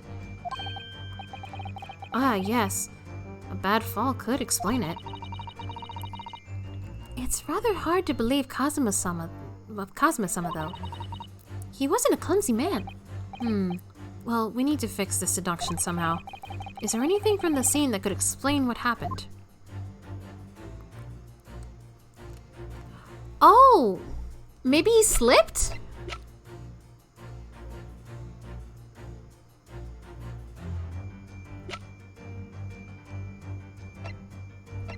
Maybe he slipped and fell?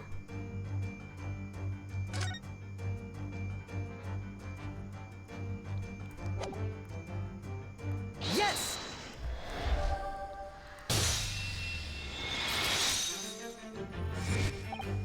Yes! An examination of the mark on the floor will prove the cause of death conclusively.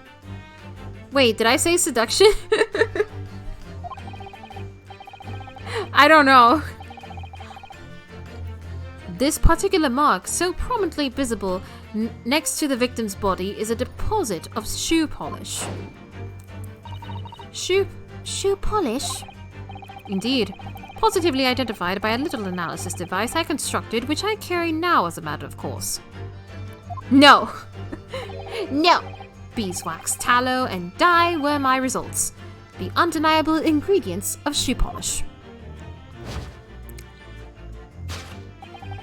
And the color of the polish is a perfect match on the color of Mr. Asogi's lace leather shoes. Huh. Looking at this mark, it's not hard to imagine what happened. For some reason, Mr. Asogi must have caught his foot at that point on the floor and tripped. Please, no. And, by a dreadful turn of misfortune, caught his neck against some immovable object. Suffering a fatal blow to the spine, the victim's vertebrae shattered, and in that instant, he lost his life. No! I don't know. I don't know anything about this. Is that really true, Miss Pavlova?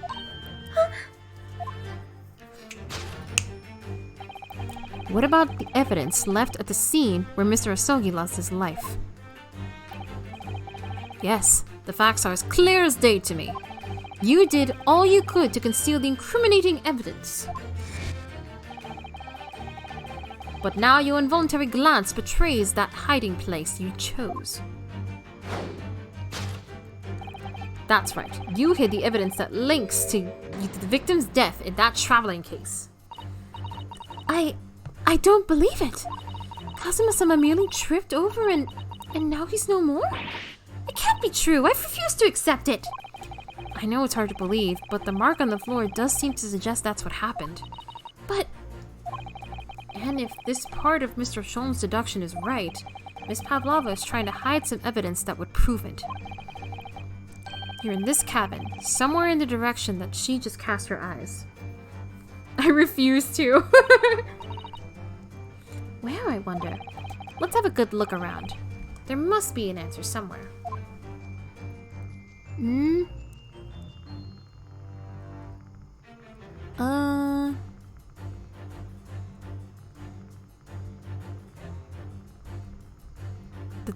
The tiara?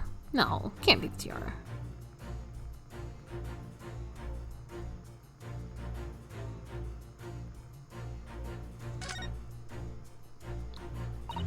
This is the wastepaper basket.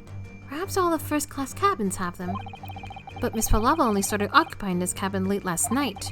Presumably, there's not much rubbish in there yet. Aha!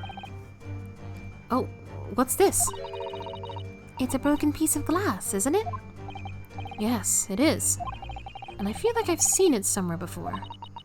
If it looks familiar, perhaps it's more than your mind simply playing tricks on you. Yes! Yes!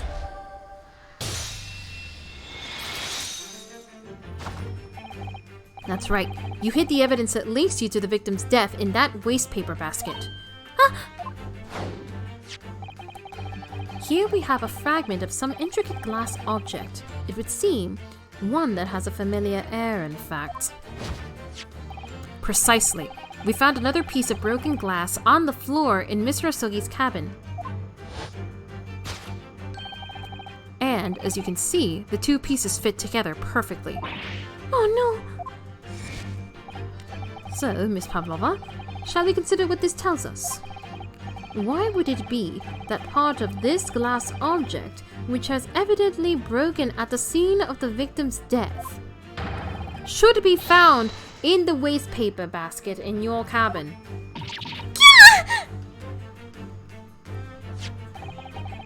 You're well acquainted with this glass bell, are you not? I don't... I don't know. In that hushed Russian accent of yours won't save you this time, dear girl. Why? Because we have conclusive evidence linking you to the bell in question. What? Take it away, Mr. Naruhodo. Yes. The evidence linking Miss Pavlova to the little glass bell, that would be the picture. Yes! If you look at this photograph, you can clearly see, hanging from darkest collar, the very glass bell in question.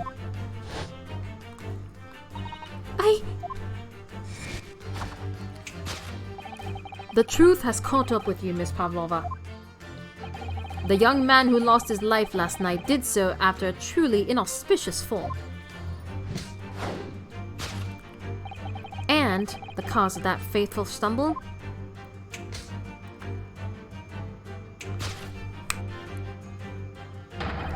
Your absent feline friend, Darka. Dead.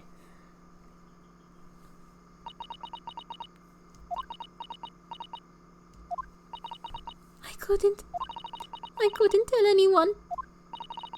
I'm sorry.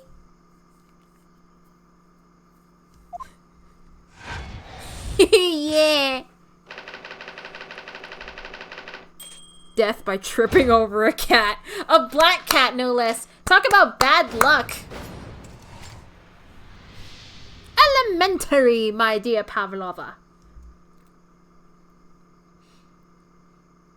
Aw, man. I'm still sad that Cosmo is dead. Why don't you tell us now, Miss Pavlova? Tell us exactly what happened last night.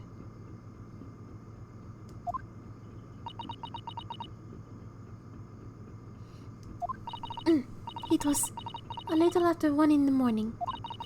It was so late, but I hadn't had time to feed Darka, so I gave her some food. And then, all of a sudden, she scratched me and jumped out of my hands. People do say that cats become more anxious and nervous in new environments. She was so fast, she disappeared through the ventilator before I could stop her. And that is how you acquired your rather nasty wound on the back of your hand, I take it. Yes. And I had read the rules on the wall. I knew that I was not allowed Darka with me. Yes. Modern science suggests that animals can carry infectious diseases. It's a precaution, really. So I listened and listened, trying to hear if there was some noise in the next cabin. Well, with a half hour past the 4-hour mark, I'd say Carson sucked it. I'm sorry, this game's so good! It was very quiet. I was sure if someone was there, he must be sleeping. So, at that point, you thought it safe to try to lure the kitten back again. By dangling the end of the toy through the ventilator and adding the adjoining cabin. Darka always loved this toy, but it didn't work. Nothing worked. I tried using her favorite toy. I tried whistling to her softly, but nothing. She didn't return. So the faint whistling sound Cosmo wrote about in the diary was Pavlova trying to retrieve her pet. Cats have a propensity to remain hidden in the shadows when frightened. Yes, so there was nothing I could do. I just had to wait until she had calmed down. But then... Oh. Yikes. I nearly passed out with shock. I heard her cry out, and then... Oh, it was such a dreadful bang! And afterwards, nothing. It was totally silent. Kazuma was...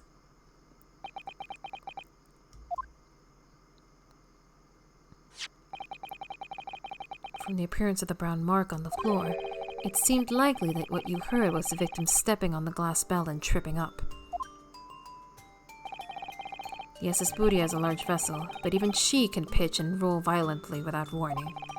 If Mr. Asagi was already off balance as a result of the ship, lurching when the kitten got under his feet, the combination of unfortunate factors could easily have caused him to fall over.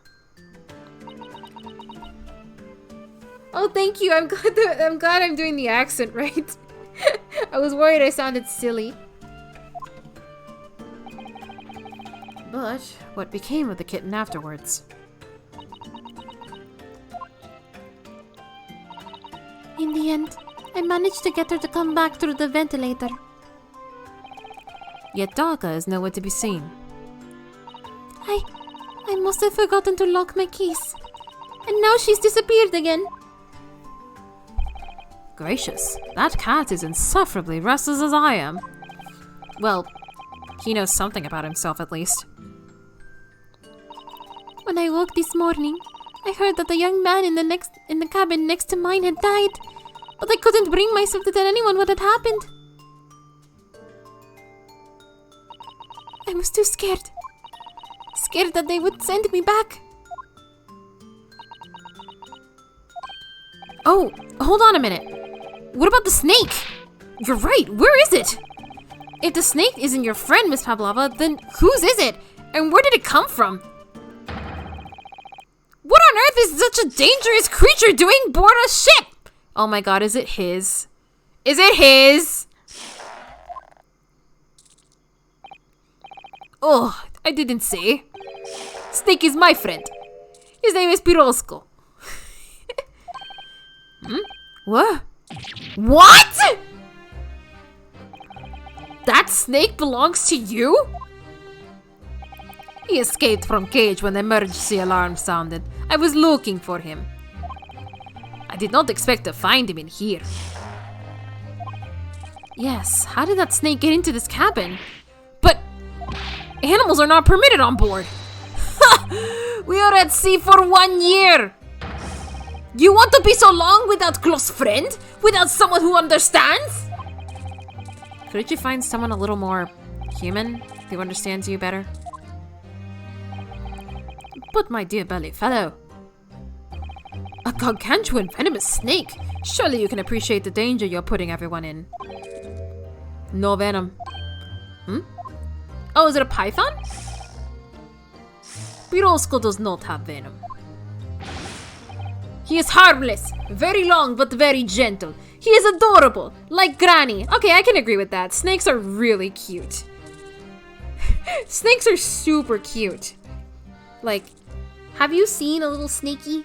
Like, look at Pirosco even. This snake is adorable.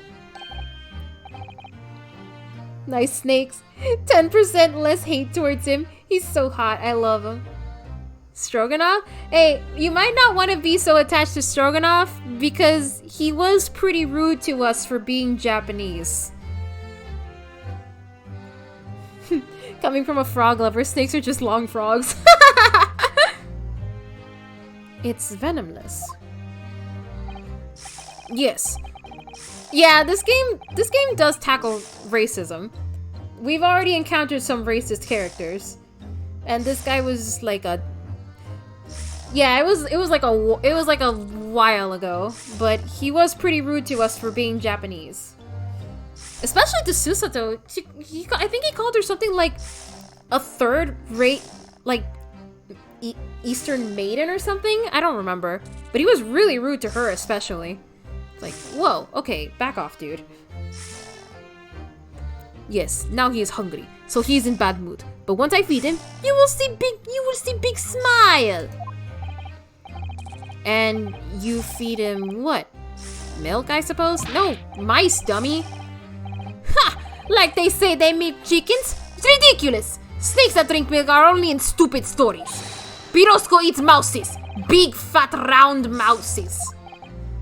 Ah. Oh, so is that what the mousetrap in the passageway out there is for? Of course.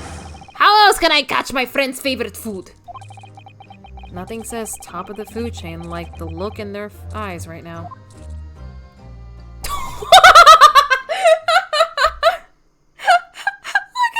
He looks dead inside. It refuses to drink milk, and it cannot hear a whistle, it can't climb up a bell cord, it's not even venomous. How the deuce did something so inept land a starring role? It's not my fault, I do not make up stories.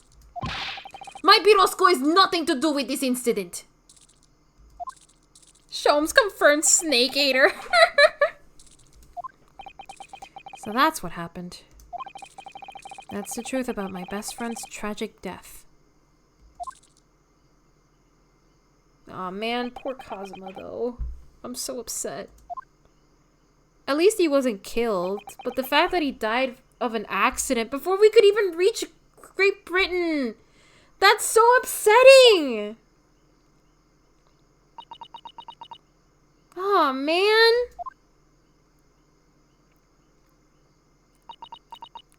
That's like genuinely so upsetting though. Miss Pavlova.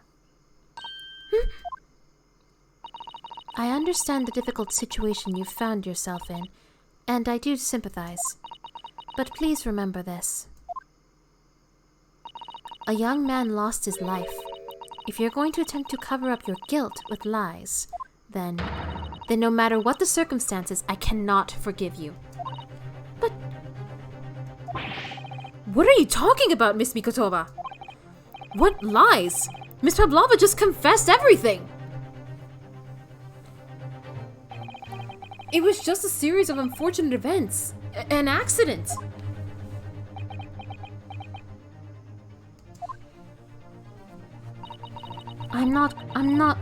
I can't read. I'm no great detective like Mr. Sholmes. I don't have a gift for knowing the truth. Now we put the snake down.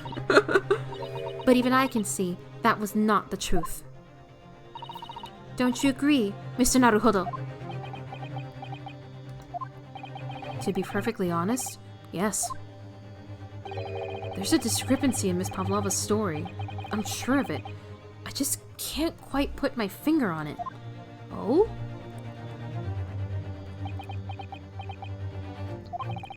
I confess, I was intending to let Scotland Yard deal with any outstanding issues on this matter. Oh!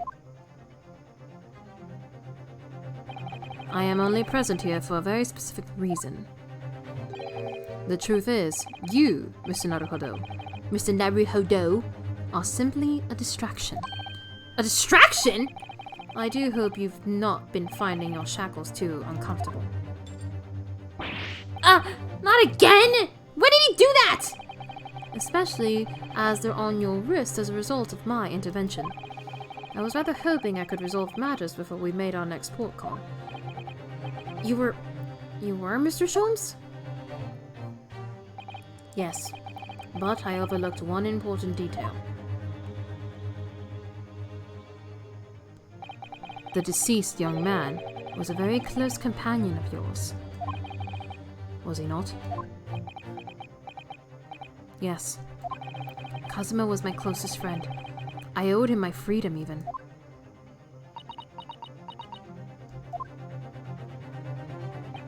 In that case, we must follow this to its conclusion.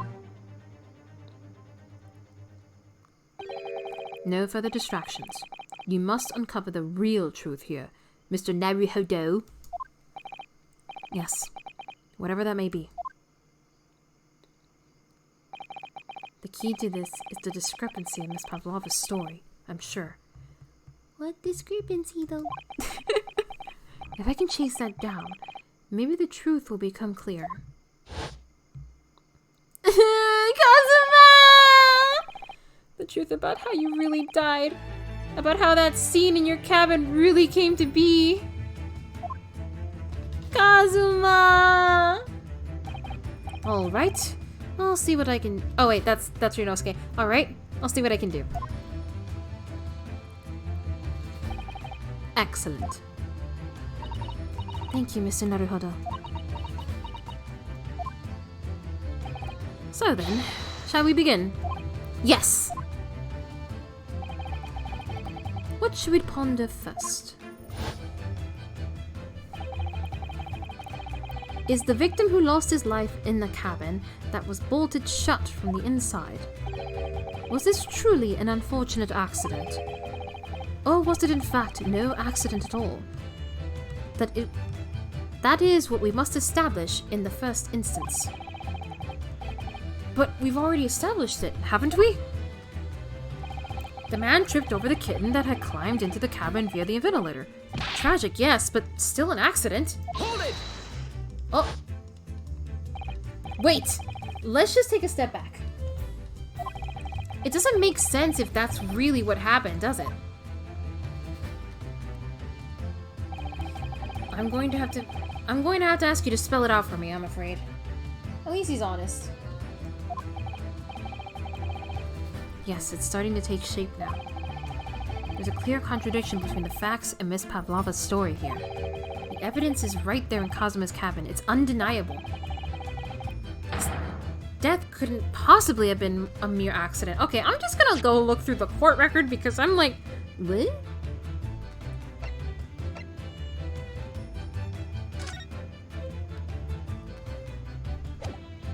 Oh wait, yeah, it couldn't have been an accident because literally the message. The dying message. Huh. Really? Let us show your our hand, Mr. Naruhodo.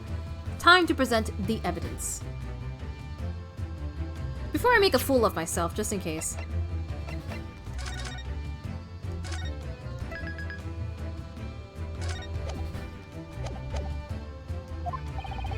The evidence proves unequivocally that the victim's death was no mere accident. I mean, this? Yes! The truth is clearly recorded in this photographic print. There's no way that Mr. Asogi could have left his message on the floor.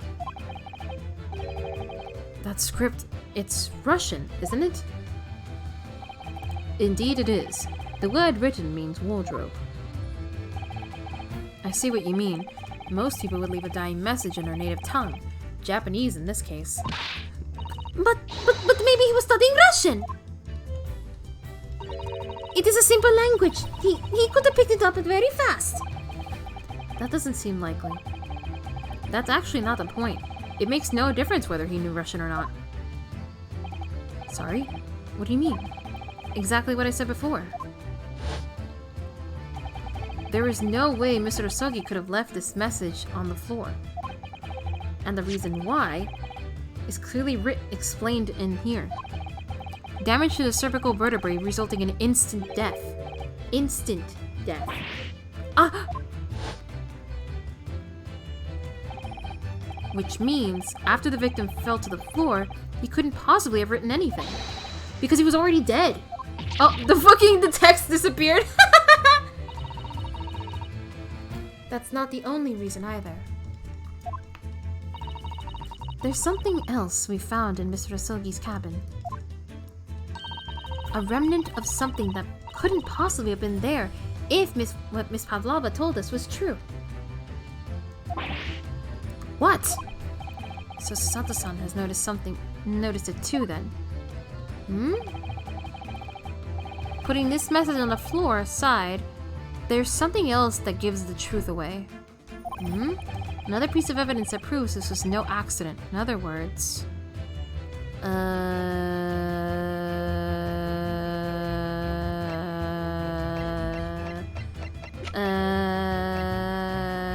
Oh! This maybe? I don't know. I'm just gonna present evidence. Maybe this? Yes! What point are you trying to make with that evidence? Okay, I was wrong. I was wrong.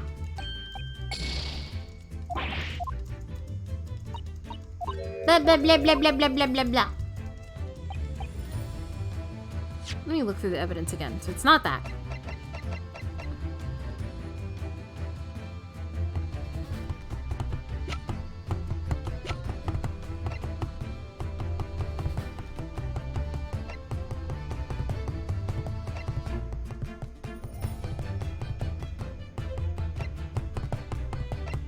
I have no idea what it could be.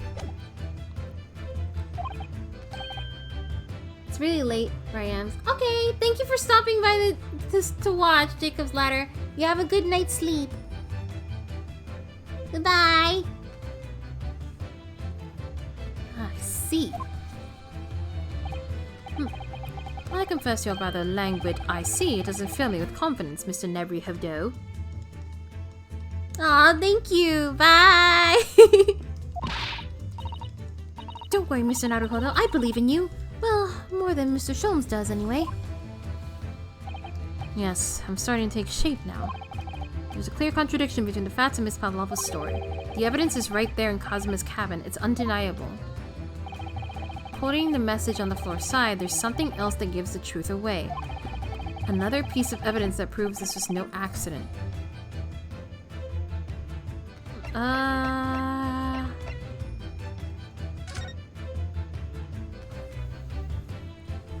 Cause of death.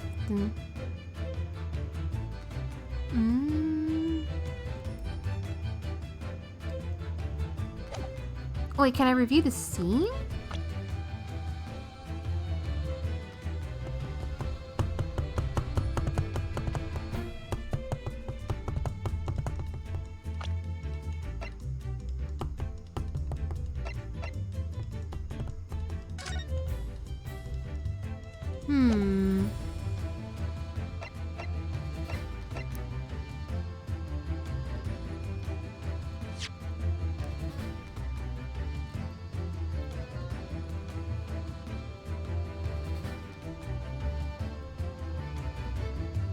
Instant death.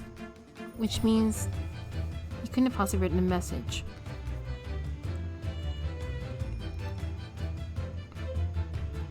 There's something else we found in Mr. Rosoki's cabin. A remnant of something that couldn't possibly have been there. The bell?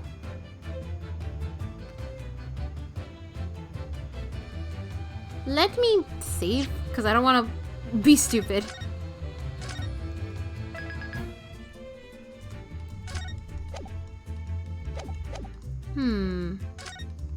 Maybe this? Yes! So it was the bell. This piece of broken glass next to the mark on the floor. But that's the glass bell the kitten had around its neck. We already know all about this. It's broken in half when the victim tripped over the cat and fell. So we already have a satisfactory explanation. When there's a flaw, where's the flaw in that logic? Unfortunately, there's a very big flaw. A fatal flaw. What? If that's what really happened, then how did one half of the bell end up back here in this cabin? Yes. Remember that we found the other half in the glass in the waste paper basket. Would you care to explain that, Miss Pavlova? Oh no. Both these pieces of evidence clearly point to the same conclusion. That when Mr. Sogi died last night in his cabin, there was someone else in that room. And that same person deliberately arranged the scene to disguise the truth, in order to cover up his or her own guilt. Yes, there was someone else present in Mr. Sogi's... Oh! You're wasting time. Someone else was there! Duh! Of course we know this! What are you talking about? Bulkhead was bolted shut from inside. There was no way in or out. Oh, yes.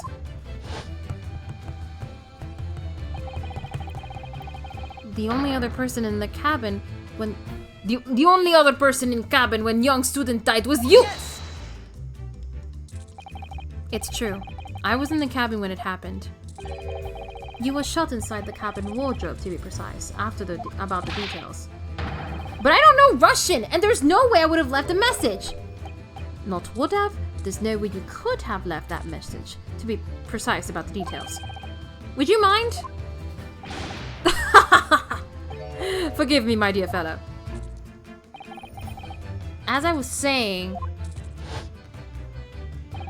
the person in question wrote the word wardrobe in Russian on the floor. In an attempt to incriminate me for the crime, even though I had been asleep in there the entire time. And then the same person picked up the broken glass bell that had fallen to the floor, for fear of it becoming evidence that would show how Mr. Sogi really died. But why wouldn't this person have taken all the pieces of the bell away? Leaving half behind was always going to raise questions. Yes, well, it was past 1 o'clock in the early hours of the morning. The cabin would have been quite dark. The single small lamp suspended from the ceiling would barely cast any light onto the floor there. Little wonder then that the culprit failed to notice a fragment in the tiny item. You all suspect me, don't you? This guy is really defending her hard. Seaman Stroganoff! Nina is woman of sea. She is daughter of strong sailor. 2 years ago, they noticed her dancing skills, and she went away to join ballet company.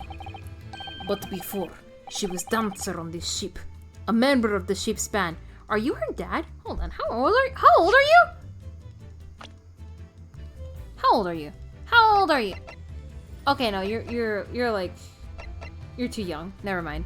Maybe she's related to someone else. I just figured they'd be related because he's also blonde.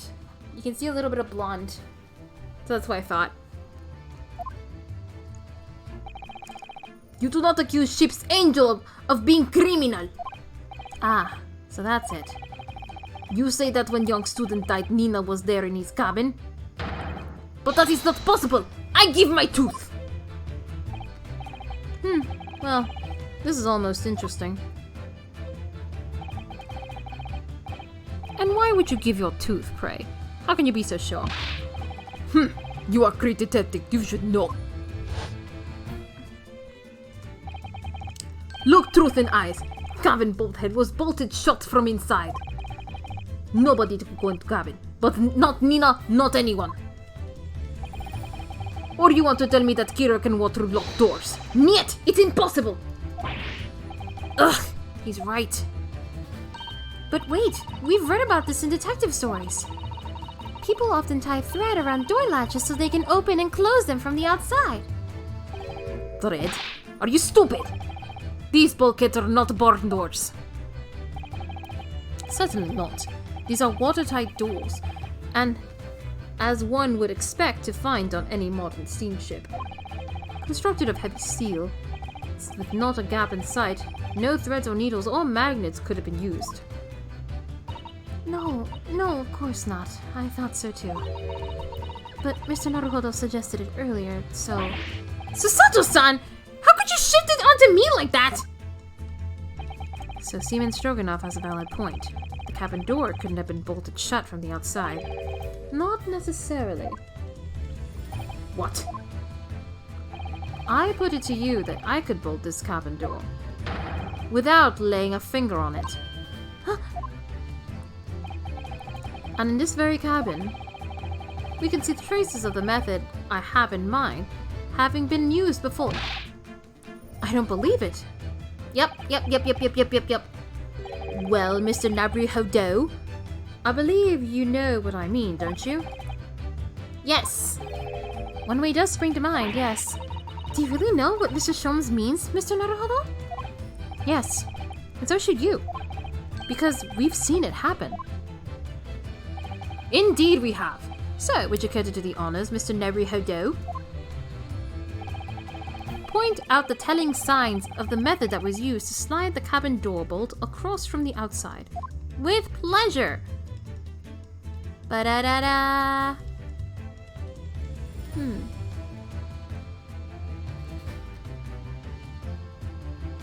This. Yes! Look at the bookcase there. You just finished this episode? Oh boy. Seeing how all the books and things on it have toppled over? That must have happened when the ship made its emergency stop before. Yes, that's right. It's a very powerful vessel after all. When the engines are thrown into reverse, a violent jolt goes across the entire ship. Any small object that aren't fastened down are bound to fall over. I can't read. Holy shit. I believe, yes. It's what's known as the force of inertia, acting on the objects.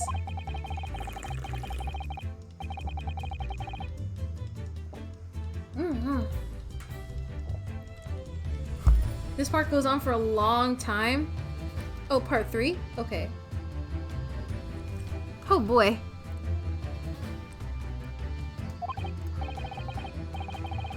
Well, whatever it's called, the same force that pushed over these books on the bookcase also made something else in this cabin move. The bolt on the cabin door. Ah! It was very obvious just after the emergency stop that the ship made earlier. We had come into this cabin not long before, and we hadn't bolted the door. But then...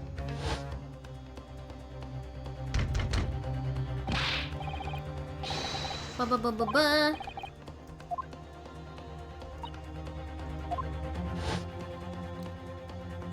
Oh, yes!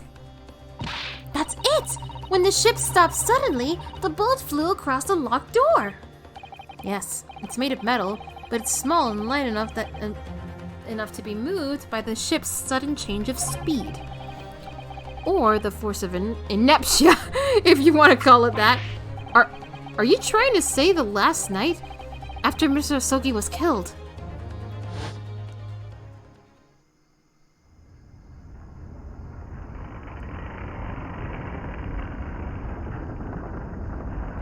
Ah!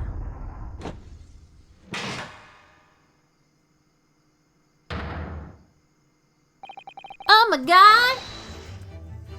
The SS Buria made another emergency stop? When I woke up this morning and looked... Oh! Is that why everyone has like throbbing headaches? Like they bump themselves or something while on their sleep? I looked around the cabin. I thought it looked a little odd. How all the books on the shelves had toppled over, and all the ornaments. It was almost as if someone had run their hand across the shelves and deliberately knocked everything over. Oh yes, I remember that. And I stood them all up again, didn't I? Then we came into this cabin. We were surprised to see the same thing in here. All the books and everything had toppled over. Just like in Mr. Asogi's cabin. Oh my! Do you have anything to say about this, Miss Pavlova? Are you out of your mind? You say Buria made emergency stop? It does seem a little far-fetched. How could that possibly have happened? Unless you're saying that the culprit is actually someone from the engine room. Oh, it's simple enough. Are you forgetting the button on the passageway outside? Used to trigger the emergency alarm. Oh yes, of course. There was a notice there, wasn't there? Telling you to only press the button in times of emergency. On dark nights when fog is dense, the captain cannot afford to rely on the eyes of his lookout alone. Hence the placement of a number of buttons around the vessel to allow any crewman to raise the alarm.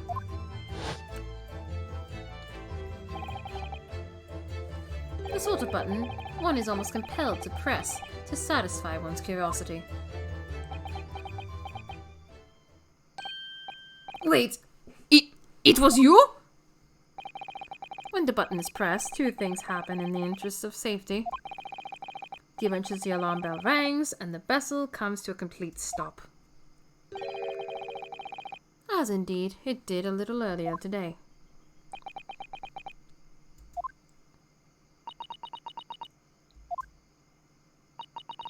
Mr. Sholmes, surely it wasn't you who... As I always say, a button has but one purpose in life. To be pressed! Whatever the occasion! Oh my god!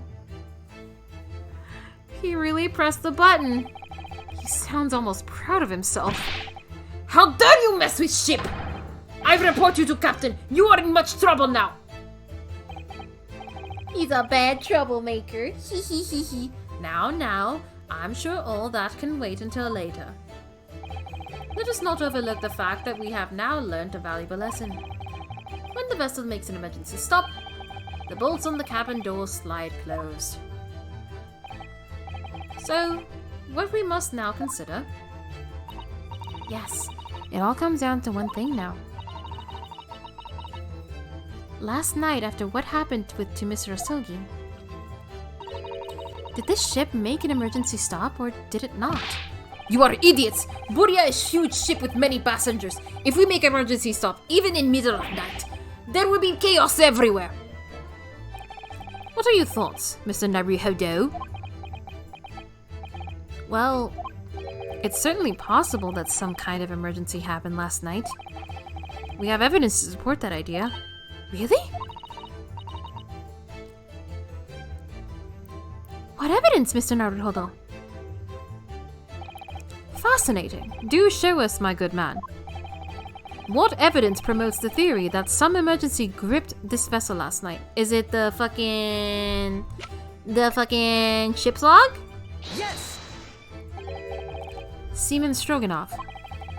It's your duty to patrol the first class area of the ship. Isn't that right? That is correct. Why? And the ship's log here. This would be where you record the details of your duties. What are you doing with that? That is mine! You rather carelessly left it atop the little makeshift bureau in the passageway out there. But as responsible passengers, we took it into our care, with a mind to return it to you later. I left it there on purpose! That is where I always put it! The point is, looking at it, what you usually record. It's clear that under normal circumstances, you write the phrase "nothing to report" every 30 minutes. But from 2 o'clock last night until first light this morning, nothing was recorded at all. Nothing recorded in the log? That is... because nothing happened. But if nothing happened, you would normally write "nothing to report," wouldn't you?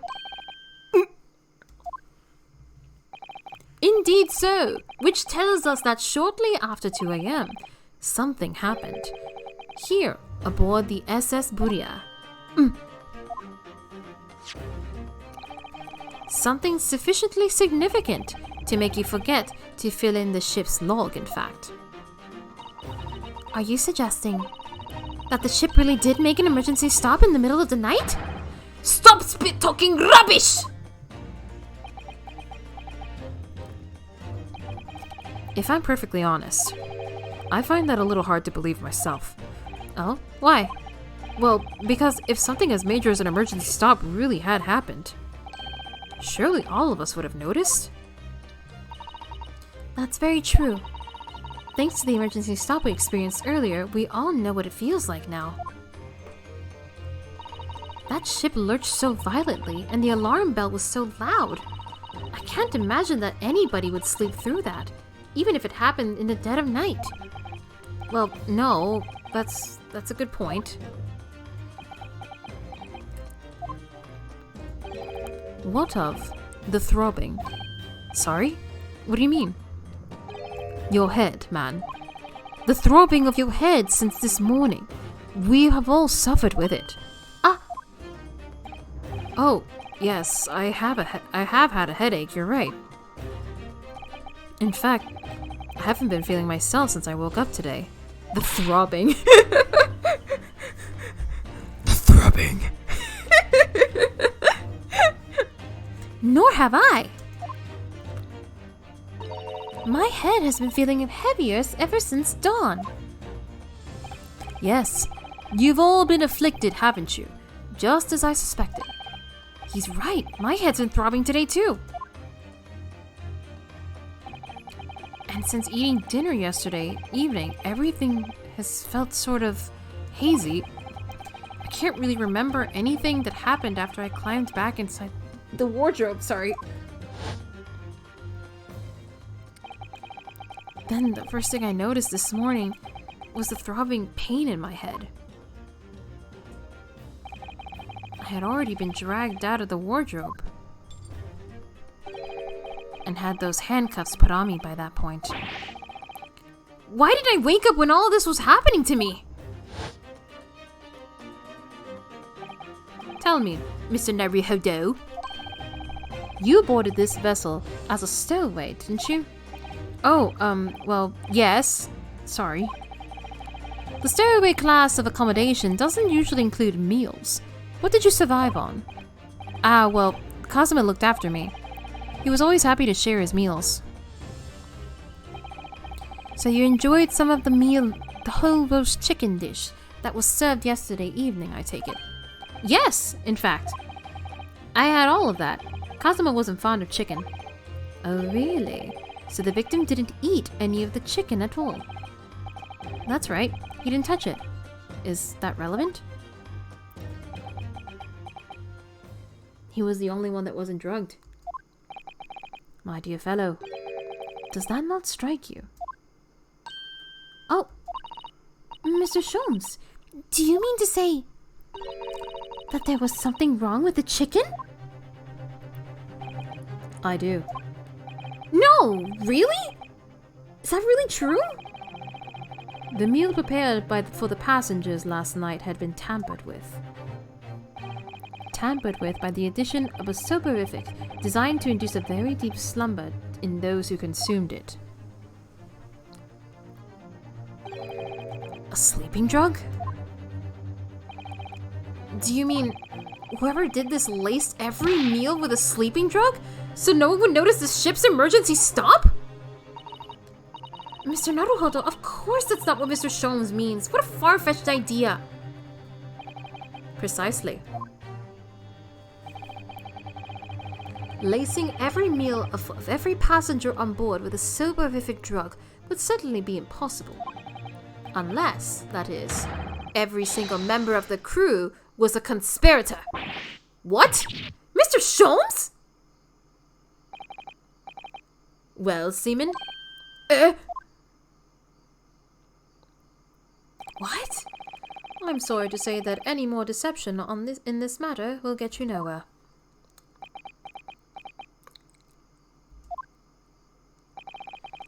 If you refuse to talk, there would have to be an inquiry made through the shipping company, of course. Okay. You sleep well, Noki. Have a good sleep.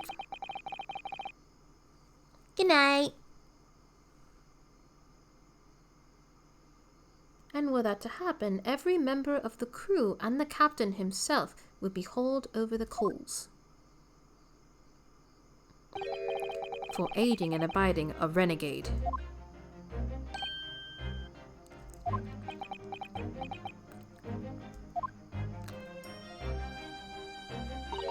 Please, no more. I will tell everything. I cannot make problems like this for everyone anymore. These crewmen are your former comrades, I believe. Yes. So when I decided to run away, I asked them to help me. We all agreed to help. Everyone together. She threw away everything. Her fame in the ballet, Mother Russia. We wanted to help our angel. I don't believe it. You are right. We put sleeping drug in chicken last night. Yes, I remember now. I did notice chewing on a lump of something strange and bitter at one point. We could not make old drug. How do you say, dissolve? Ugh, talk about heavy seasoning. At midnight, in waters near Shanghai, we brought our angel on board. She was helped by comrade on shore with a small fishing boat. While all the passengers in the SS Buria slept soundly, thanks to the almost magical effects of the slumber-inducing potion that evening meals had contained. So, if that's what happened, the only people awake on the ship last night were the crew, people who disliked chicken, and the newly boarded passenger, Miss Pavlova. And that means it would have been possible for you. You could have used the emergency stop trick to lock Kazuma's cabin door.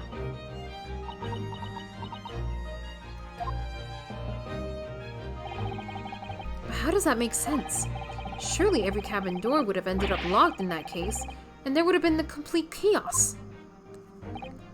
Oh, I wouldn't say so. What?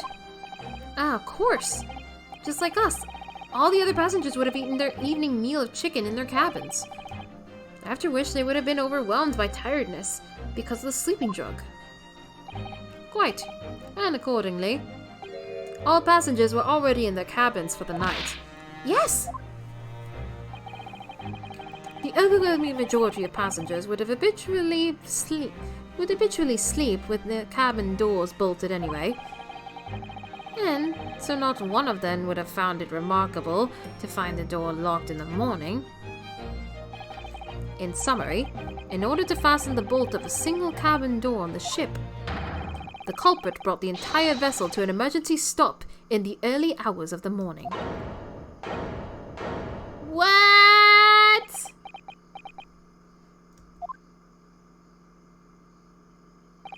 You have talked a long time and said many things. What is point? The point is what I said earlier. There was somebody else present on the scene when the victim lost his life that last night. Someone who left a message in Russian on the floor in an attempt to incriminate another.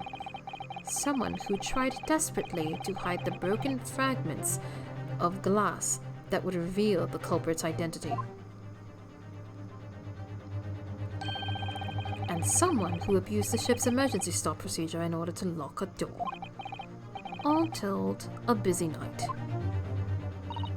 But... I don't know about any of this. I'm just a little girl. You like to speak with your long English words and explain your clever ideas. But I am sailor, and sailors don't listen to long, boring stories we don't believe. Sailors like me, we only trust what we see with our eyes. A laudable trait. What? I am quite of the same disposition, my good man. Observation to me is everything. Mr. Naruhodo? Oh, yes? Do you hear it? The accusatory cry of guilt on the wind. What accusatory cry of guilt? Sorry, you've lost me. Proof of involvement, man. But you can't hear such a call with your ears. No. You must hear it with your eyes, for observation is the basis of all deduction. What are you talking about? I believe the time has come. Oh no. For one final logic and reasoning spectacular to expose the truth. Oh my god. I don't think I can do another one. I'm so tired. I think I'm gonna stop here. We've been going for 5 hours. I meant to stop at 4, but I got too sucked in. I'm gonna stop here. Okay. Let me save.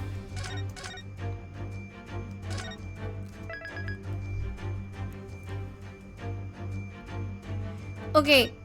I'm so tired. Thank you everyone for stopping by. Truly, truly thank you. I'm sorry we couldn't play one shot. I'm still gonna figure out if that can still happen. But I'm gonna keep playing this game on Friday and hopefully save one shot for Monday, like next Monday. But yes, thank you everybody. Oh my god, I'm so tired. Alright. I hope everyone has a good night. Goodbye. Bye.